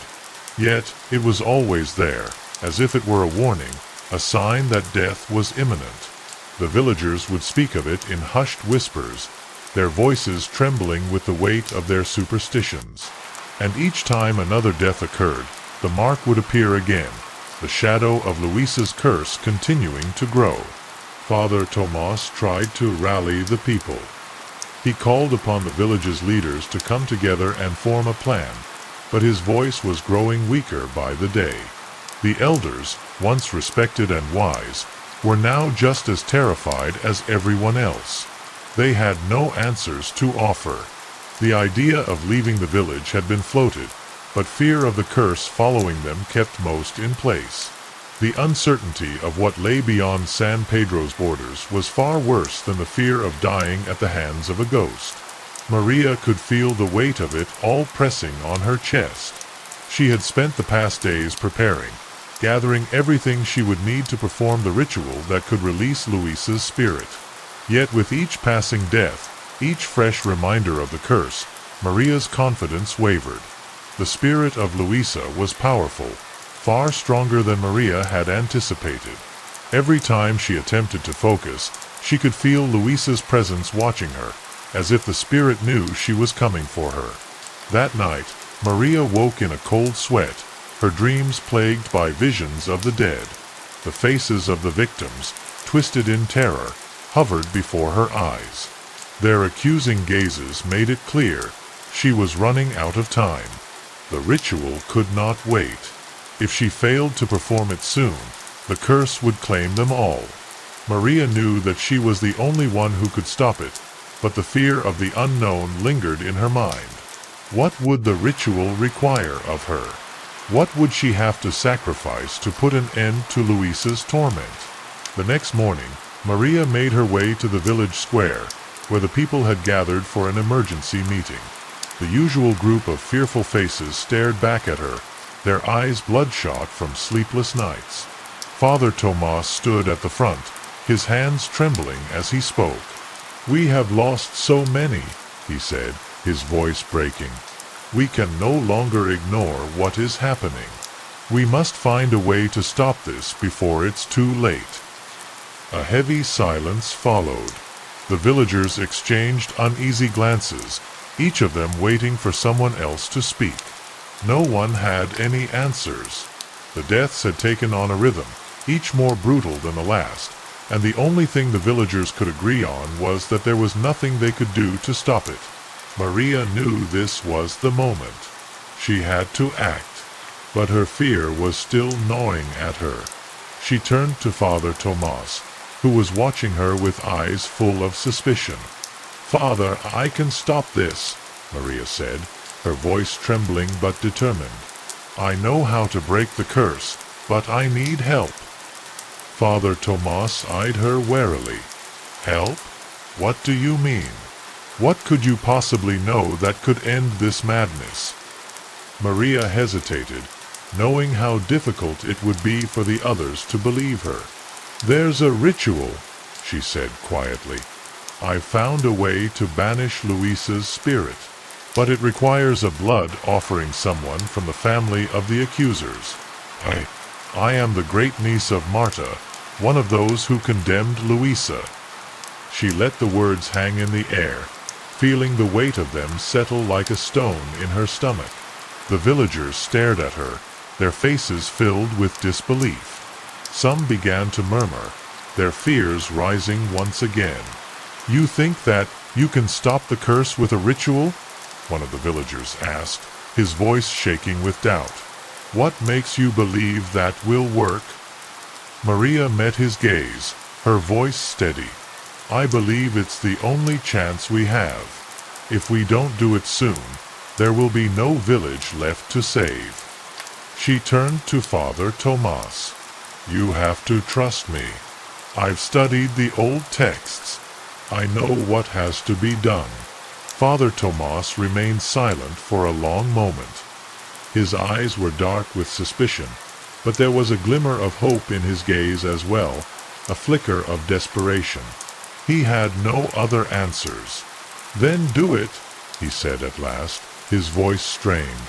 "But if this fails, there will be no turning back." Maria nodded, the gravity of the situation settling in her bones. There was no turning back now. She had to go through with the ritual, no matter the cost. The lives of the villagers and her own hung in the balance. The days leading up to the ritual were filled with unease, as if the very fabric of San Pedro's existence was fraying. Maria felt the weight of her task bearing down on her, and the fear she had once shared with the others now seemed to solidify into something far more dangerous. The villagers had reluctantly agreed to let her perform the ritual, but there was an undercurrent of distrust in the air. No one fully believed that Maria could succeed where Father Tomas had failed, and yet none could deny that something had to be done. It was during this time that a small group of young villagers, led by Maria's childhood friend Elena, began their own investigation. Elena was a fiercely independent woman, and unlike the rest of the village, she had never been one to sit idly by when something wasn't right. She had always admired Maria's strength and intelligence, and now, more than ever, she knew something needed to be done. The deaths had continued to mount, and the curse seemed to tighten its grip on the village with every passing day. Elena, along with two other friends, Carlos, the blacksmith's son, and Rodrigo, a former student of Father Tomas, decided to search for answers. They would comb through old records, forgotten texts, and speak to the oldest residents in an attempt to uncover the truth. There had to be something, some clue they had missed, some detail that could offer hope or even a way to break the curse without resorting to Maria's ritual. The first place they visited was the local library, a small, dusty building that hadn't been used much in years. The shelves were cluttered with old books, some torn and yellowed with age. The air inside was thick with the smell of mildew, but Elena's determination cut through the gloom. As they sifted through the crumbling pages, she found a journal, hidden deep in the back corner. It was a leather-bound book with no title, its pages filled with handwriting so faint that at first it seemed unreadable. But Elena's persistence paid off, and she soon began to decipher the words. The journal belonged to a woman named Beatriz, who had lived in San Pedro many years before Luisa's execution. Beatriz had been a close friend of Luisa's, and according to the journal, she had witnessed firsthand the cruelty and corruption that had led to Luisa's wrongful death. Beatriz wrote about the growing tension in the village, the whisperings of witchcraft, and the false accusations that had been thrown at Luisa. But what struck Elena most was one particular passage. Luisa is innocent, but vengeance runs deep. Her bloodline will suffer unless the truth is known. Elena's heart skipped a beat as she read the words. The journal seemed to suggest that there was more to the curse than the simple act of vengeance. It spoke of bloodlines, of a deep-rooted injustice that had been passed down from generation to generation. The curse, it seemed, wasn't just about punishing those who had wronged Luisa, it was about unraveling the very fabric of the village's history, revealing the hidden truths that had been buried for so long. Armed with this new information, Elena and her group set out to speak with the oldest villagers, those who had lived through the events surrounding Luisa's trial and execution. The elders were reluctant to speak, but when they did, their stories painted a grim picture of the past. Many spoke of Luisa's kindness, her healing abilities, and her deep connection to the land. They also spoke of how quickly fear had overtaken the village when the rumors of witchcraft spread. Those who had known Luisa, who had defended her, were quickly silenced or pushed into the background. One elderly woman, Rosa, who had been a close friend of Luisa's mother, shared a story that seemed to hold the key to unraveling the curse. Luisa's mother was a healer too, Rosa explained in a soft, cracked voice. She was known throughout the village for her knowledge of herbs and remedies. But one day, she disappeared. It wasn't just her disappearance that was strange, but the events that followed. A week later, crops began to fail, and animals began to die. People started whispering, blaming Luisa's family for the misfortune. I fear that something dark was already at work, then something that tied Luisa's family to the land in a way that no one could understand. Rosa's words lingered in Elena's mind as she and her friends left the woman's home. It was clear now that the curse didn't start with Luisa's execution. It had been there long before, seated in the land itself, bound to the very soil of San Pedro. The village had been cursed by the land's ancient blood, and Luisa, though innocent, had been the one to bear the weight of it. And now, the villagers were paying the price for their ignorance. The more Elena thought about it, the more she realized that Maria's ritual might not be the solution after all. If the curse was tied to the land, to the bloodline, then no single ritual could end it. The curse had taken root long before Luisa's death, and it could only be broken by understanding the full extent of the injustice that had been committed. Elena felt a deep sense of urgency. There was no time to waste. That night, Elena gathered her friends together to discuss what they had learned. They couldn't tell Maria yet, not without more answers, but they had to act quickly. If they were right, then Maria's ritual could do nothing to break the curse, and the village would continue to fall one by one. Elena felt a new determination rise within her. They would find the truth, no matter where it led. The moon hung high in the sky, its pale light filtering through the trees and casting long shadows over the village. The atmosphere was thick with anticipation as Elena, Maria, and their friends prepared for the inevitable. They knew that the truth about the curse was more complex than they had first imagined. It wasn't just Luisa's death that had triggered it, it was the bloodline of her family, the ancient connection to the land, and the injustices buried deep within San Pedro's history. The time had come for them to confront the spirit, to face the very source of the curse. Maria, although apprehensive, felt a strange sense of purpose. She had spent so long preparing for the ritual, hoping it would put an end to the horror that had plagued the village. But now, after everything they had uncovered, she knew that her role in this was more than just a performer of rites. She was the key to uncovering the full truth, and as much as she feared what might come next, she was ready to face it. They gathered in the village square, the place where Luisa's life had been taken. The stone walls of the church loomed nearby, their shadows stretching across the ground. The wind was still, the usual rustling of leaves absent, as though the earth itself was holding its breath. Elena looked around at the faces of her friends, seeing the fear in their eyes mirrored in her own. It was hard to shake the feeling that they were about to step into something far darker than they could control. As the group began to prepare the sacred space for the encounter, strange noises started to emerge from the darkness. First, it was a faint rustling in the trees, as if something unseen was moving within the shadows. Then, the ground itself seemed to tremble ever so slightly, the earth vibrating with an unexplainable energy. Maria's heart raced as the temperature dropped, a chill creeping through the air that sent a shiver down her spine. Without warning, the figure appeared. At first, it was nothing more than a flicker at the edge of the light, a shadow that didn't belong. Then, it took shape, tall, ethereal, with long dark hair that cascaded like smoke. The figure's face was pale, almost translucent, and there was a stillness in the air as it moved closer. Luisa's spirit had arrived, and with her, the curse was brought into sharp, terrifying focus.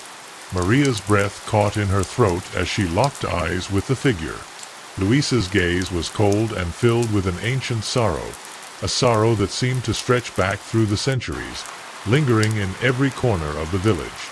Maria could feel the weight of the spirit's presence, an overwhelming sense of guilt and injustice that filled the air like a heavy fog.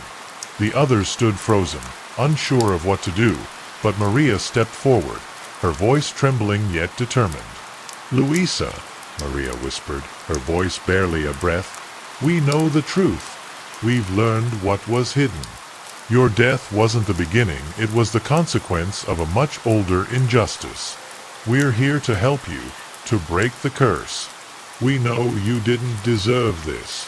Luisa's spirit seemed to pause at Maria's words, her eyes narrowing as if searching for something in the depths of Maria's soul. The silence stretched on, heavy and suffocating, until finally the spirit spoke, her voice a haunting whisper that sent chills through the group. "The truth is only part of it," Luisa said, her voice echoing through the night. "You cannot break what was never meant to be broken. I was only the vessel, the one who bore the weight of a curse that had already begun long before my birth. My death was just the trigger, but it is the land that carries the curse. The bloodlines, the land that betrayed me. It has all been tainted." Maria's heart pounded in her chest as she realized the depth of what Luisa was saying. It wasn't just her death that had set the curse in motion, it was the land itself.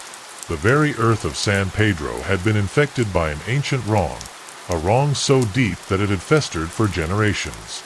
No ritual could simply undo the years of pain and betrayal. The curse wasn't just bound to one person, it was tied to everything.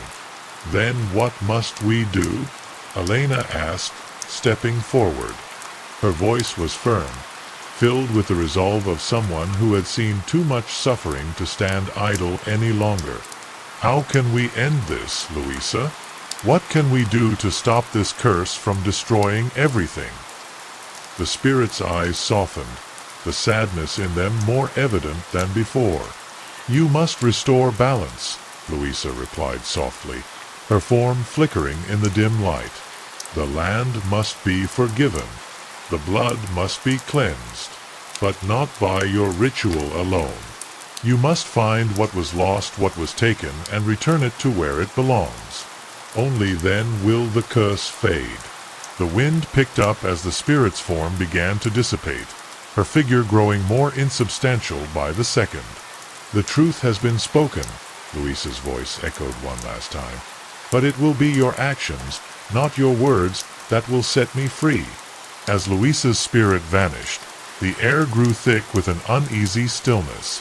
The group stood in stunned silence, the weight of what they had learned settling heavily on their shoulders. The answer was not simple, and the path ahead was far from clear. But one thing was certain: they could no longer hide from the truth. They had to face it, no matter the cost. The revelation left the group shaken, but there was no time to waste. The moon had passed its peak, and the first signs of dawn began to creep into the sky. Elena, Maria, and their friends stood in the village square, trying to make sense of what they had just witnessed. Louisa's spirit had spoken of balance, of bloodlines, and of a land that had been poisoned long before her death. But what did that mean? How could they possibly restore what had been taken so many years ago? They were silent for a long time, each of them processing the weight of Louisa's words in their own way. Finally, Maria broke the silence. "The land, the blood. We have to find out what was lost," she said quietly, her voice filled with determination. "But where do we even start? What was taken?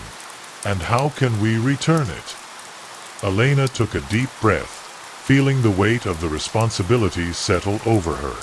She had always known that their village was hiding something, but the depth of the secret was far greater than she had ever imagined. "We need to go deeper," she said. "We need to search the land, the oldest records, anything that might give us a clue as to what was lost and how we can return it." The group nodded in agreement, and they set off immediately. The journey took them to the outskirts of San Pedro, into the hills and forests that surrounded the village. It was there, in the dense woods, that they began their search. The land felt different here, darker, heavier. The trees stood tall and silent, their branches tangled like the very threads of fate. It was as if the earth itself had been waiting for them, as if it knew that the truth was about to be uncovered. As they ventured deeper into the forest, they stumbled upon something strange, an old stone marker, half buried beneath layers of moss and dirt. It was weathered and worn, the carving almost illegible. Elena knelt down, brushing away the dirt, and for the first time, she saw what had been hidden beneath the earth for so long. The stone was etched with a symbol, the same symbol that had appeared beside the bodies of the victims. The mark of the curse. Maria's heart sank as she saw it. This was no mere coincidence. The curse had been tied to this land from the very beginning, and it was here at the roots of the earth that they would find the answers they sought. But how? What did it mean? She touched the stone, feeling the coldness of it seep into her fingertips, and as she did, a vision flashed before her eyes. In that brief moment, the past unfolded before her, images of the village as it had been generations ago. She saw Louisa's mother, the healer, standing over a young child, her hands moving with gentle precision as she worked with herbs. The scene shifted to a darker time, as the villagers turned against Louisa's family, their fear and jealousy taking root. And then, she saw the land itself dark, cursed, and scarred by something ancient, something forgotten. It was clear now. The curse had not started with Louisa. It had been born from the land itself, from the betrayal that had taken place long before her execution. Maria pulled her hand away from the stone, her breath coming in short gasps. She looked at her friends, her eyes wide with realization. It's not just about the bloodline, the land. It's cursed because of the betrayal, the injustice. We need to find out what happened to Luisa's mother. She was the key. She was the one who knew the truth. The group continued to search the area, determined to find anything that could lead them to the answers they needed. As they ventured deeper into the woods, they came across a small, hidden grove. It was a place that seemed untouched by time, the trees thick with age and the ground soft beneath their feet. And there, in the center of the grove, was an altar, a stone structure, weathered by centuries but still standing strong. At its base were offerings, old flowers, dried herbs, and small trinkets. It was clear that this place had been used for rituals, and it seemed to hold the key to understanding the curse. Elena stepped forward, her heart pounding in her chest. She could feel the weight of history pressing down on her.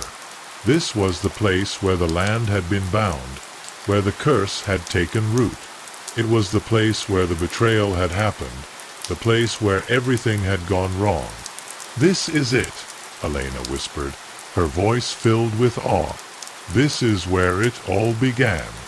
This is the heart of the curse." Maria nodded, her expression grim.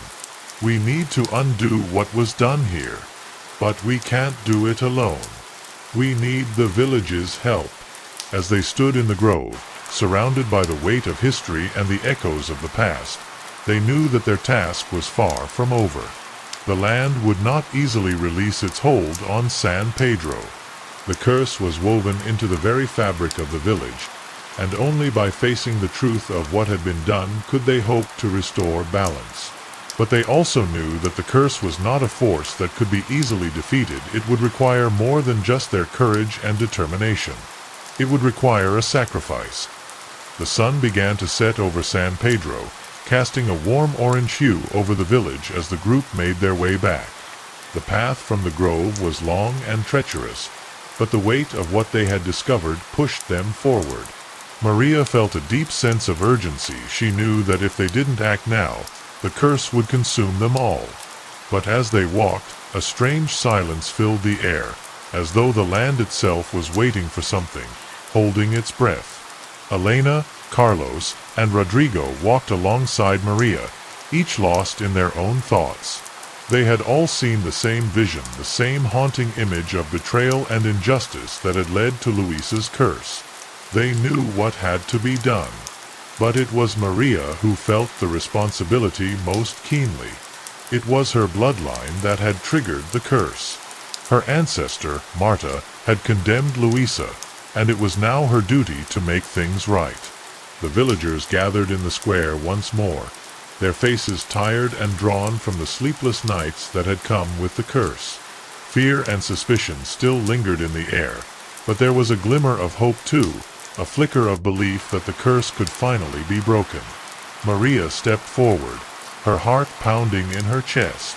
She had come to the village square many times before, but this time was different. This time, the fate of San Pedro rested in her hands. "We've found the source of the curse," Maria began, her voice steady despite the weight of what she was about to say. "It's not just the bloodline, it's the land itself. The betrayal that happened so long ago, the death of Luisa's mother, it has cursed this village. The only way to break it is to restore what was taken.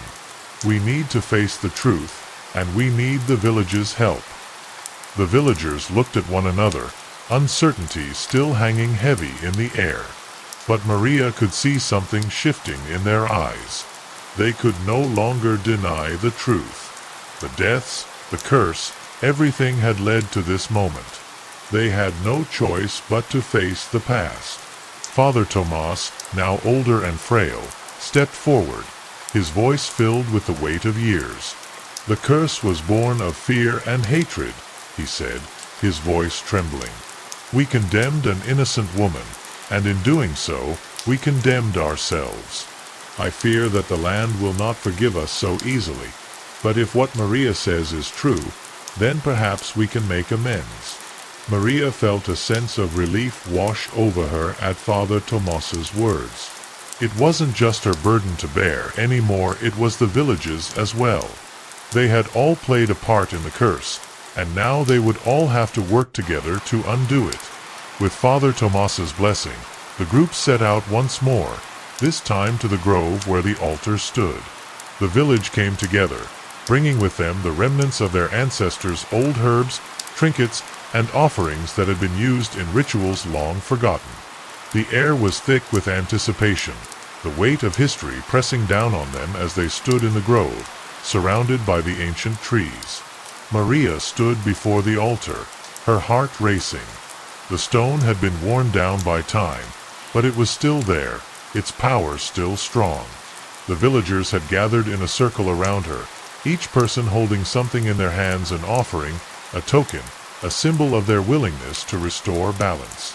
The land had been cursed by betrayal, and now it would be cleansed by truth. As Maria placed her hands on the stone, a chill ran through her body. The air seemed to hum with energy, the earth vibrating beneath her feet. She could feel the presence of Luisa, her spirit watching from beyond, waiting for the restoration to begin. She closed her eyes, her voice trembling as she began the incantation that would undo the curse. The words were ancient, lost to time, but Maria had learned them from the journal they had found in the library. The ground beneath her feet trembled as the ritual took hold. The earth groaned in response, the trees above them shaking as if they were awakening from a long slumber. For a moment, it seemed as though the entire village was holding its breath, waiting for something to happen. Then, the wind picked up, rushing through the trees and stirring the leaves. The air was alive with energy. When Maria opened her eyes, she saw a figure standing before her. It was Luisa, her spirit now clear and peaceful, no longer burdened by the curse that had bound her for so long. The mark that had once appeared beside the bodies of the victims was gone, erased by the power of the ritual. The land had been cleansed, and the curse had been lifted.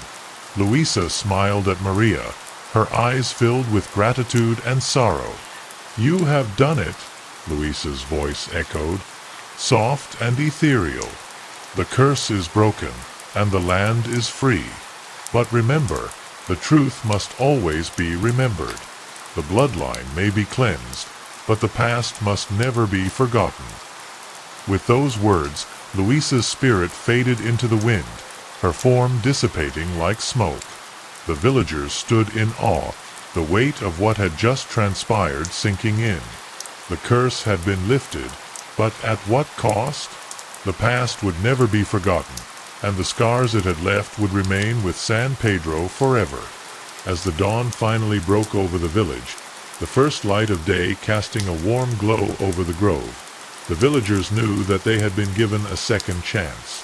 They had restored balance, but they also understood that they could never forget the lesson the curse had taught them. Fear and ignorance could destroy everything, but truth and unity could rebuild what had been.